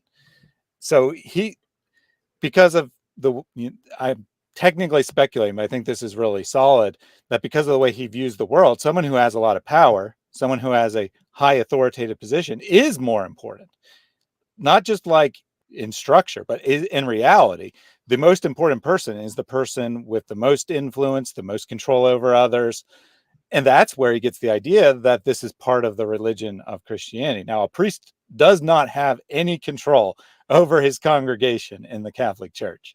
But in his mindset, because there is a hierarchy, the person at the top is way more valuable than the people down below. That sounds right. That sounds like a Tate-esque ontology, hierarchy of humanity. You got to be the top G. Exactly. Otherwise, you got to measure people's value by their Bugatti, and if you don't got that good, beautiful colored Bugatti, then you don't really have value. So that actually makes sense. I can see why he's mistakenly, maybe just lacks some theory of mind or something, but he's like kind of importing his values into Christianity, and as a result is also importing his values into Islam. So it's very strange. I think you're right. It seems like he's so focused, maybe that's just a case of narcissism, but he's so focused on his evaluations of the world that he's kind of just like importing it into other worldviews and saying, here's the issue with it. But it's his worldview that he's importing. So he's critiquing his own worldview and doesn't have the self-awareness to actually notice that. So weird stuff, but I think that makes sense. Okay. Let's hit it again. Better than us, or God loves him more. You can have like a poor person who worships God, who's very loved by God because of their, devotion. Okay. Now, the only major difference here is that in Christianity, God loves you whether you're faithful to him or not, and if you're a believer or a non-believing sinner, which just isn't the case in Islam. So this means that if hierarchies are a problem for Sneako, then he should also reject Islam. And even more, since he likes the fact that we're all God's children, then he should not only reject Islam, but also embrace Christianity, since that's a Christian concept, not an Islamic one. But the next reason that he gives creates an even bigger problem for his conversion. What I like about Islam and why it's haram to draw Muhammad, and that's why I didn't really resonate with Christianity a lot growing up, because it's like all the images that they put of God. It doesn't make sense to me. We are not capable of visualizing what the creator of the universe looks like, what he's doing. Why is he in a cloud chilling with a beard? Why is he white? Why is God a dude? It doesn't make any sense. So there's no point in us even conceptualizing it, because we can. Shout out to all the autistic schizos in the Rumble chat, where every single time a YouTuber has to go and steal the content and not ever cite. Look at that. He fucking credited Jadion in the description. Okay. I'm as he goes on that rant, I think David S down there is going to have a heart attack, or maybe go into a fit if I don't let him speak about something that he may or may not have called out. Now, I have watched this video previously. I don't think David has. No, this is actual insanity. Again, the notion of trying to state, oh, well, we cannot conceptualize in some way, visual or otherwise, the nature of the creator of the universe. He is stated as having two right hands. He's stated as having at least one shin, at least having a few eyes in the Quran. So and again, I used to think, like a month ago, I legit thought that this would not be a good argument against Islam, because without any research, I assumed it was metaphorical. I legitimately assumed, out of good faith, just saying, you know what, probably just metaphorical, doesn't mean anything. Turns out, as I started to research it, historically, and actually still in a present sense today, this is taken as literal, in a literalistic sense, as in actually two right hands, actually a shin. In some Muslim scholars and philosophers have said, oh, well, there's parts of the body that are physical, parts of the body that are non-physical, but still bodily in some sort of non-physical, non-material, but spiritual sense, so that he's like spatially extended, which doesn't make sense for an immaterial being, but whatever, I guess that's cool, go off. But again, and obviously go to your brother in Christ channel to actually see that previous recording with Anthony as he talked about the body parts of Allah. But number one, great choice of a religion. Great choice if you were going for the one that doesn't try to describe in literalistic, physical, and material constraints the nature of the creator of the universe. Number two, obviously in Muslim history, they drew pictures of Muhammad. That's more of a modern development. So again, not really seeing, it might be worth to do a bit more research on his end there. And number three, the depictions you see from Renaissance painters of God and some sort of bodily form in those old paintings is not taken to be some sort of actual depiction and representation of God. As a matter of fact, again, just being fair to the really good Catholic teaching, which is just Christian teaching in the historic sense. Thomas Aquinas, as the main philosopher from which a lot of modern Catholicism gets its theological principles, and him from Augustine before there was any such denominational differences, upholds the idea that God is immaterial. He's not spatially extended. He's not a form matter composite such that he has a body with limits, right? In Christianity. In Islam, again, that is quite obviously not the case. So why, of all things, would he take these random pictures and images he saw painted and assume that actually literally represents the fundamental divine essence of God? That, again, like, I'm not a Catholic, but I can tell you they don't actually believe That's Catholics and Eastern Orthodox don't actually believe that the different paintings are actual literal like representations one-to-one of God. They hold that he is the divine essence, right? That there is no this is bad. That makes me really upset. That's weird. I don't understand this. So I want to make a comment on a completely different line here. He got most of the way through this and he realized that it was not going to be good for him. And then all of a sudden, instead of addressing any of the content, he just starts to rant about John stealing his content. First of all, he already pointed out that he didn't link to him at the start of the video. So we already knew that. But he needs a way to get around addressing what is being said. So he decides to go on this rant about stealing content. So to steal some content, properly speaking, you would have to take something that someone else wrote, or in this case, video, someone else recorded, pretend that it's your own work and take credit for it. Kind of like Muhammad did, where he stole stories that he heard from Jews and Christians and pretended they were his personal revelation from Allah. Now, if Muhammad had said that I'm repeating, if it was just what the Quran said, and I'm reminding you of what you already know, I'm reminding you, nothing unethical about that.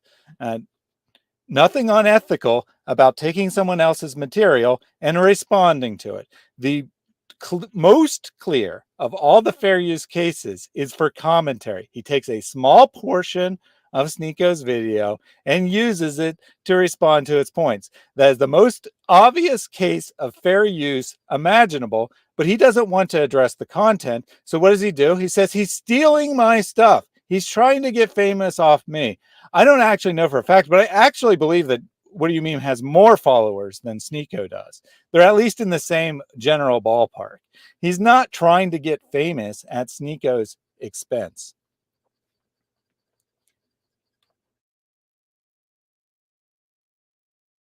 You're on mute. Sorry. I think you got a good point there as far as Sneako's deflection there, because he definitely does not want to deal with the truth that John is putting forward. He doesn't want to deal with that. Now, I'm hoping that he's actually truthfully paying attention to it, because it does seem like he's quiet for a bit. It does seem like he might be focusing on it for a bit. He might be just looking for any way for him to refute it. But I'm hoping that he's actually honestly looking and investigating this afterwards. Again, we love it when you do your own research. And again, I would highly recommend that you guys do it. Right, to give credit where credit's due, David S. put this in the chat. I'm not stealing his idea, but he checked. Sneako did not link to John McCrae's video. In other words, by his logic, he stole John McCrae's content. Again, amazing. I don't have a problem. I didn't link to Sneako's accounts throughout the entire universe, referencing every little bit. Fine, I didn't do that. It's under fair use. We are obviously not taking his content and saying that it is our content. We are doing our own reactions to his videos, as he is quite clearly doing here. So it's fair game. To be fair, he didn't do anything wrong by playing John's video and responding to it. What he did, but neither did John. He actually plays the entirety of John's video, I believe, which puts him in less in the fair use. He's still in fair use. I'm not saying he did anything wrong, but it puts him in a more questionable fair use case than John, who only took a tiny snippet. The amount you use is one of the fair use criteria, legally speaking. So by John only using a small portion of his video, he's actually a much better standing than Sneako himself is. And Sneako apparently doesn't give him any credit when he plays the entirety of his video. Now, to be honest with you, we are doing the entire videos. Yes, we are. Again, that was on, obviously, as we were going through this video, that was his complaint. So we are actually doing it in respect to the original creator of this video. Well, of the reaction video to the video that was created by John and I can always contact John later if there was ever an issue, which it's not going to be. So let's dive back in here. I know he's probably going to go for a rant for a bit on this topic, but again, he didn't even link John's video, so a bit of a hypocrite. But didn't put my own link to my channel, which they all do. Oh, put your PayPal, but then don't put the link to my Rumble channel, right? But all you autistic schizos who just say top H the whole time and get the chat blurred, how many times have we seen this? Never have the capability to. And no disrespect to the Catholics watching. I like the fact that Islam doesn't draw Muhammad, peace be upon him. You're not supposed to ever visualize that because he was not alive in our time. There's no way that we would know what he looked like, especially Allah, God. He's never drawn. We have hundreds of years of Muslims drawing pictures of Muhammad. He missed that. There are so many pictures. Yeah, plus his reason is totally wrong. That has nothing. Muslims don't not draw Muhammad because they don't know what he looks like. It's not like if they knew what he looks like, they could draw him. Because actually they can get a pretty good description of what he looks like by reading the hadith. Not a perfect picture, but a good enough picture to draw an approximation.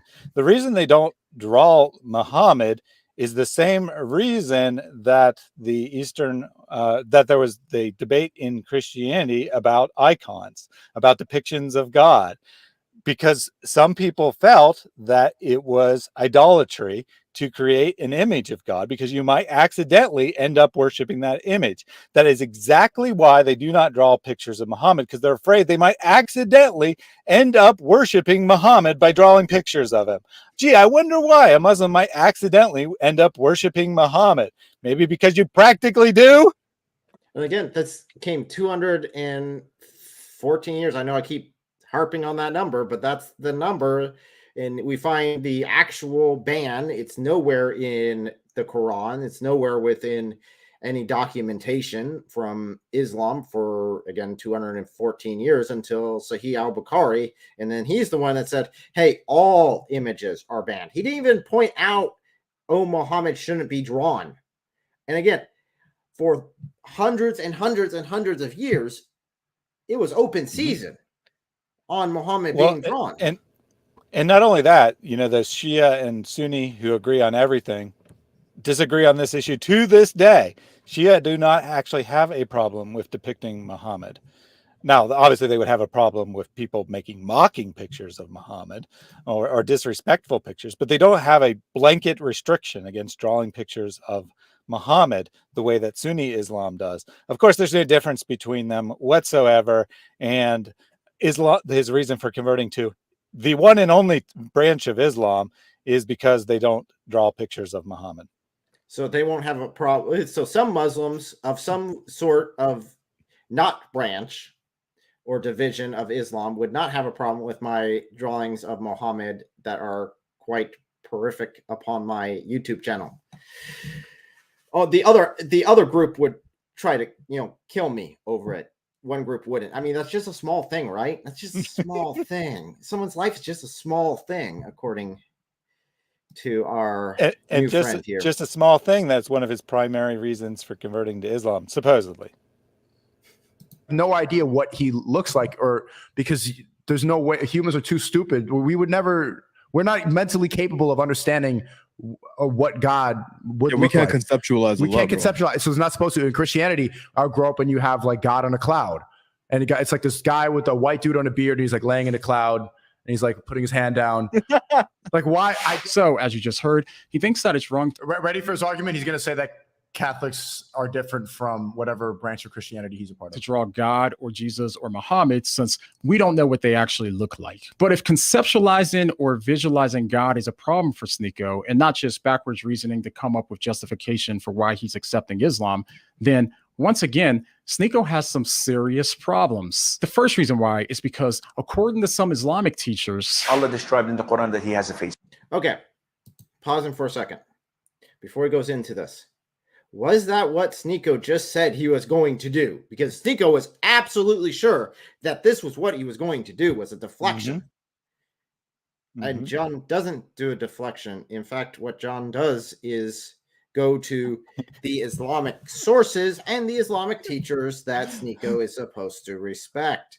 So let's go ahead and, again, this might be a little cheating if you guys haven't seen the video already with Anthony Rogers, but let's get it from the Muslim straight mouth here. So you're saying Sneako isn't the prophet? Sneako is no Sneako prophet.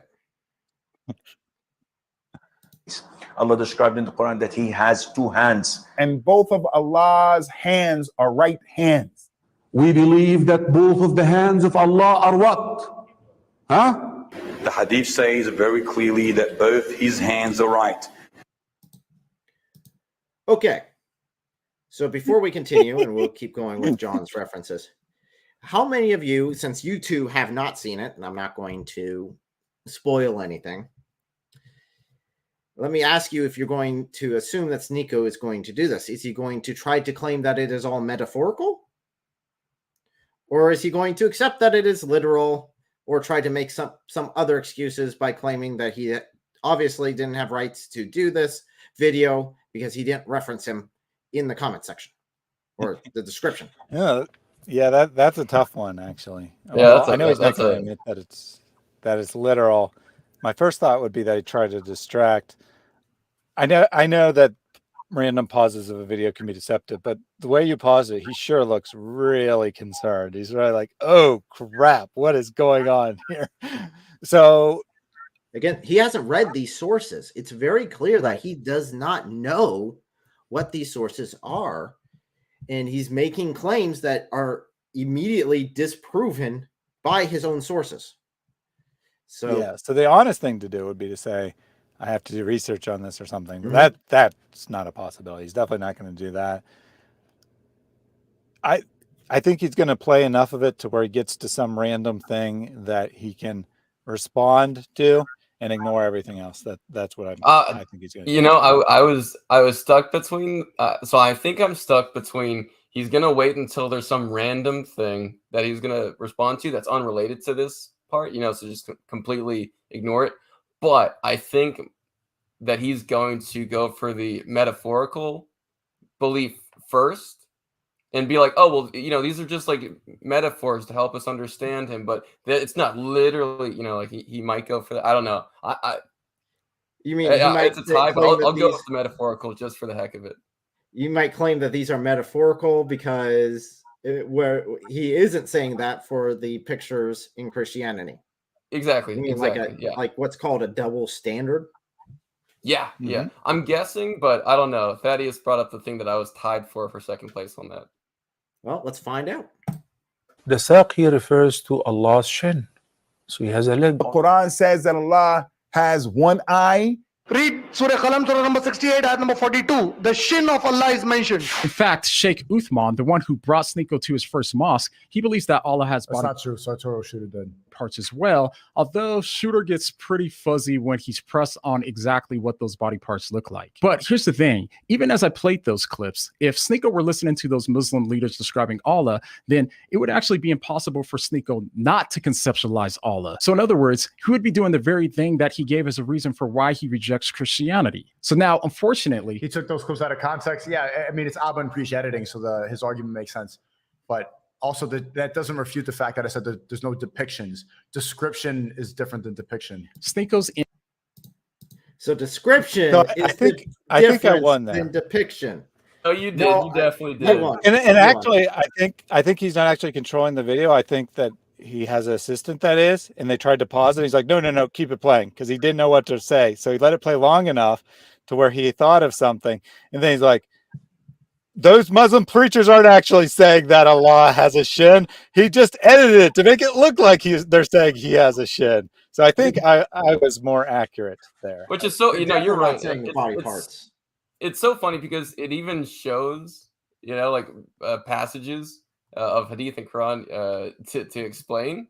And he's like, oh, well, the preachers are taken out of context. Well, no, because you can actually see the passage. And also, again, you could just find any of these videos where they're very clear. And as a matter of fact, I think some hadiths and early sources go on to say that if you were to deny that literal understanding of these descriptions of Allah in the Quran, then you would actually be an apostate, right? Because that would be denying something Correct. literally true of the eternal wisdom of Allah.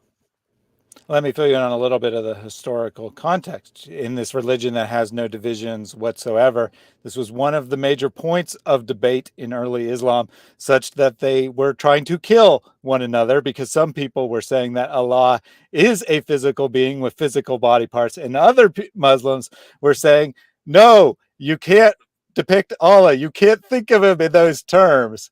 So you had one of the most important let's not call it a division, right? Because there's no divisions in Islam. One of the early, let's just say, disagreements is when one group of Muslims so strongly disagreed on whether Allah had physical body parts or not with another group of Muslims that they were killing each other, putting each other in jail, arresting each other. Totally no difference whatsoever. So, okay. So he didn't go so far and deny that they were literal. He accepts that they're just taken out of context, because after all, when they say that Muslims will know Allah because he will reveal his shin to them and they will recognize the shin of Allah, that is definitely not a physical thing. It's definitely taken way out of context, and that can't possibly mean what it means. Reinterpretation.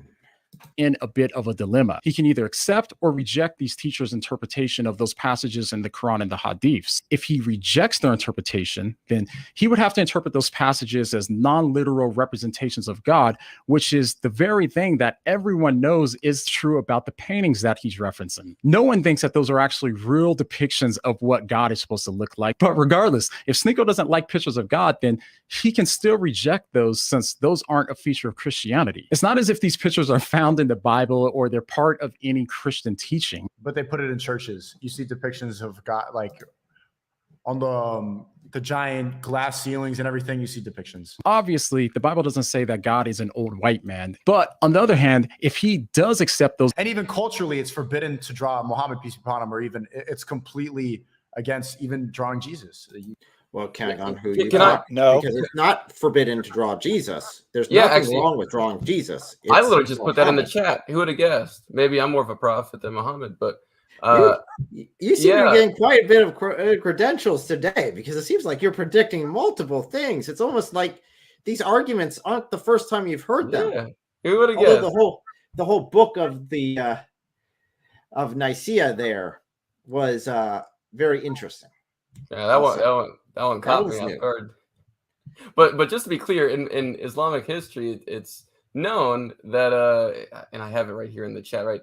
In the hadith from Ibn Abi Naj, from his father, from Harb, Abd al-Uzza, and other than him, it is narrated, when it was the day of Mecca's conquest, the messenger of God entered the house of God, the Kaaba, and commanded that the images inside the Kaaba be wiped out, but he placed his hands on the image of Jesus and his mother and said, erase everything except for what is under my hands.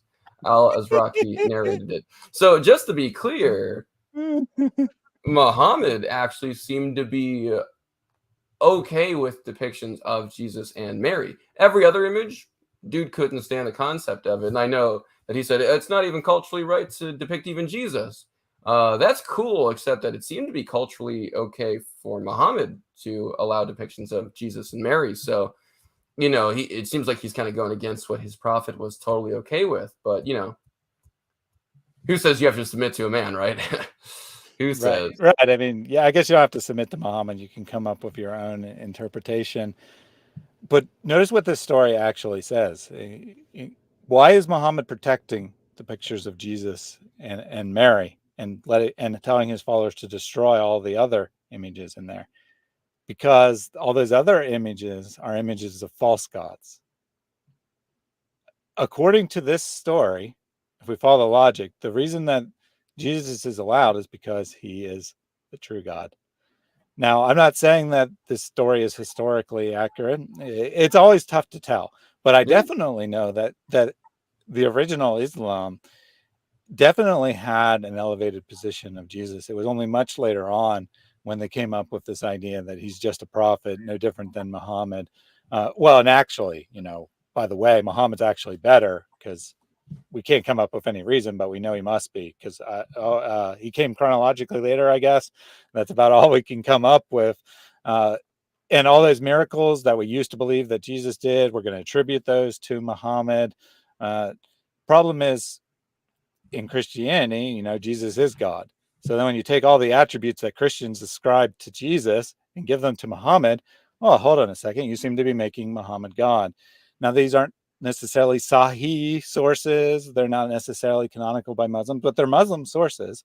And the biographies that come shortly after the time the Hadith are being written, all of a sudden they're making declarations of Muhammad, like the world was created for Muhammad. It was created through Muhammad. All matter that exists was a piece of Muhammad, or at least all human beings that exist are a piece of Muhammad, that Allah created Muhammad first and then took a little piece of him and put him in every human being.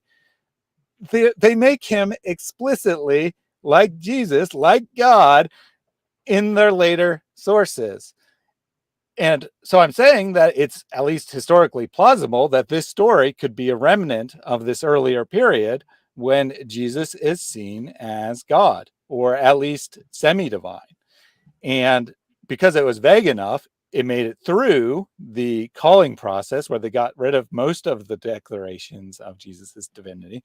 Just like in the Quran, if you read the passages about Jesus and you understand Christian theology, you can see how some of the passages are supporting the divinity of Jesus. But if you're reading it from a non-Christian perspective, they're vague enough that you wouldn't realize that they're claiming Jesus's divinity. So I don't know for sure, but I think that's an interesting observation. I actually wasn't familiar with that hadith, and I think that it's a very interesting hadith because it shows something different about what Muhammad thought than what a Muslim believes that Muhammad thought.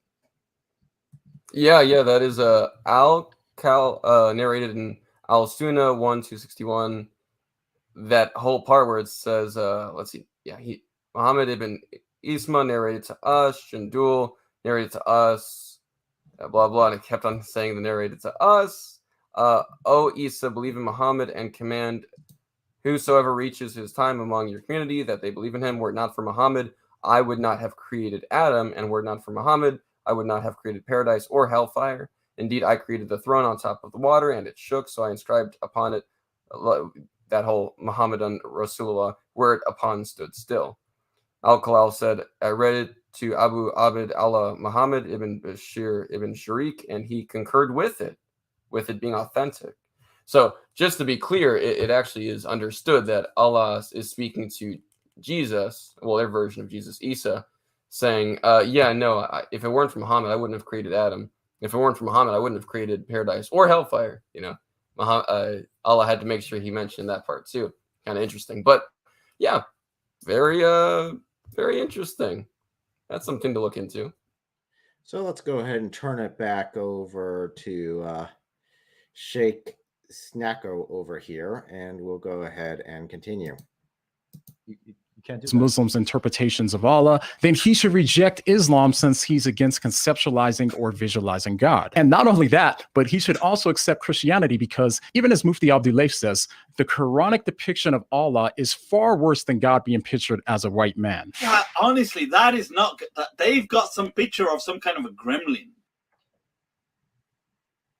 And last but definitely not least is perhaps the most absurd of them all. The fifth reason that he gives for rejecting Christianity and embracing Islam is the fact that the Bible's been changed and the Quran hasn't. But you're probably wondering to yourself right now, why would that be the most absurd of all of his claims, since that's a claim that Muslims often make? Well, it's not the ignorance of the claim that makes it the most interesting, but instead it's the way that he argues for it. So the context here in this clip that I'm about to play is that Sneako is having a debate with Gideon on Islam and Christianity, and Sneako is coming across as if he literally doesn't know any of the basics of the Bible. What's the chapter and verse of that? Matt, verse 39. What's the chapter? I don't know. There's been so many different. There's so many different versions of the Bible, bro. What other versions of the Bible are there? There's so many, bro. Okay, tell me some. Okay, let's look up versions of the Bible. We have the King James Version, the English Standard Version, the New American Standard, the New English Bible. You know the funny thing about all those different versions, Sneako? What? They're all just different translations, buddy. But it gets worse. Most people haven't read the original version. Have you heard of the Council of Nicaea? There's been a lot of chapters that have been removed, and the Bible's been tampered and manipulated with a lot over the years. Well, they did remove the Council of Nicaea from the original Bible. A lot of people haven't read those parts of the Bible. Council of Nicaea. What are you saying? There's a book called the Council of Nicaea? Yeah. Letting that sink in for a second here. Yeah, so there's the first time David is hearing it. It's probably a good reason why he hasn't felt muted. So David, when your brother in Christ played this, so we played the video that John's referencing first. Well, that's right, you came in before we finished that. And I had not watched John's video. I had not watched Sneako's video. I had no idea that he said this. And I started laughing hysterically when he said it, because I caught it right away that he said that the Council of Nicaea was in the Bible. I was laughing hysterically, but I thought he misspoke, right? Like I thought he had misspoke. And then his friend says to him, "You mean that there's a book in the Bible called was a book in the Bible called Council of Nicaea?" And he's like, "Yeah." So he didn't misspeak at all. That's actually what he thought, that there was a book of the Bible called Council of Nicaea that was removed from the Bible, apparently at the Council of Nicaea. That is wild that a book of the Bible called Council of Nicaea predated the Council of Nicaea and was removed at the Council of Nicaea. I couldn't laugh. I couldn't. I don't know. I was just too exhausted. I didn't think it like. Number one, when his friend was asking, "Well, what's the chapter?" He said, "Oh, there's so many different versions." What? Just say the chapter. What do you mean? Do you not know how to just cite? Well, it was there at the top. It said it right there, but oh yeah, wait, that's right. It also just showed it on the screen, but he couldn't identify what those numbers meant. He read half of it, but he didn't understand what the first half was. Again, I guess I'm kind of dumbfounded that he is so biblically illiterate that he couldn't tell him which number was the chapter number, and his response instead was, "Oh, I don't know. There's so many different versions." Actually, show me which versions. So David, I do actually want to correct you. That's a cut in John's video. He didn't go immediately to that. He did say, "I don't know," and there was some silence, and they. Okay, and then he's like, "We'll figure it out," or whatever. But so he didn't immediately start changing the subject. So that part's not true. But he definitely didn't know what the chapter was that he himself looked up. Right, that's his screen there that he's reading. Verse 39 says, "Verse 39 says, what chapter? I don't know. I just looked up Matthew 5:42, and verse 39 says it, but I can't figure out that it's Matthew 5:39 because it shows it on the screen right there." I'm just kind of dumbfounded. I'm going to be honest. I've never actually heard anyone say that the Council of Nicaea was a book removed from. Like, this is new. You know, I've heard three people who have, L as well. So that's four people who have never heard beforehand this claim that the Council of Nicaea was actually a book taken out at the Council of Nicaea. I don't know. Yeah. So which one was named first? The Council of Nicaea was named after the book. Well, I guess they had the book, right? And then they created a group gathering, because we can't call it a council. That'd be too confusing. Authoritative gathering of bishops to determine whether the book Council of Nicaea belonged in the Bible. And because they're discussing whether the Council of Nicaea book belongs in the Bible, they said, "Let's call our meeting the Council of Nicaea decision."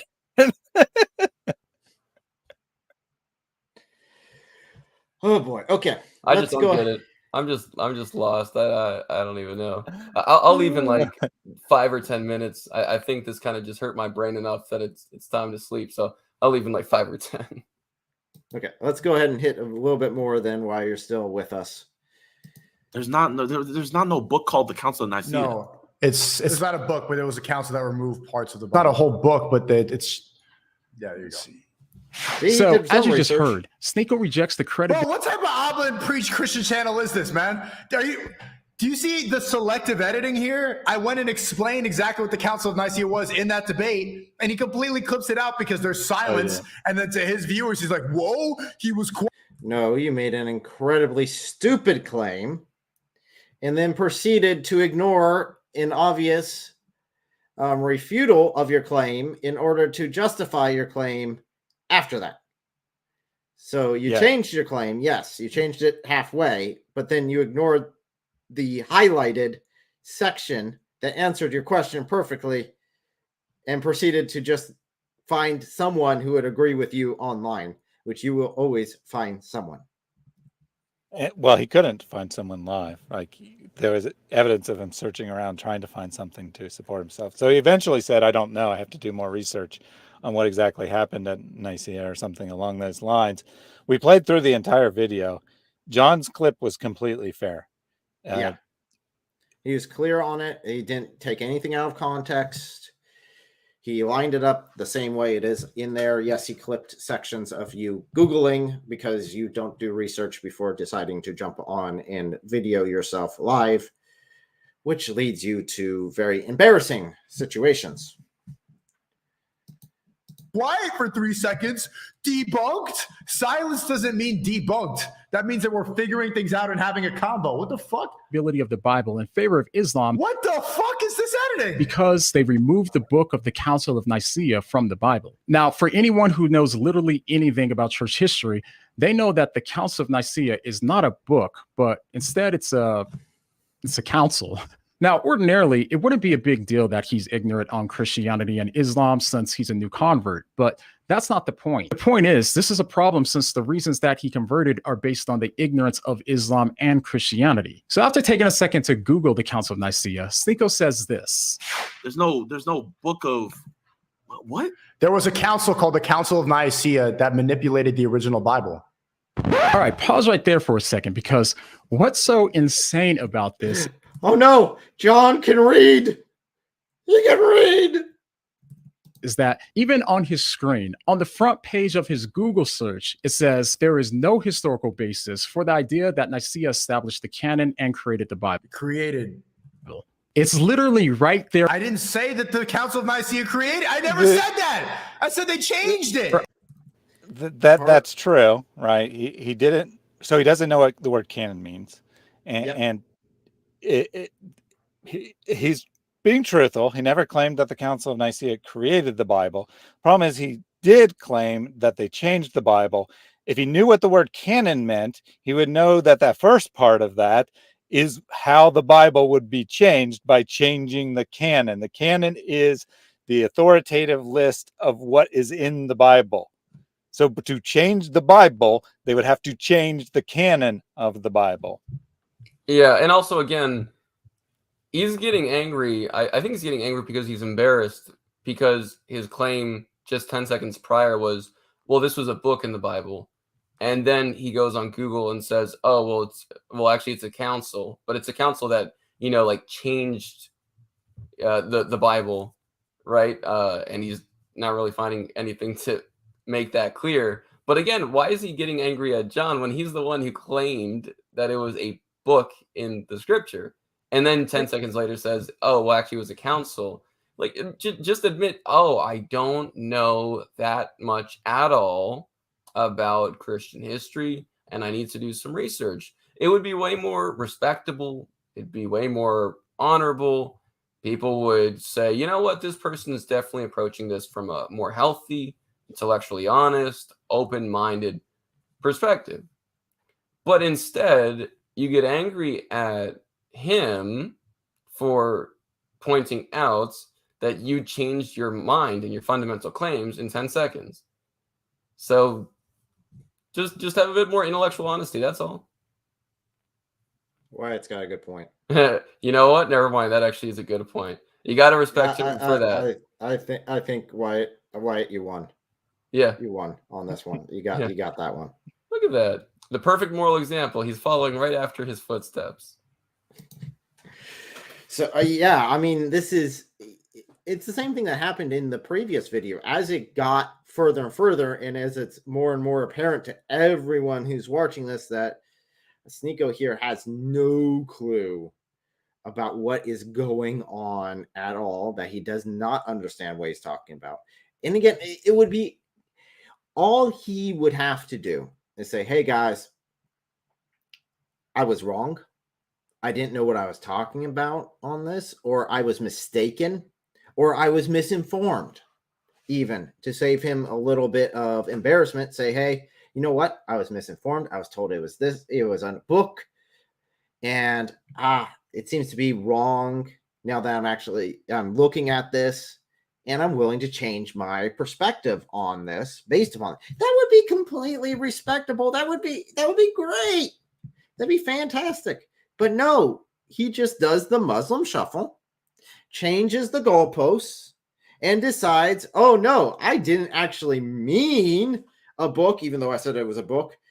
I meant what I now understand it as. Yeah. Again, just like Muhammad did himself. And the source on the screen says created, but I said changed, which is true, but he could have found another source that said changed, right? And that's not it's not like Sneako's Google search is John's only source. He's just using that because of the extreme irony of it being on the screen. Sneako obviously reading it because it wasn't there until he clicked a button that said, did the Council of Nicaea determine the Christian scripture? Clicked that button and then got the answer to it, because you know how Google gives you some questions you might be interested in the answer to. So he clicked on it, it popped up, and then he doesn't mention it on the stream. He just ignores it, scrolls down to try to find a different link. I need to write a book.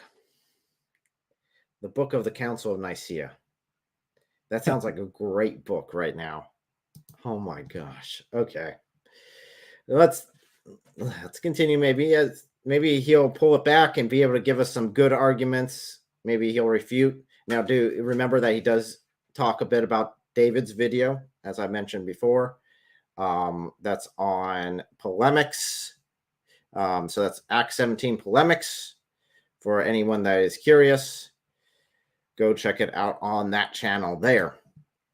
So let's see what he has to say. On his screen, and it's highlighted. And this means that not only is he not reading the screen, but it also means that he didn't even take the time to do it.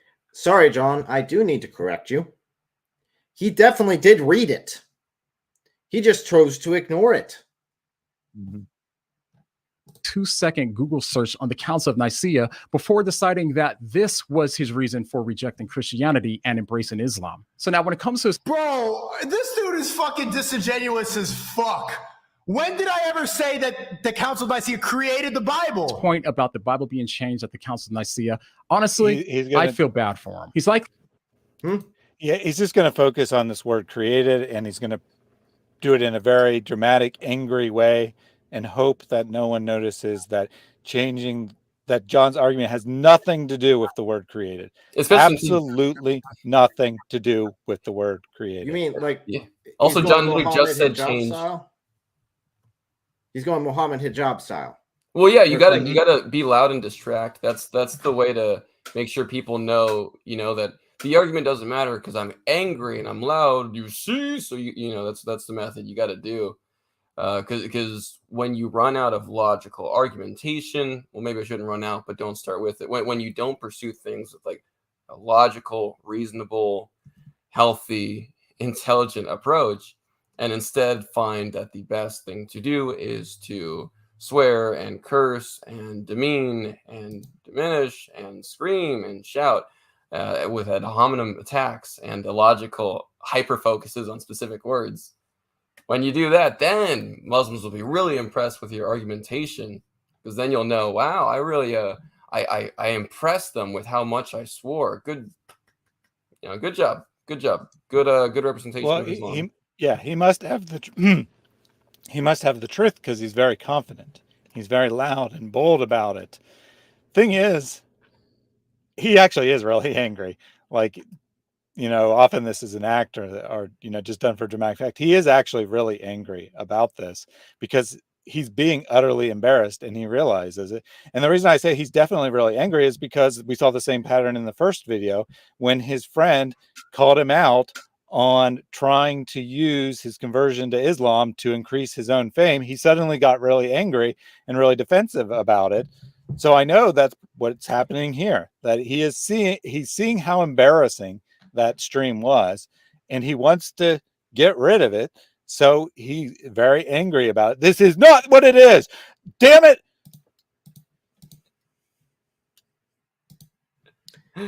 He gets so upset, poor guy. Oh, dear goodness. He does it to himself, which is the worst. The worst part about this is he's done it to himself. He could have watched John's video beforehand. It's not like this was a shock to him all of a sudden. This had been out, I think, for a day before he decided to watch it live and do a live react to it. And he got owned. And now he's upset that he's got owned on his own stream by his own hand because he didn't do the research. That's true. Okay, let's hit this. We're almost there.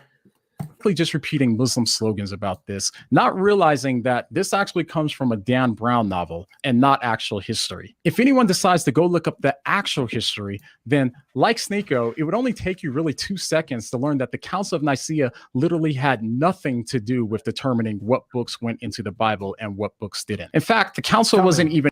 Okay, pause for a second. Thank you, David. Appreciate it. You're not even going to read it? Oh, I think it was thorough enough.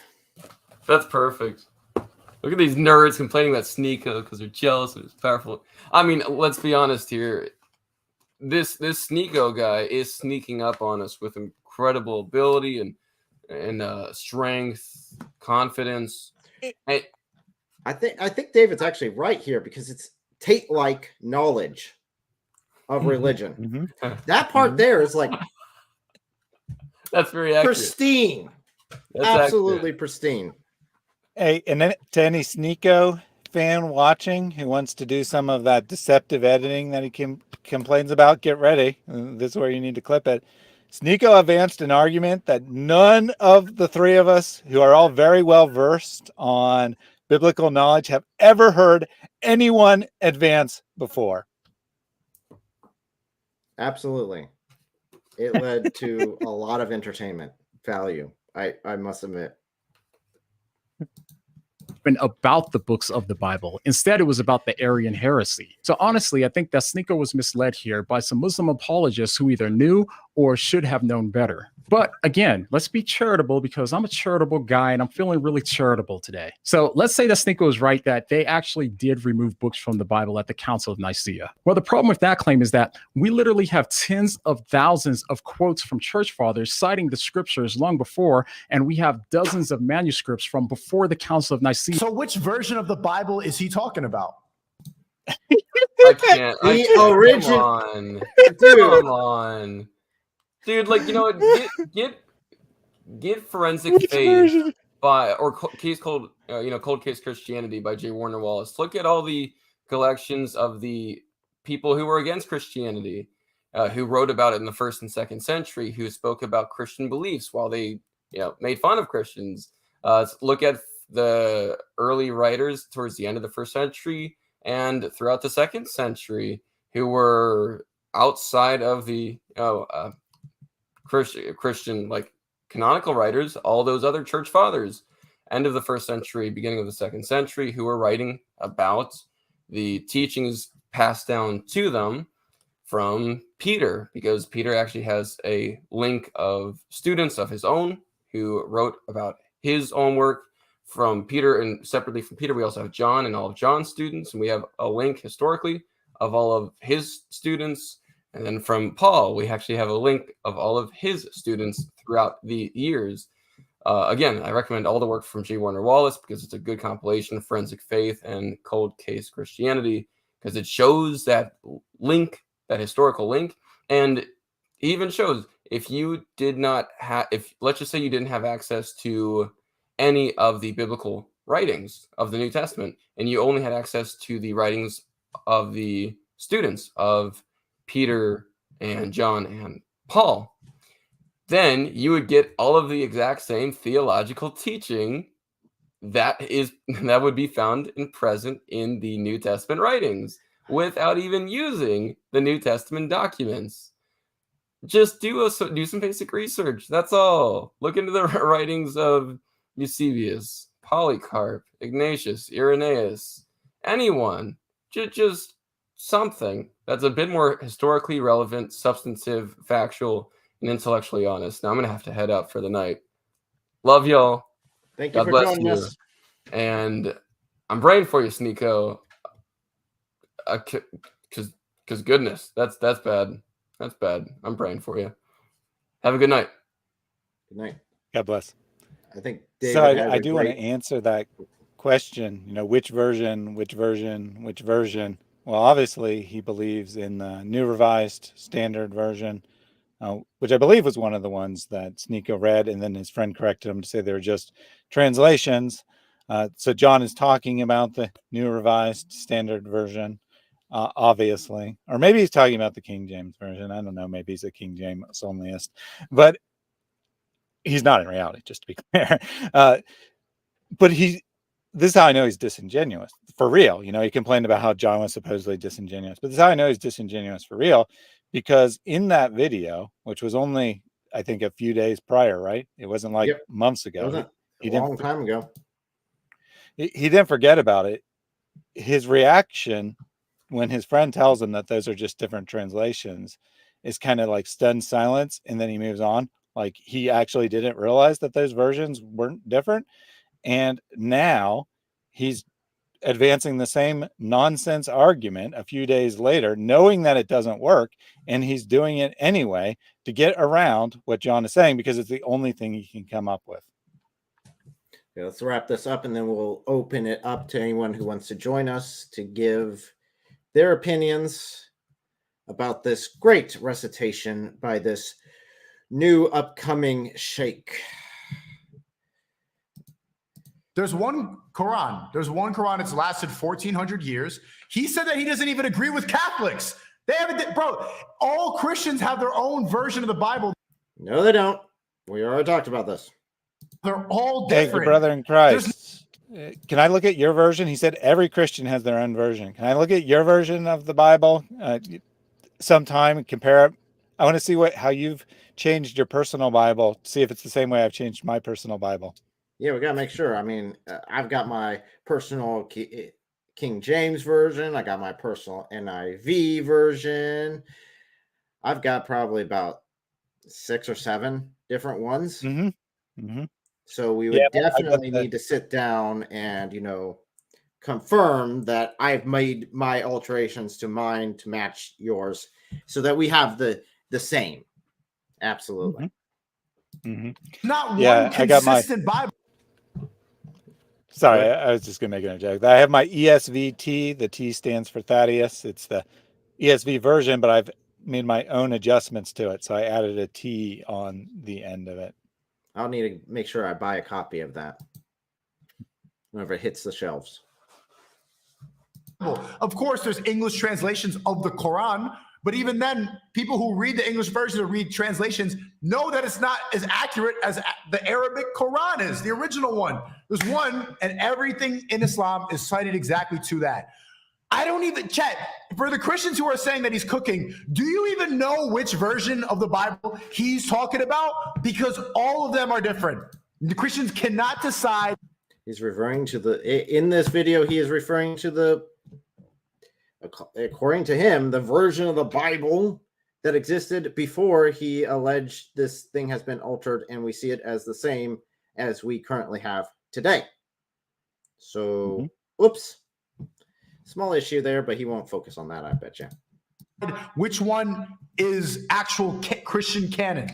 Was even a thought. So if someone really did change the Bible at the Council of Nicaea, then it would be pretty easy for textual critics to know what they changed and to fix it. We wouldn't be relying on the Council of Nicaea to know what was in the Bible anyway. And of course, when it comes to the Old Testament, then Sneako has also been deceived in believing that the Old Testament was changed as well, when in reality, history once again shows us that it wasn't. For a long time, Always source. Thanks for the 35. This is taken out of context. Appreciate you.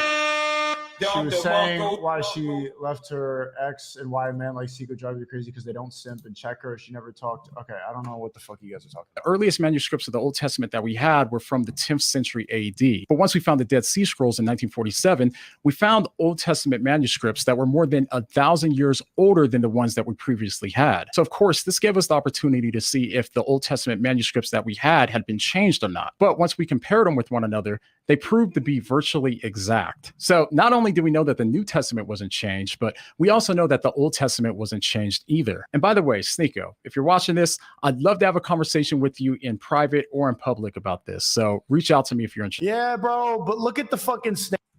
And here he goes on his rant again, which again, he is a bit of a hypocrite because he didn't share John's video in this video. Wait, he's going to complain a third time that he didn't. Oh, he's going to complain a third time. This is his go back to. This is go back to. I don't doubt if he did anything with this video, that would be his go to the entire time. Never mind that this literally has shown his handle the entire time. He would complain that I didn't properly credit him in the description the way he wanted to, probably on Twitter or something like that. Snake shit you did. And using so many. Just to be clear, John literally just offered to have a public conversation with him on his channel, which at this time is the what, 318,000 subscribers. He just offered to give Sneako access to his 318,000 subscribers, and the dude complains that he doesn't have a link in the video description that 0.01% of the people who watch the video are going to read. Now, again, Sneako on Rumble has over 200,000 and 200,000 and change. But guys, he's offering this right here, and Sneako is just too busy complaining about not being promoted in this one video when it's like, hey, you can come on here and we can have a whole conversation dedicated to you. And oh no, I definitely don't want to let my audience realize that I was just called out. Again, I called him out for this stream. I said, hey, come and join us. We're going to be talking about your videos. You have an option to go ahead and talk to us about it live. He is a no-show so far. Now, granted, we're not done with the live stream yet, so maybe he might show up. I'm not going to hold my breath because I might die. So let's go ahead and continue. Clips. A lot of, but the fact that, and this is what I'm so sick about these fucking bot tubers, is right now, I'm not even lying, I'm dominating on YouTube. I'm pulling in so many views on YouTube. How can you be dominating without a YouTube channel? I'm just printing out a question. You say you're dominating. I guess maybe all the videos that are on there. Then why are you complaining?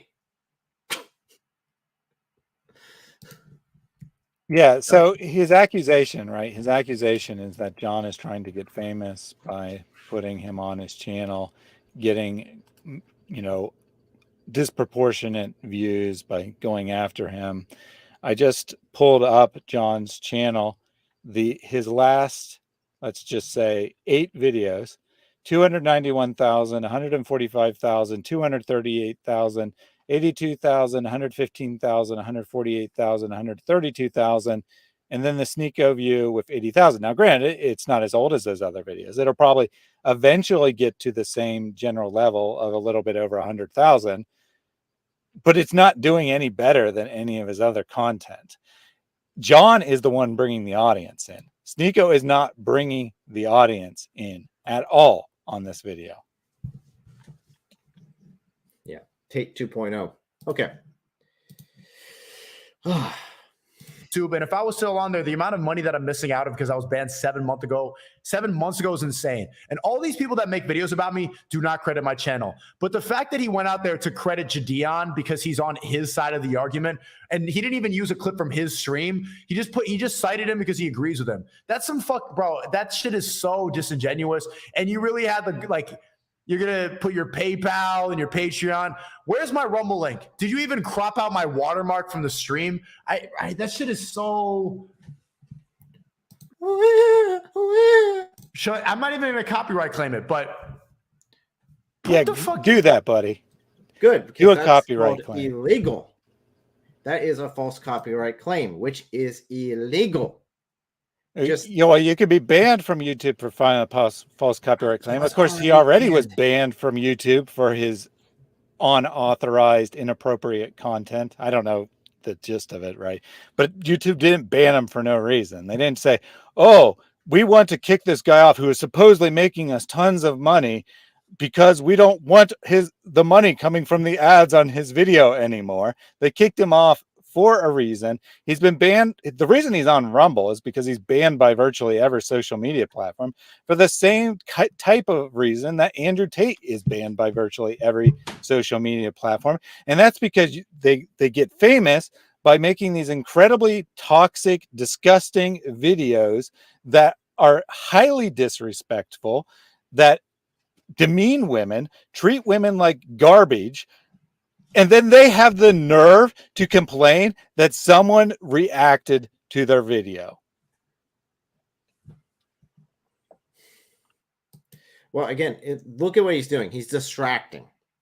He's playing the distraction game because he's not dealing with the invite to go talk to him, to talk to John. He's not dealing with the invite to go and debate him on any of these topics, or even his opportunity right now to refute any of the arguments that John has put forth. He's not taking the opportunity to do that. What he's doing instead, he's complaining. He's whining. He's claiming this as some sort of grievance against him, which, dude, no, this is fair use, plain and simple. You can't copyright this. That's illegal. Popular influence. These people don't even know. Do you know that? You know how many people come up to me, chat, and they're like, "Yo, I see your YouTube videos all the time." I was sparring yesterday, and some dude, like, in between rounds is like, "Yo, I watch your YouTube videos." I'm like, take out my mouth. I don't have YouTube. Because these people don't credit me. They'll use my name, they'll use my likeness, they'll do all these, and they don't even say what website I'm on. Fucking annoying. I guarantee not one person.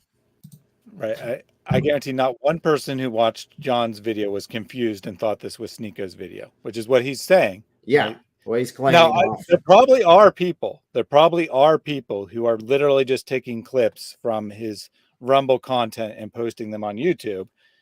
That's not John, right? There are people doing that. That might be confusing people into thinking that he has a YouTube channel. That's not what John did, and that's not what anyone would think watching that video. Interesting. Sneako then goes on to argue that the reason why he converted to Islam is because there's only one Arabic Quran that hasn't been changed at all. You know what book has never been manipulated? You know what book has no 30 different versions of it? Look what he did. Did he? Oh, no. You can see the watermark. What book? Okay, so you can see the watermark, which is what his complaint was, that you removed the watermark. No, John didn't remove the watermark. It's still there. It's still there. That's why I had to put this shit right here.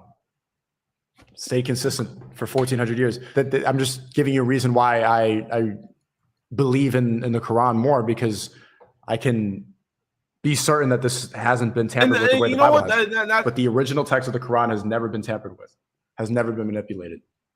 And this is the one that you could always go to. It's the same. It's consistent for 1,400 years. And I was planning on responding to this claim to show how, once again, this should cause him to reject Islam and to embrace Christianity. But then I thought, you know what?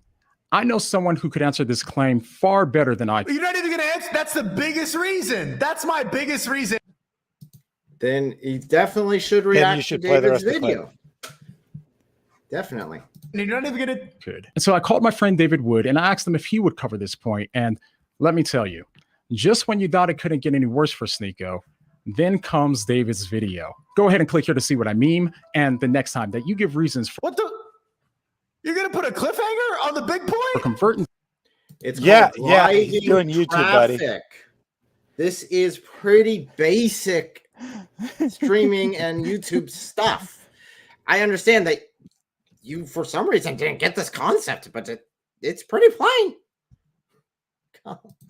Islam. His reaction, right? You're leaving a cliffhanger is exactly the reaction you want from the audience, so that they click the video. Now you can argue whether that you could pretend that that's unethical. You could say I would never do something like that, but the reason he's doing it is quite apparent, and John isn't like trying to hide that. He's saying, click here to watch David's video on the subject. Our two videos are linked together. And guess what? At the end of David's video, he does the same thing and says, here's the reason why you should watch John's video. And that's what he's going to object to. He didn't even answer me. He couldn't answer me on this point. Yeah, he could have. He just wanted to share traffic with David so that both of their videos got more views. Yep. Plain and simple. Without understanding is. And look at that. See, you know what they do? They won't link my channel, and then they'll make thumbnails like this. And again, his channel is literally linked because you see the watermark, which again is the link. But yeah, so this is number 4 of him whining. I think it is. Yeah, 4 or 5, depending on how you count. And again, like I said, John offered him the opportunity to come on the channel. He can, which actually is probably not a bright idea, John. Incidentally, if you see this, you could actually get in trouble for having a banned YouTube personality on your own channel. But John did make that opportunity for him to come on the channel, and he's complaining that he didn't put a stupid link in the video description. I know for a fact that virtually no one reads the video description. That link would have done nothing. A few people would have seen it. No one would have clicked on it because no one would be interested in your stupid content after watching John's video. And again, I took the risk too because I invited him on here. Invited basically actually 2 banned YouTube people, both Andrew Tate and Sneako over here as well, both to join us on this stream and give their opinions and refute us. They decided to decline. So let's go ahead and see what his reaction is to David's little video. To make me look bad. So they just use my name that's popping right now. They use my likeness, which is popping right now. And they use, this clip is me making fun of people crying. Chat, do you remember the screenshot right here of my face? You remember when everybody thought I got jumped in the train station? And I made a video like, ha ha, that's what this face is. And he's using it. Yes, you make a public post and people use public post. Dude, if you don't want people to use it, don't use public post. Right. The image is being used out of context, but no one believes otherwise. No one thinks that he's actually crying about whatever David says in the video. At least not anyone with an IQ above Sneako's, which is virtually every person on the planet would think that, because they would know that he couldn't possibly be crying about what's in David's video because David couldn't have had that image of him crying before he made the video. Again, this is pretty common for people to use these sort of images. It's normal to use thumbnails just that grab people's attentions. Just to let you know. I know that might shock you guys, but there's the truth. Yeah. Against me. They use my reputation, use my name, and then don't give me credit. Oh, fuck that. Fuck that. Islam or Christianity, what are you going to say? What do you mean?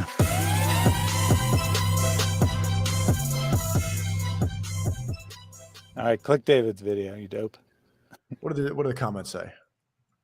Religion, I need to obey and be loved by God. Christianity, I am loved by God, so that makes me want to obey.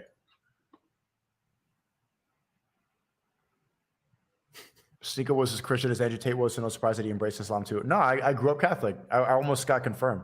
As a Christian gamer, I'm distancing my... You almost got confirmed. You see, he is an authority in Christianity. Oh my. That is an amazing admission there. He had no idea how stupid that statement was. And a lot of the audience won't either because they won't have grown up Catholic. Getting confirmed doesn't mean anything. In the Catholic Church, you're baptized as an infant, and then when you're a teenager, you accept the baptismal promises for yourself. That's called your confirmation. Literally every child who goes through the religious education system to that point will be confirmed. It means absolutely nothing. It's not like some great accomplishment that puts him as a super Catholic or something. It's the bare minimum expected of every single child when they reach a certain age. Yeah, by his reaction, it sounds like he was almost confirmed Pope. He was almost there, but then he decided to leave for Islam. And it's like, dude, okay, so you do the bare minimum requirement, and you don't even do the bare minimum because he didn't even do it. He almost did it. So you failed the bare minimum of being a Catholic and then claim to be an expert of some sort. Yeah, the comment on John's video is right. Whew. Myself from Sneako. Whoa, deja vu.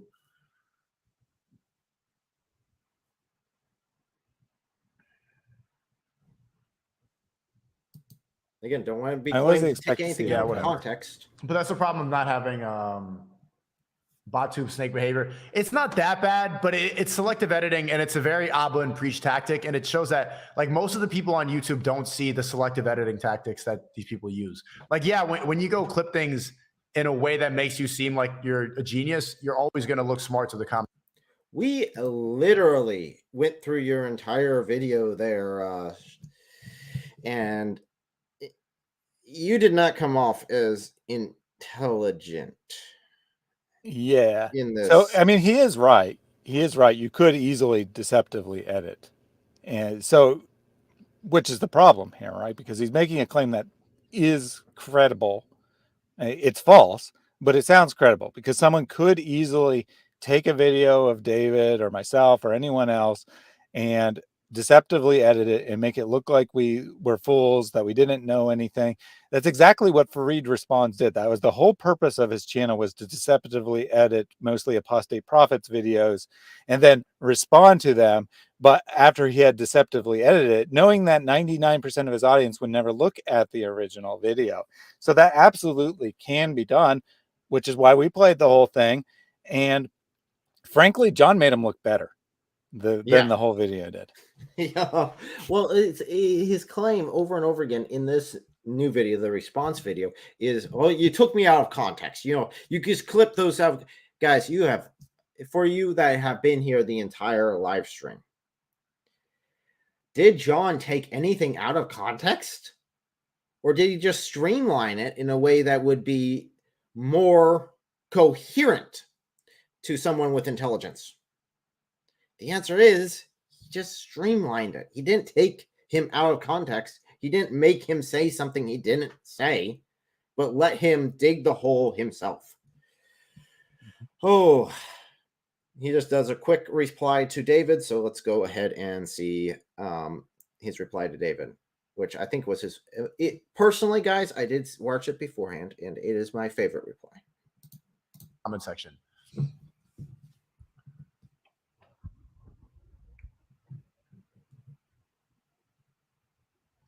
Watch the next video. Let's see. How long is it? Looks like Sneako is about to have a really bad weeko. If you... I will agree that's kind of cringe.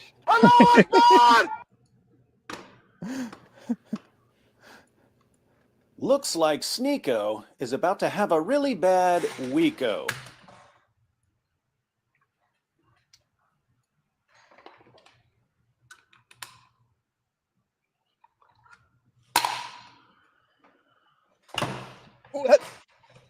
What?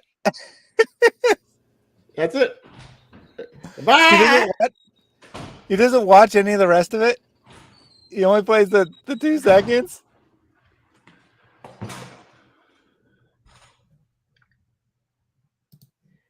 And that, guys, that is all acting.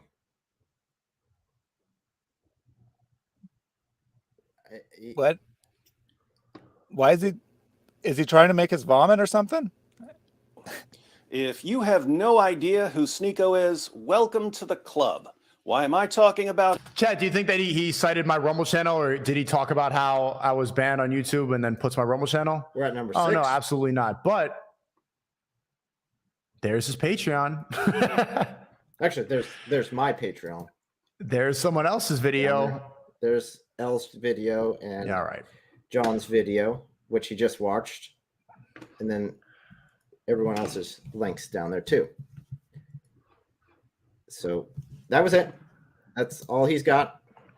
That was his sum total. Yeah, he didn't of even want to refuting actually hear it. He just wanted to complain about not being linked. Obviously, again. I wasn't cited, so therefore, it was evil. It was evil because I was not cited correctly. Okay. Well, let's go ahead and pull up a couple of our guests, and then we'll go from there. So, there we go. Press the wrong one. Hello, gentlemen. How are you doing today? Hey, Dr. M. Good to finally get a chance to talk to you. So, you've watched the videos. I mean, we didn't clip any of them. I played all of them, even the extremely, what I found to be boring parts. What were your thoughts?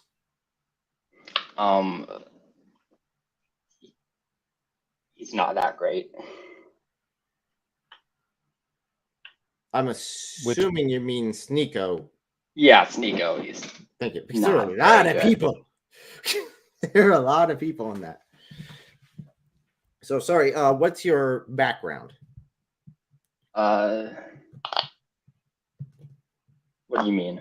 Christian, Muslim, atheist? I was a Scientology? Christian until like 3 years ago. Now I am a Muslim.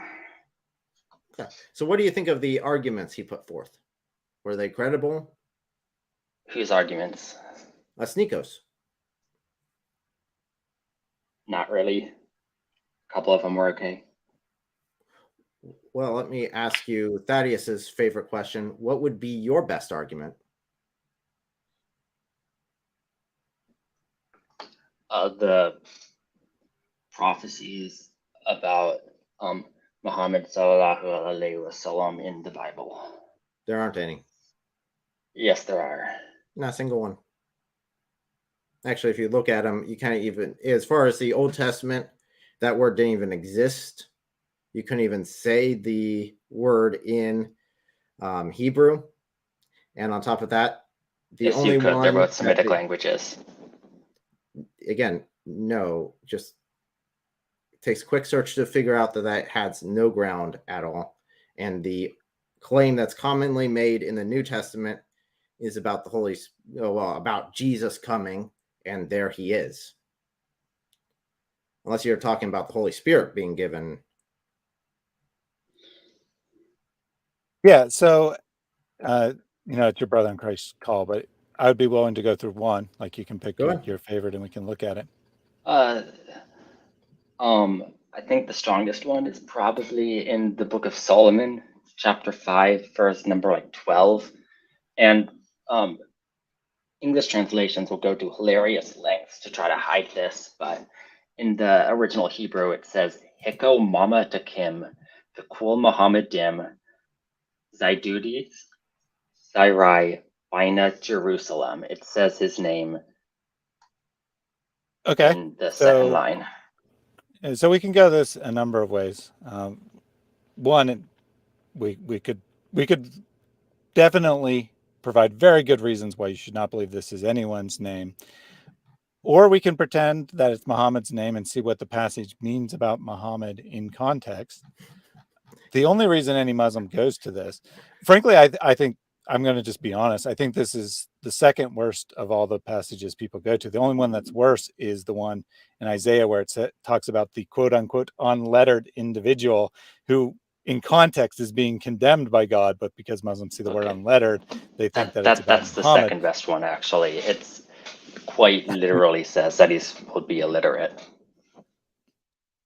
Okay, we can go. I definitely would be interested in going to that next. So your brother in Christ looks like he had to step out. So I guess it's my choice. Or so since I'm the only one here, I'll give you the option. Which would you prefer that we do? Would you prefer that we the one in Solomon? No. I was going to say with Solomon because that was the one you went to first. Oh. Would you prefer that we examine whether or not the word Muhammadim is possibly a name that could possibly refer to Muhammad? Or would you prefer to just have us grant that the word Muhammad is in that passage and then just read it in context and see what it's saying about Muhammad? Well, the first one, because of course, if Okay. it's not even a name, then you can't establish who it is. Okay. So you said that English translations go to great length to hide this. And that is what you said. So obviously, I'm not going to go to an English translation. My question to you would be, do you have any scholar of Hebrew, anyone who has any knowledge of how Hebrew is done, any historical person, or right, any current scholar that would say that this is a name, any person throughout church history, throughout Jewish history that's interpreted this as a name? Because remember, just because it's a name, they don't have to say it's not a name to say it's not Muhammad, the prophet of Islam. They could say other things, right? They could say that it's a coincidence, that people purposely named their child Muhammad to try to fulfill the prophecy. You could say all kinds of things. You wouldn't have to say it's not a name. So do you have anyone who has ever interpreted this passage Well, as being it a name? definitely couldn't be that he was named Muhammad Sallallahu Alaihi Wasallam in order to try to fulfill this, because his father. So you don't have to already refute there. a theoretical excuse that someone could offer. I'm just asking, do you have anyone? Okay, who well, has that's ever the excuse you offered. It was a theoretical excuse someone could offer to get around it being a name, or that it being the prophet of Islam, right? So someone could read this passage, see that it's a name, think that it could be your Muhammad, because he's not the only person ever in history named Muhammad. I'm sure you'll agree. Now they would read it and think it could be your Muhammad, and then okay, let me rephrase it a different way. There are many translations of the Bible, of Song of Solomon specifically, from before the 6th century. So no one in the 5th century or the 4th century or the 3rd century could possibly be purposely mistranslating this passage to get around the prophet of Islam, correct? Okay, well, the English language didn't exist yet, so that's just a moot point. Right. What do you mean that's a stupid point? A moot point. You didn't understand the point. Okay, you didn't understand the point. M-O-O-T, moot. Not stupid. Well, no, you didn't understand the point at all. My point was that in the 5th century, someone translating this, not into English, I didn't mean into English, into Latin or into Coptic or into Syriac or whatever language they're translating into that's relevant for the 5th century. Did anyone ever translate this as a name? Because they couldn't avoid translating it as a name because they were trying to avoid it being about Muhammad, because no one knew about Muhammad yet. Well, unless that was my point. You speak like Latin and Syriac and all these languages, then you have no way of knowing that. I can look at the Latin translation. I can see whether it's okay. So yeah, you're going to you're taking a translation into Latin and then trying to get that into English. No, I don't have to translate into English to know whether it's a name or not. I actually do have rudimentary knowledge of Latin. I could tell you if something was a name or not. I couldn't just tell you what any random word translates as. I don't have. It was many years ago that I took Latin. I don't remember all the specifics, but I could definitely tell you if something's a name or not, because names are marked in a very specific way in Latin. So my question to you is, for not me or you or just any random person who wants to go to it, but has anyone ever acknowledged that a Latin translation or a Syriac translation or anyone in a commentary on the Hebrew translation talked about how they are waiting for this prophet who is named, whatever in their particular, however particularly would be said in their language? what I'm getting at is no one's ever interpreted this passage as a prophecy. No one has ever interpreted this passage as being about a named individual that's going to come in the future. And you're saying that modern translations purposely hide this fact. They purposely try to get around the fact that it's the name Muhammad. But no one before the time of Muhammad could be trying to get around it being a prophecy about an individual. That's what I'm trying to get at. Okay, well, also all of these translations and commentaries into like Latin and Syriac and Greek and whatever, those are all after Paul the Heretic kind of like whether they're after decided Paul or not is that. not relevant to my Well, argument. it is because he decided that there wouldn't be anyone after Jesus. So you're saying that Paul had the authority to influence every Jewish translation who do not believe that Jesus is the Messiah? Jews even today mainly just use Hebrew and Aramaic, and they'd also be. Yeah, well, thank you for saying that they don't just use the Hebrew and Aramaic. That actually supports my case. That no Jewish commentary, whether they were writing it in Hebrew or some other language, all those commentaries are from like Middle Ages by like Rashi and people like that. So you are familiar with every Jewish commentary ever written? Well, no, but okay. So have you heard of something called the Talmud?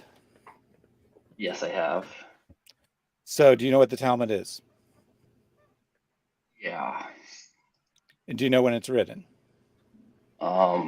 It's written in like the early medieval era.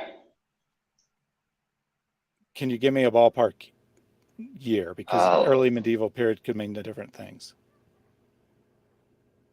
If you don't know, that's fine. I'll tell you. Well, medieval period is like 500 to 1500 CE, so that would be like. Okay, so you're close. Time between the 500 and 800 or something. So you're close. The core text of the Talmud is written around the year 250, and then the expanded commentary is written around the year 450. Now it's said to be the handed down oral history of rabbis, irrelevant for our purposes. It's written down by the year right around the year 450, which is clearly before 622.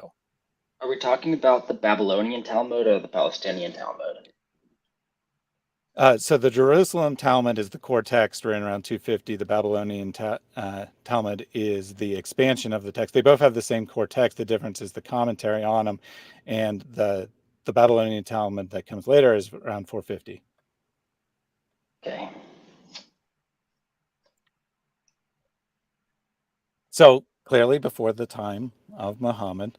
I don't know off the top of my head how much commentary there is on the Song of Solomon, but I know for sure there's some, right? There's some commentary in it about it. Well, when's our first manuscript? So now you're shifting the standard, and that it has to be about manuscripts. So you're going to have the same standard when we go to something in Islam. It could have been interpolated, like how Josephus interpolated about stuff. So now you're going to say, so I will give you that you are finding ways to avoid the gist of the argument, but you're making your argument more and more ridiculous by doing so. What you're claiming now that one is for all Christian sources, right? That all Christian sources, Paul somehow corrupted, that he somehow changed the text of the Bible, the authoritative text of what was called the scriptures to the original Christians, because they didn't yet have the New Testament. He somehow changed that text, and no one noticed, to get rid of this prophecy of another figure, apparently. Is what you're telling us. But he somehow managed to change. He somehow managed to change all the manuscripts of the Hebrew Old Testament, as well as all of the Greek translations of the Hebrew Old Testament, to get rid of any reference to any name in the Song of Solomon.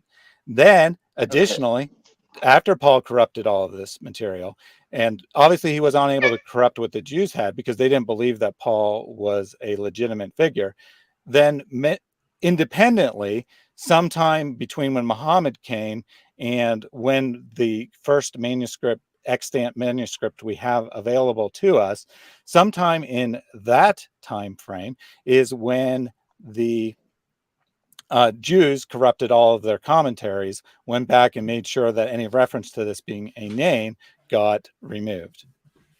Yeah, well, after 70 AD, the Jews were in diaspora, so they would have probably just copied down from whatever the Christians had at that time in place. So are you saying that Jewish people who have rejected Jesus as the Messiah are copying their authoritative scriptures from Christians? Well, that's all that they have access to.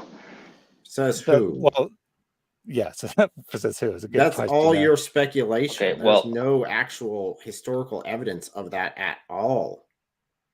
That's just you making up something off the top of your head.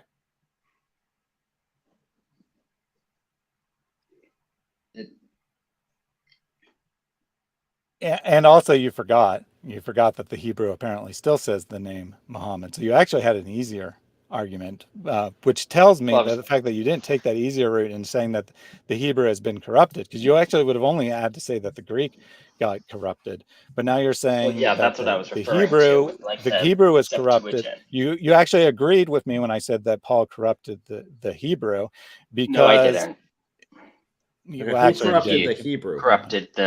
I said he corrupted the New Testament. I said that he corrupted the scriptures which were written in Hebrew, and well, you I was agreed, about to. I didn't implicitly. agree. I was about to respond, but you just kept going. I was about to say that he wouldn't have had to actually interpolate that, since he had so much of an impact on how the texts were interpreted afterwards. All right, so let's continue to go with your conspiracy theory, right? All right, let's continue to go with your conspiracy theory. That for some reason, Paul changed this very clear prophecy, or actually he didn't, right? He didn't change the text. That's actually very crucial, because that's actually less plausible. Although I was saying it was an easier route, I'm actually going to have to change that now, because thinking about that's actually less plausible, because you're saying that the text was still intact and that Paul's influence caused Christians to not be able to read the text properly is actually what you have to claim. That basically, because they believed, because they believed Paul, they missed the clear evidence of this being about a future figure. Meanwhile, Jews don't believe that Jesus is the Messiah. They don't believe he's the promised figure of the Old Testament. So they're reading this passage, apparently, still thinking it's about a prophet. But sadly, the text that we have from Jews written in that time period, just like all text written in that time period, we only have available from manuscripts that come some number of years later. So now they see Muhammad come, they see that, oh crap, this passage looks like it might be about Muhammad. And instead of saying, oh look, this is the figure that we've been waiting for, our scriptures have finally been fulfilled, they say, no, let's change our script, or let's change our interpretation of this. Let's leave the text intact so that anyone who can read Hebrew could see it for themselves, but we're going to pass around this authoritative interpretation of the scriptures that in fact it's not about a name. That is actually the argument you're now making. Well, it was actually more credible when I accidentally said that you said the text had been corrupted, but that doesn't work with your argument. Well, Jews have like a history of rejecting figures that have been clearly prophesied in the Torah. Like, can you name one other than your accusation Jesus, that Muhammad Messiah, and we both agree. So now you agree that Jews improperly rejected Jesus, because obviously in Islam you have right you do have the claim that Jesus is the Messiah. So tell me what Messiah means. Like they didn't like interpolate the text. That's not the question. The question is, what is Messiah? Means anointed one. Anointed one. Where did you get that from the Quran? You're correct. That's what it means. But where did you get that? Because The Quran doesn't seem to know that. Neither do early Muslims. They, in their commentaries, they have no clue what the word means. Okay, well,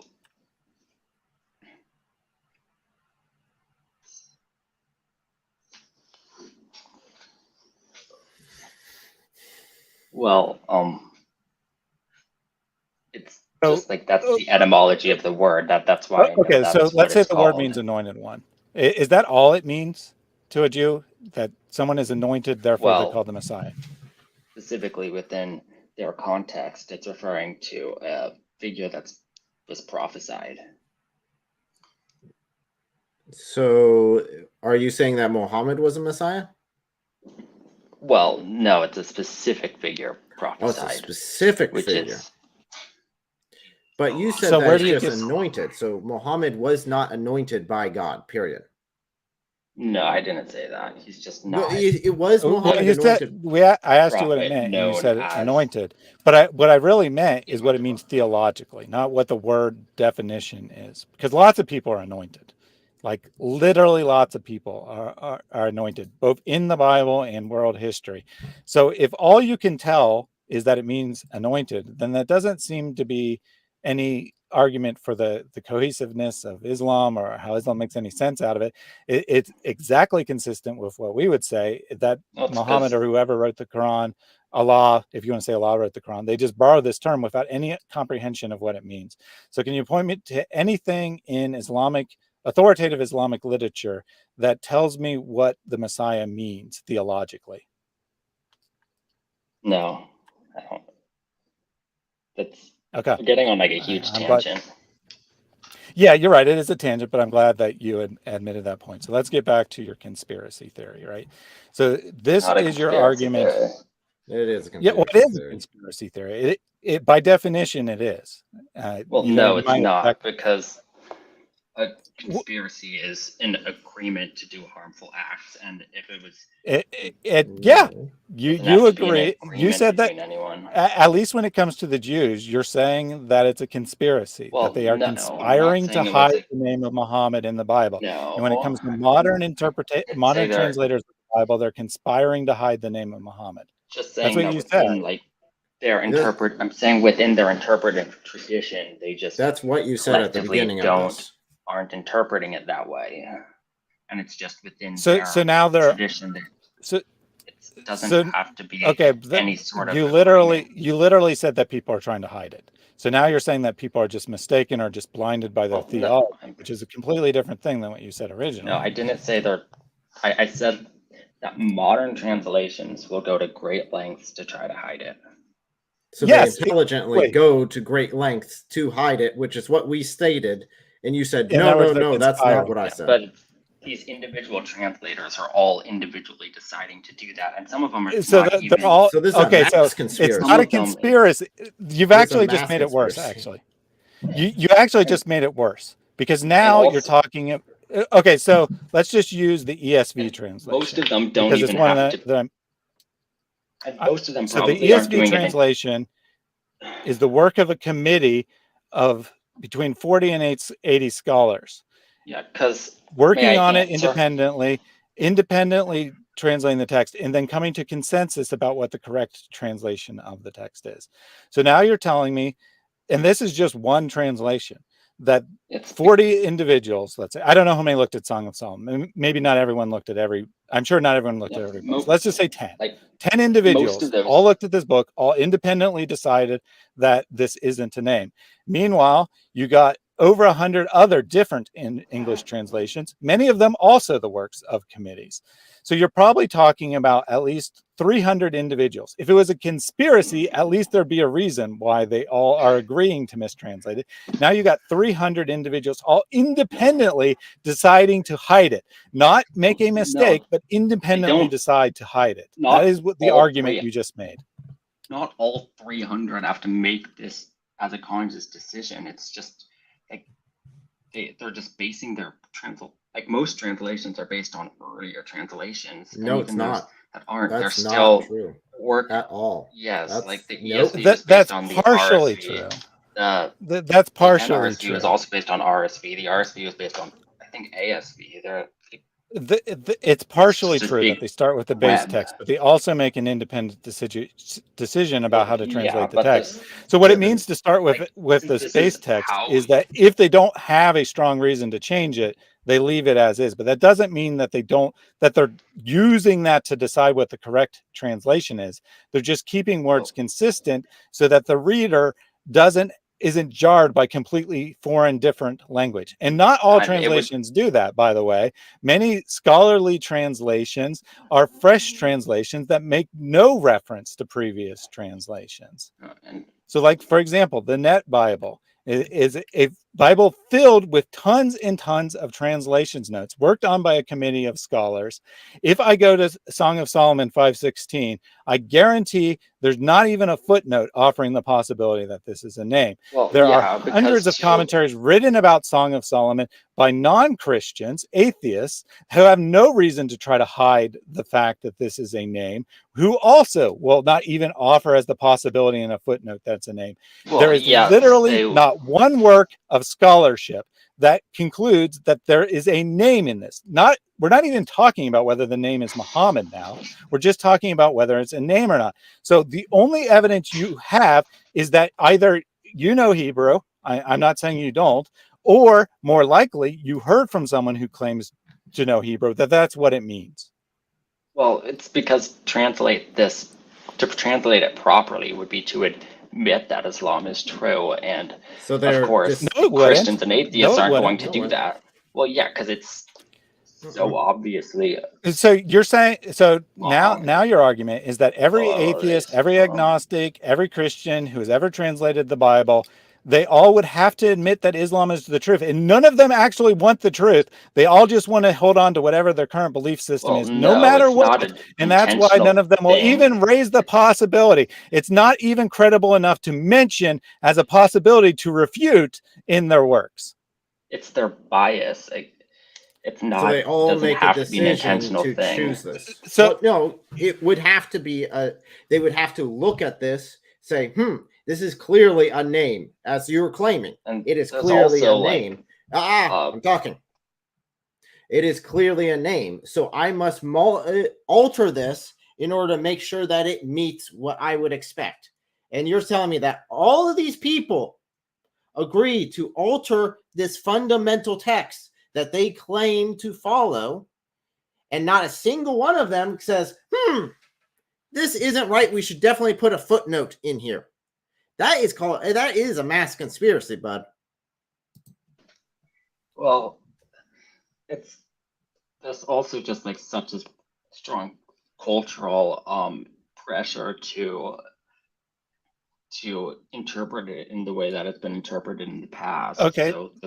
So now, okay, that's actually very interesting because you actually claimed that they changed the way they interpreted it at some point. But let's leave that aside. Let's leave that aside, right? So I cite as my evidence that it shouldn't be a name literally every scholarly translation, every expert of Hebrew who's ever looked into this, and your evidence that it is a name is what? Well, that's an appeal to authority. It's a logical fallacy. It is an appeal to authority. I don't know Hebrew. I'm not an expert. I know rudimentary Hebrew, but I'm not an expert at Hebrew. I couldn't make a scholarly level paper in Hebrew. So seeing what experts in Hebrew say is actually the best I could do. I could look, if you don't accept that, that's fine. We can go to the text, but you have to actually offer an argument that it's a name. And it better not be an appeal to authority because you just said that's not valid. So do you have any argument that it is a name? You can't just say I reject all your evidence that it's not a name, therefore it is a name. You have to actually give me a positive argument for it being a name. The argument that it's a name is that it's literally the name Muhammad. It's even spelled the same way. It's just with a different script. So one that's blatantly spelled the false. same. You can't It's not do spelled that. the same way. The letters. It's not spelled the same way, Oh, and it's that not is just a good. Come on. declaration. It is a name because it literally is a name. That's what you told me. you do realize that things can have the same letters. Not that it does. It doesn't have the same letters, but things can have the same letters, one of which is a name and another is an object. For example, the name Rose is also a flower. So you need to give me an argument from the context that it is a name. Well, I just gave you an argument. No, you gave speculation. You said the letters are the same. Which isn't true. Which isn't even true. And you admitted earlier on that that's not true. So you're Even if contradicting you yourself now. look at the vowel points, the vowels are even put in the same places and stuff. It's the same name. It's exactly the same, just with a different alphabet, basically. Okay, so it's the exact same, but it's just not the exact same. Well, Okay, no, buddy, a we're different gonna go ahead alphabet. and Like the go letters on to look our each next look caller different, here, but because this like, is just so not. Yeah, so your brother in Christ, I would like to just briefly show that it's not the same letters, if that's acceptable ahead. with you, and then we can move on. So let me That's share my screen no-brainer, here. okay. I actually do have the Hebrew here. So this is the word, which is actually properly pronounced makbadim, and I'll explain why in a second. We see that. Do you not see the A there? Like there's literally an A right after that H. Yeah, I do literally see an A. Mahamaddim. Is that how you spell Muhammad? Yes. No. Really? Muhammad. No. That's what it says. There's two D. Right. Well, I will explain why that's not not actually an H two- sound in a second. not two Ds, Because the Hebrew letter is not pronounced with an H sound. But I'll explain that in a second. I'll explain how you can know that from the text. But first, let's just pretend that's an H. Is this how you spell Muhammad? M-A-H-A-M-A-D-D-I-M. Is that how you spell Muhammad in Arabic? No, because it's there. You go. We're good. It's like we're not, because you're looking just at like a refuted yourself, transliteration and not the actual thing, which is like it's like an M, then You like claimed this it was weird the H exact sort of thing, same then M, letters. then like a D, which is the same in Now, Arabic. It's the like the letter Arabic equivalent of transliterated those as an four H letters. is a sound. It's a sound. The little dot under the H gives it more of a CH. I accidentally clicked off of it, but it gives it more of a CH sound. Okay, well, I guarantee it's sound, not not a Muhammadim. sound. So that little dot you see under the H, I don't remember the technical name for it, or I would use the technical term, but it's a different letter than H. The common transliteration system, but not the only transliteration system, writes it as an H with a dot below it. Other transliteration systems write it as a CH because that's the kind of sound it makes in English. It's a CH really sound. trying Does to Muhammad's tell name make me a CH sound? Like are you really trying to tell me that it's Muhammadim? Well, you're really trying to tell us that this is the spelling of Muhammad, and it takes no one any time to realize that you're nothing but a liar on this. But there's no way. And that is again, not how you spell Muhammad at all. Right, and ignoring the H, which isn't really an H sound, Muhammad's name does not have a D-I-M after D. Well, the and do you I-M know what is that D-I? it's a suffix. Do you know? It's Oh, it's a suffix. Do you put suffixes on names in Hebrew? Yes. Do you know what type of suffix this is? It's the honorific thing, like how L is. No, God, that's but what then Dr. it's Nick says. Do you Elohim. know what it actually is? Do you know how every single incident of I am is used? Of the two letters I am in a row. In the entire So the suffix Hebrew is I language. am. The D gets doubled for pronunciation rules. The suffix is I am. Do you know what that suffix means? Well, it can also And mean don't tell me it's plural in honorific, certain. because But like in certain contexts, in every context, is plural. You cannot point really? one name. There is not one name in the entire Hebrew Bible that has an I am at the end of it. Okay, That's so added are on, you? because that would pluralize the name. If we're saying this is Muhammad, it would be Muhammad's. Okay, well, are you saying that every single time it says God in the Bible, it's actually saying gods because it ends in IM? No, it doesn't add an IM. The name Elohim is Well, there are functionally and it is a plural. word. some A word in places English where can it end just in says S without L. being plural. Yeah, which and there is are a different but word. there are a few places in the Bible where it just L say L is for not the God, same word but as it usually Elohim. says Elohim. Elohim would be the equivalent with just adding a suffix. Yeah. El is a different word. It also does happen to mean God, but it's a different word. There is not No, one it's name. not. It's the same and word also with the Elohim. suffix. Also Elohim is not a name. There's not one name in the Hebrew Bible where you add an im suffix. Okay, well Muslims then will why claim do you that this is some capitalize sign of it? respect. Huh? Why do you capitalize it in your translations if it's not a name? Why do I It's not a Elohim?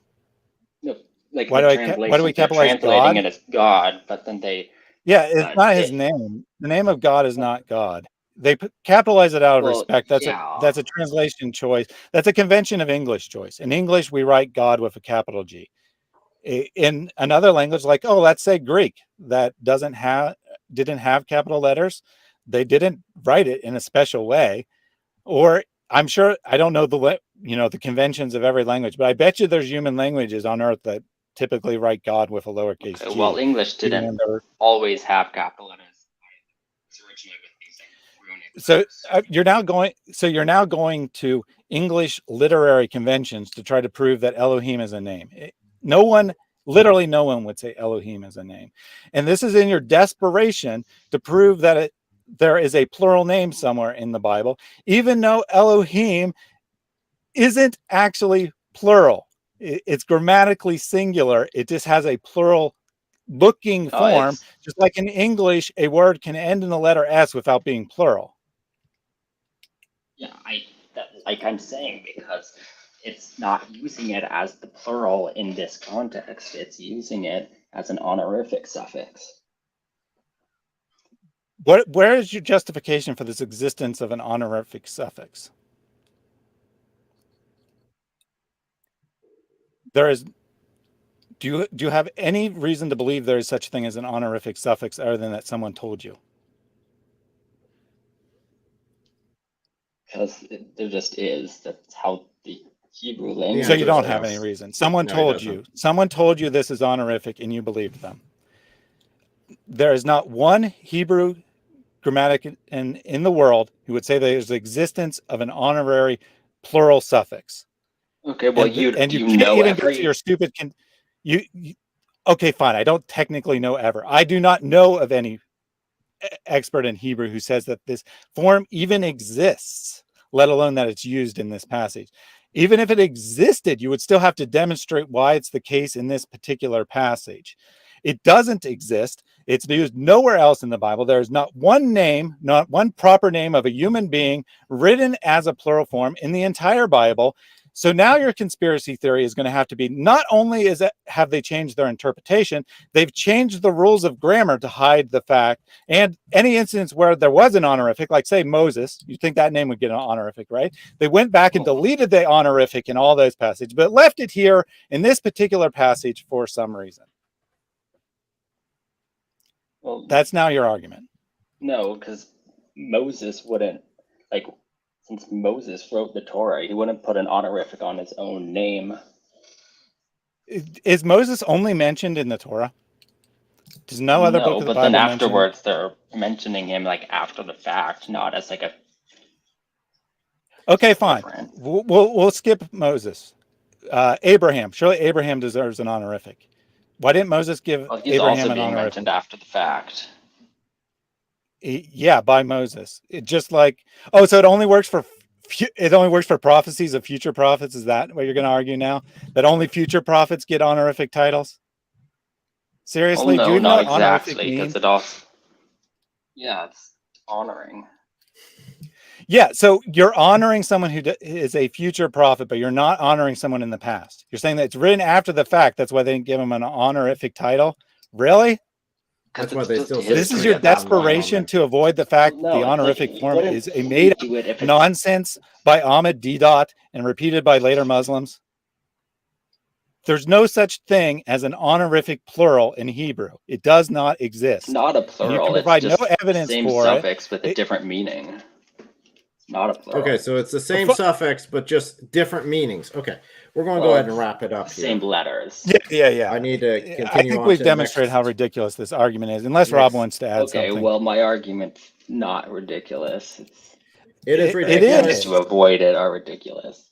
Okay. Oh, okay. The My reality attempts to is- avoid it by asking you probing questions, none of which you could provide any answer whatsoever, are ridiculous. But your accusation that this is Muhammad's name, because it obviously is solid logic.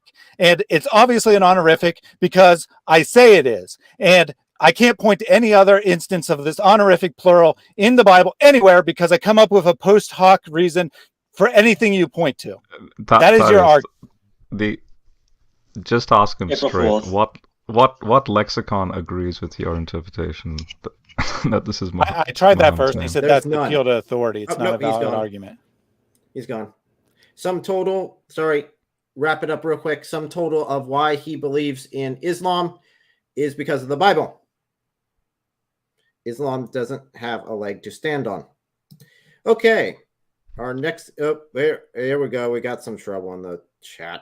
Doggone it. Man, trouble. Fine. You know what? Fine. You can come on up. It wasn't the first name that popped into my mind whenever we started talking about this topic. Okay. Hi. Give you a hard time. What I always like to do, he says that Muhammad Mahmadim is Muhammad's name, period. And that anyone who denies it is a liar. So we go to all the other places where we have Mahmadim mentioned in the Bible, because that has to be Muhammad's name.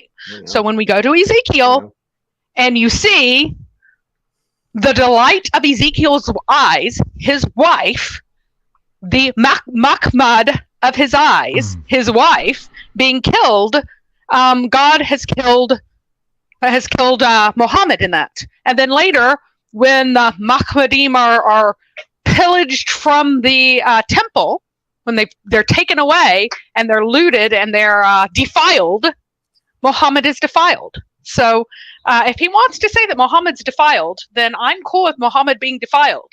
Muhammad's also dead. Yeah. So there's really no point. It's actually yeah, Mary. I gave him that option. I gave him the Yeah, we option did. of just assuming that this is Muhammad and seeing what that means about Muhammad, or arguing whether or not it's a name. And he chose the name option, which is actually the harder, right? I was just going to grant that it was the name Muhammad. That's how bad his argument is. I can grant that it's the name Muhammad, and he still won't accept it. Yeah, well, I always like to take them to that it's first only because they'll run away. They'll run away from that before they even get anywhere What else. else? Every time. Let's say is that it's only Muhammad's name in this particular passage. After he said that the only evidence that it's Muhammad's name is that it's the same letters. That's the only evidence you could come up with, which isn't even true. But that's the same and that's letters. what they always go to. Then when So he goes that's somewhere why else, he's going to say it's not a name in that passage. Right. Just like I said, Rose and Rose. Yeah. So he what? needs to provide evidence it's a name in the passage. Right. So the thing is, he said that they always say that it's clearly Muhammad's name because it's the same letters, even though it's not. You have to have the two M's, or it is not Muhammad's name. That's grammatically significant to Muhammad. It doesn't have the same meaning if you lose it. It has to have the double M's. And Mary, can I ask? Yeah, go ahead. I'll ask you a question. In the Quran, does the Quran itself give a name for Muhammad that apparently appears in the Bible? Yeah, and it's Ahmed. It's not Muhammad. So the only name that's supposed to appear in the Bible is Ahmed, but they always want to make it Mahmadim. Using the Quran. Right. Using the Quran, right? And supposedly, where does that occur? In the Bible? That occurs whenever Jesus says it. So Jesus is supposed to say, there will come Ahmed. So why go to Song of Songs? Because it's one of the only places that has a physical description of anyone that is not very obviously who it's talking about, like immediately in that context. Because any other time somebody else is described, it's like so-and-so, and he was such and such. And Yeah. all of the Islamic sources say that Muhammad's description will be there, that like And his even if- features and stuff. But what the sources say they need to have is the big ugly mole on his back. I don't see a big ugly mole in that passage. Do you? That says he's the seal of the prophets. Because if you go to other sources and say, okay, what physical descriptions are they supposed to have? It's supposed to be the big old ugly mole on his back. And from that, everyone's supposed to know. But he is arguing that the only reason people did not think it was a name is because they're being stubborn. So you go to all the other places. Would anyone in the universe think that the Muhammad of Ezekiel's eyes, that's Muhammad, or that's a name? It can't be a name in that place. And in this, grammatically, it can't be a name. It's altogether Muhammad's. Are there partial Muhammads? It's like it's holy Muhammad. This is the word that comes before it is a description is a qualitative description of the completeness of the state of the to which it refers. So it means altogether delightfulness. You know, it's completely delightfulness, altogether wonderfulness, altogether whatever. But you can't have like, oh, he's totally all the Toms. Like, he's totally the Matthews of the world. So it's just. But then he wants to go and argue but the word phonics, is phonetics again. Yeah, remember the word is like I went through this using that commentary on Tate's stream a couple of weeks ago. That there's a parallelism between Mahmadim and Mamtakim, and it's to do with Ugaritic cognates. So that means you have to say Muhammad appears in the Ugaritic cuneiform, which is just ridiculous. And it's just an idiom to mean, because that word in Ugaritic is used for the choice cedars of the forest, meaning this becomes like an idiom to describe something that is the best of the best. Like if you were to equate something with, oh, it's like the choice cedars, like hence the idiom, right? So his mouth, in the sense of kissing, so Solomon's mouth is Mahmadim. Like that's the point, right? It's all of them is desirable. It's a sexual song. It has nothing to do with Muhammad. Hence Ezekiel's wife, she's like the choicest cedars, you know, like the delight of my eyes. So is Muhammad Ezekiel's lover? You know, like. But the best that's why I asked you a question about Ahmed, because at least the Quran has it explicit, like. Where in the Bible is his name mentioned? And it happens to be on Jesus' lips. But when we go to Jesus, they try and force Paraclete there to be Ahmed when it really doesn't. Except the Gospel of Barnabas. Gospel of Barnabas, there's a change of the vowels to give it that Ahmed equivalence. I'm going to have to pull it back to the topic of the stream here. Yeah, Matthew was supposed to come up, but I think he left. I think he ran away. He said that I was too scared to talk to him. I think. Oh well, I never saw him come up. Well, he came back on. Yeah, he was yelling. He did. Okay. Well, someone named Matt Everhart came up briefly. I assume that's probably him. He said he only had 10 minutes. So. Zora Films left. He was in the back for a while. Unfortunately, we weren't able to get to him. We'll go ahead and just get your guys' impressions on this new upcoming future Dawaist, and ask you. I was watching your stream, by the way. I had it in the background. I literally spat my coffee out. I'm not kidding. I have to clean this up. When he said that there's the Council of Nicaea book that's been removed or something like that. Yeah. And then he got irate when he misunderstood the fact that when Google says, you know how Google, like, because this has been searched for so long, right? So it's like that the council created the canon. And then he's like, oh, but I didn't say the word create. It's like, no, you're meaning the same thing when you're using the term canon and, you know, all that stuff. Mm-hmm. Man, that was, oh man, that was really good. So we'll see if if the Muslims take him as their next Andrew Tate, if they start parading him around as this amazing convert to Christianity, amazing convert from Christianity, who knows all about Christianity and all about Islam, and is super popular. Wait, so was he an ex-Christian? Is he an ex-Christian? That's what he claims. That's what he claims. Okay. He claims that he was like a super duper Christian because he almost went through confirmation. Because all the super ultra Christians almost go through confirmation. They almost do the very basic thing that every single Catholic alive is supposed to do. They almost do it. That makes you like a super knowledgeable Christian. He can barely read in any language. And he did explicitly say that the NIV and the KJV are different versions of the Bible. He did say that. And then he started throwing out other things. He's like, and then the Mormons have another Bible. You know what? They use the King James Version. So no, they don't. They just have made up things that they say an angel revealed to them. That reminds me of someone. Who is that? Oh yeah. There's a book. Muhammad, there's an right? academic book called. It's published in 2014. There's an academic book called The American Muhammad. It's a guy who went and took a deep dive in Mormonism and literally, it's like Joseph Smith is The American Muhammad. Yep, copy and paste. Well, they both had sex with they both had sex with an underage girl, and they both knocked up their wife's maid.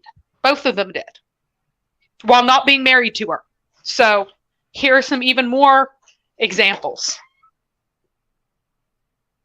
Great that you go there first. Of course, the much stronger parallel is their Revelation story. Oh yeah. But I think it's funny that even when you drill down into details, you get it. He actually had these armed militant groups who went out and attacked people at night whenever he wasn't living like out in the boonies yet, whenever he's still trying to live among other people, and like politically took over the county in which they were staying. Like everything, it is like it will give you goosebumps. Mary, I'm just realizing epiphany moment. So wait, Reformed Egyptian is exactly like the Quran's claim, like make a surah like it,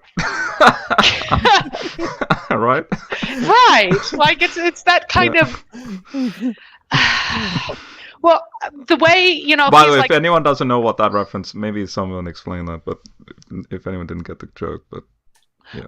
Well, I actually used Reformed Egyptian as an example of how Joseph Smith included things that are fiction and then claimed that they were part of his revelation because he said that was the book of Abraham. Verses.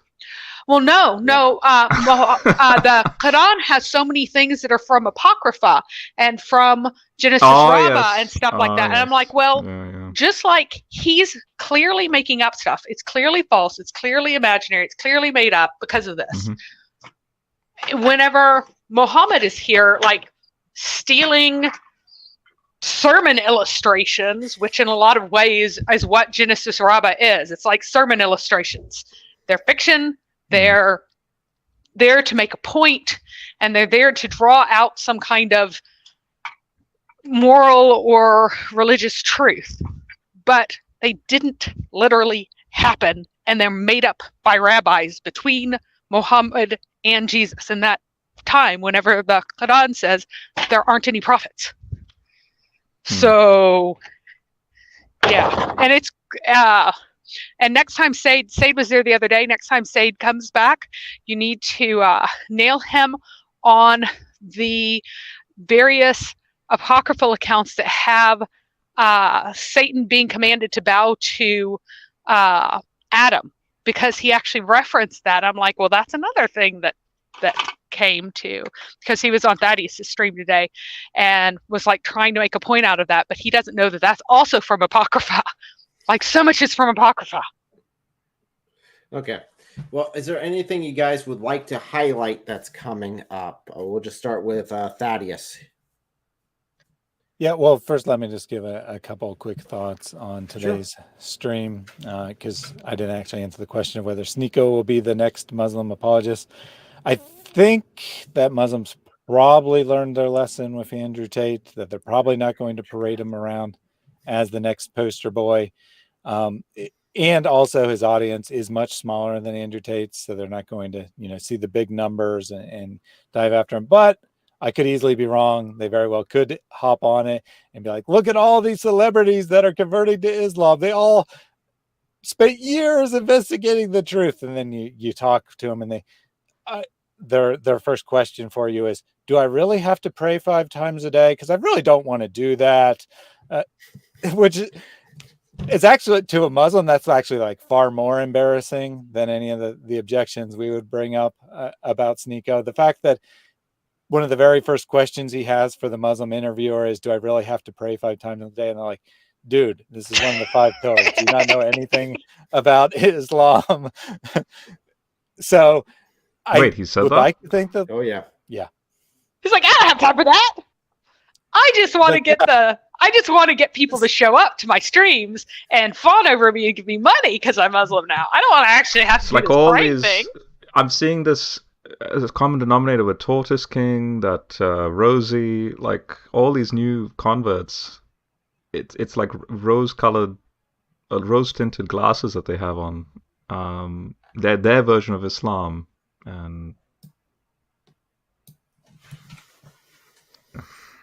yeah. So I don't see why we should get a rate over these folks. It's just, in my opinion, it's just make responses, and it's just anyway. Sorry. I'm not concerned about any of these people. Not even Andrew Tate, who has 1 million followers or whatever, who actually has real influence. Right. I'm not concerned with any of them convincing any Christian to leave Christianity, because they have no arguments. Now there might be people who are culturally Christian, who call themselves Christian, who will then call themselves Muslim without actually converting in any real way. That might happen, right? But as far as like anyone who actually believes in the truth of Christianity being convinced by any of these arguments, 0% chance. They're like recycled terrible versions, like inferior versions of the already terrible arguments that Muslim apologists make. And they usually don't even know them, right? They don't even aren't even able to get the statements out right. We saw that with Sneako, that he was trying to give the excuse, the correct, Dawa excuse about Aisha's age, and he accidentally didn't give the correct excuse. He said it was about the father's rights to tell his daughter what to do, basically. I think and it might then have been additionally added that it was culturally normal, which he's supposed to just say it's culturally normal. And it's fine for them, but not now. That's the excuse you're supposed to give as a Dawagandist. But he betrayed his own actual reasons for converting to Islam, right? That it's about the control of women. So will people in the Andrew Tate manosphere circle of influence say that they're Muslim now because they want to dominate women? Probably.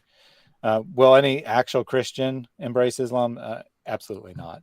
So yeah, I'm not concerned about them. But will Muslims fawn after him? Maybe, maybe not. I don't know. I think they're actually more interested in fawning after these teenagers who make YouTube videos about how they converted to Islam, and instantly overnight they have 10,000 Muslim followers saying that they've made better arguments than even Zakir Naik made, because they're so desperate for validation that they'll fawn after anyone from the West, or at least any white person from the West.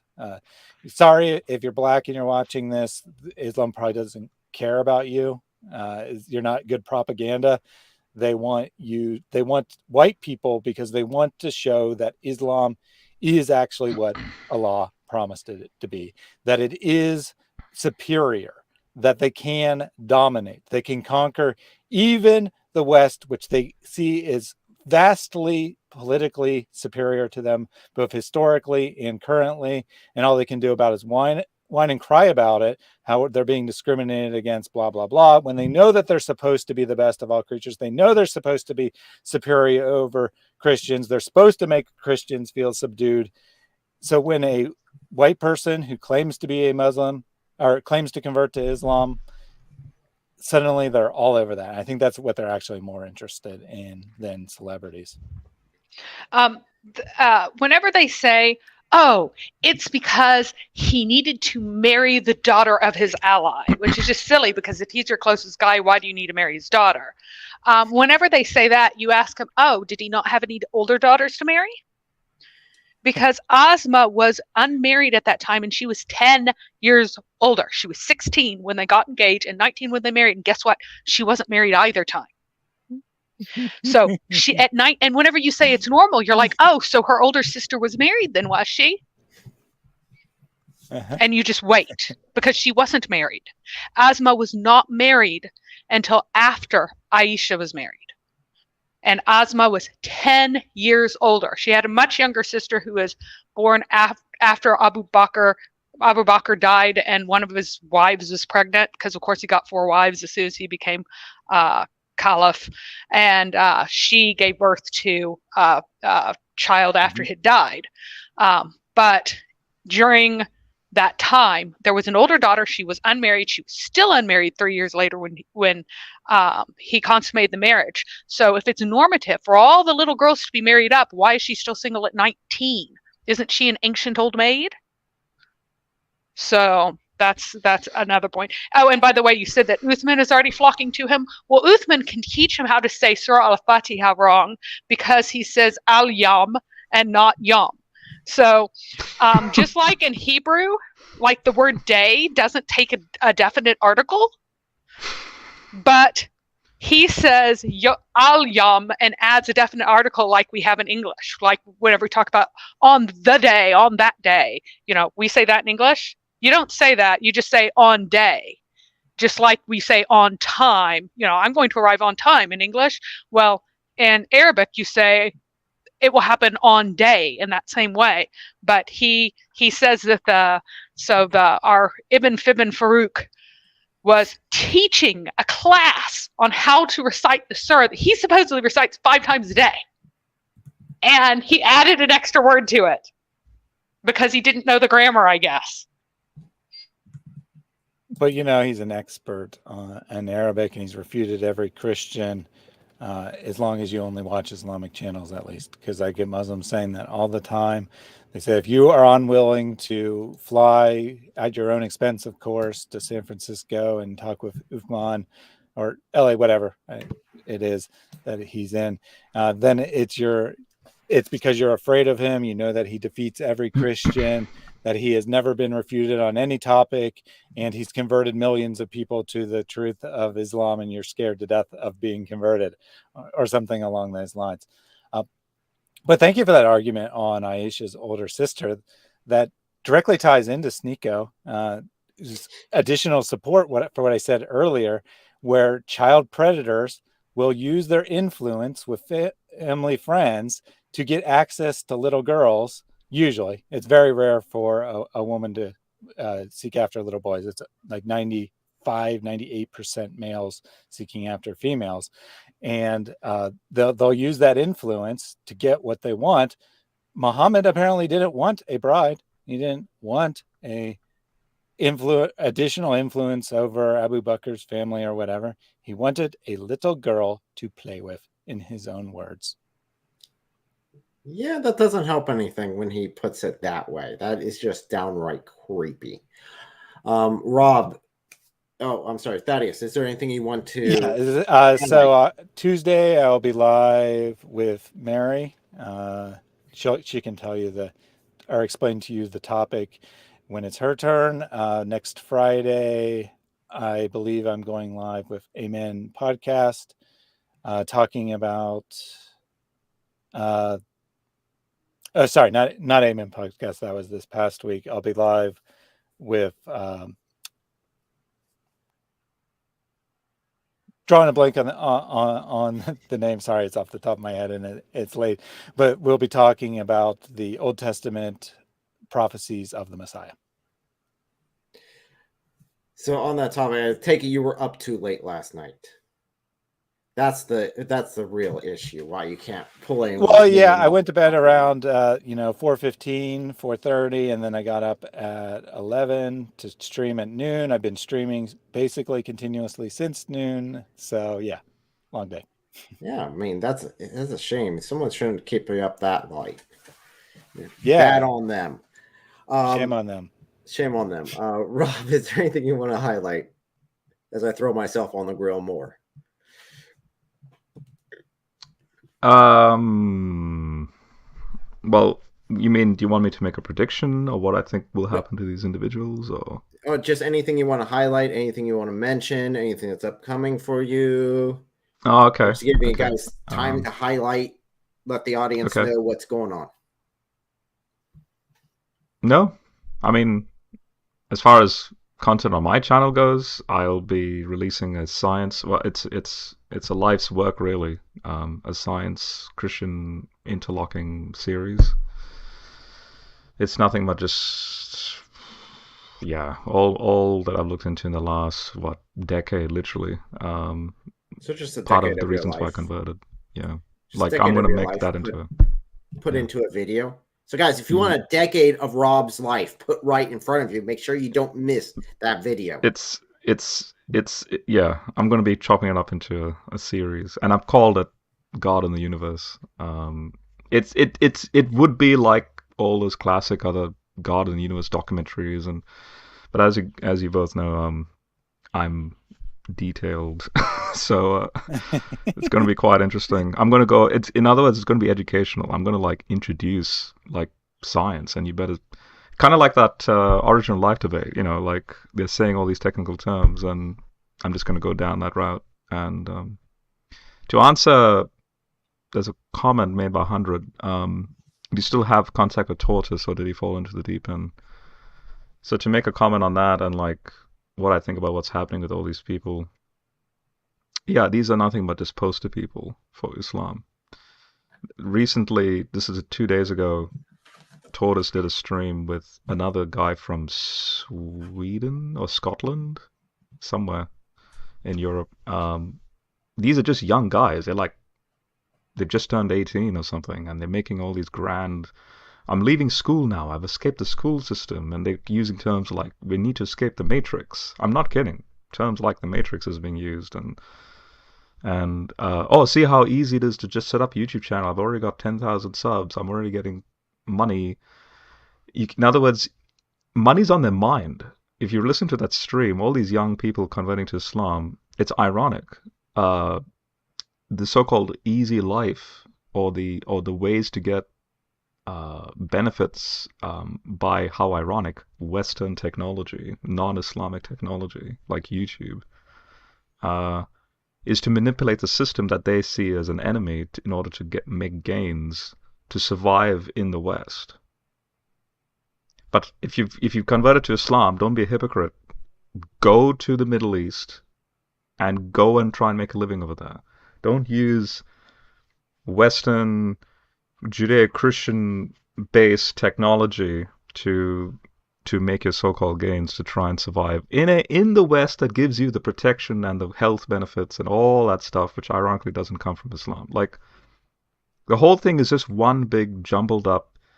The system is Matrix, the system is evil, but yet at the same time, I'm living in it, and I'm trying to manipulate it so that I can maintain my livelihood in it. It's like a weird, I don't know, it's like a conspiracy theory type thinking, but at the same time very warped. So my heart really breaks for him, for Tortoise. He seems like a nice kid, really bright, but he point blank on the stream said, I don't want to talk to David Wood or anyone. He mentioned a couple of names, and I'm just like, all right, I think soon the time will come when hopefully maybe this is like a phase. He's young. Obviously, I remember being his age once upon a time, being a bit naive, being a bit arrogant without realizing it. And hopefully in the course of time, he'll maybe, if he's going to discount education, and a lot of these people I've noticed, they just, again, not to be judgmental, but it's what breaks my heart is that a lot of young folk that come onto YouTube and make all these so-called conversion stories, they have no educational backing. I'm not trying to be pompous. I'm in the academy, right? That's been my life ever since high school. I'm 35 at the moment. I'm still in it. my approach to the Bible is from an academic lens. But all of these guys, like when I upload those Clubhouse discussions, notice all in those Clubhouse rooms, just people their cognition is such that you can tell they don't have maybe not even a year 10 or year 11 sort of level of high school education, and then they just that their sophistication or their approach is not sophisticated enough. So yeah, hopefully there'll be some sort of antidote down the track for these people. Hopefully they'll like something will click where they're like, oh, I need to really look into these things a little bit deeper, and who knows. Education is key.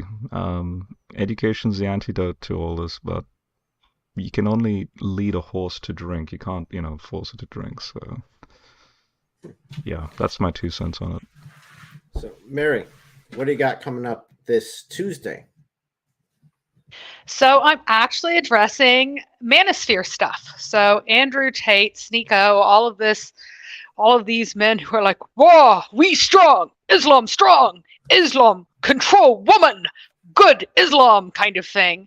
And the ideas that they have about what Islam actually means for the quality of life for most men is just completely delusional.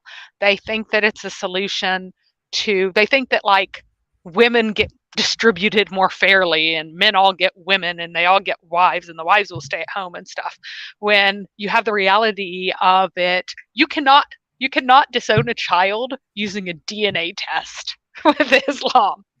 Even if your child is not yours by DNA test, if the child is yours by Sharia law, and unless you have been away from home for 4 years or have watched a man's member go into your wife's private parts and seen those two meet with 3 other witnesses, it's your child, period.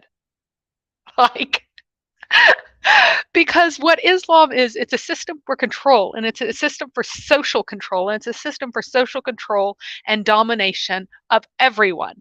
And it's only to the benefit of the people at the very top, the people and everybody else needs to be quiet, keep their place, shut up, don't make waves, don't cause distress in society. And that's basically it. That's all Islamic values are. Know your place, shut up, do as you're told, no matter what else happens, keep face, pretend everything's fine. And so I'm addressing these silly manosphere ideas that they will have like this patriarchal paradise. Well, yeah, it's a paradise for like the person at the very top, but pretty much for no one else. Well, we're going to go ahead and wrap on up just like always. We're going to go ahead and pray our way out. Just let everyone know I am planning on streaming next Saturday, again, just like always. So I'll see you guys there. We'll have shorts throughout the week. But as always, let's go ahead and end in prayer. Lord of heaven and earth, we come before you. We thank you for this time together. We thank you for the opportunity to play a part in your plan. I pray and lift up every Muslim who watches this or any atheists who watch this. I ask for your hand to be upon them, that you guide them to know you, so that they may enter into the kingdom of heaven one day through the blood of the Lamb on the cross. In the name of Jesus Christ, I pray. Amen. Amen. Amen.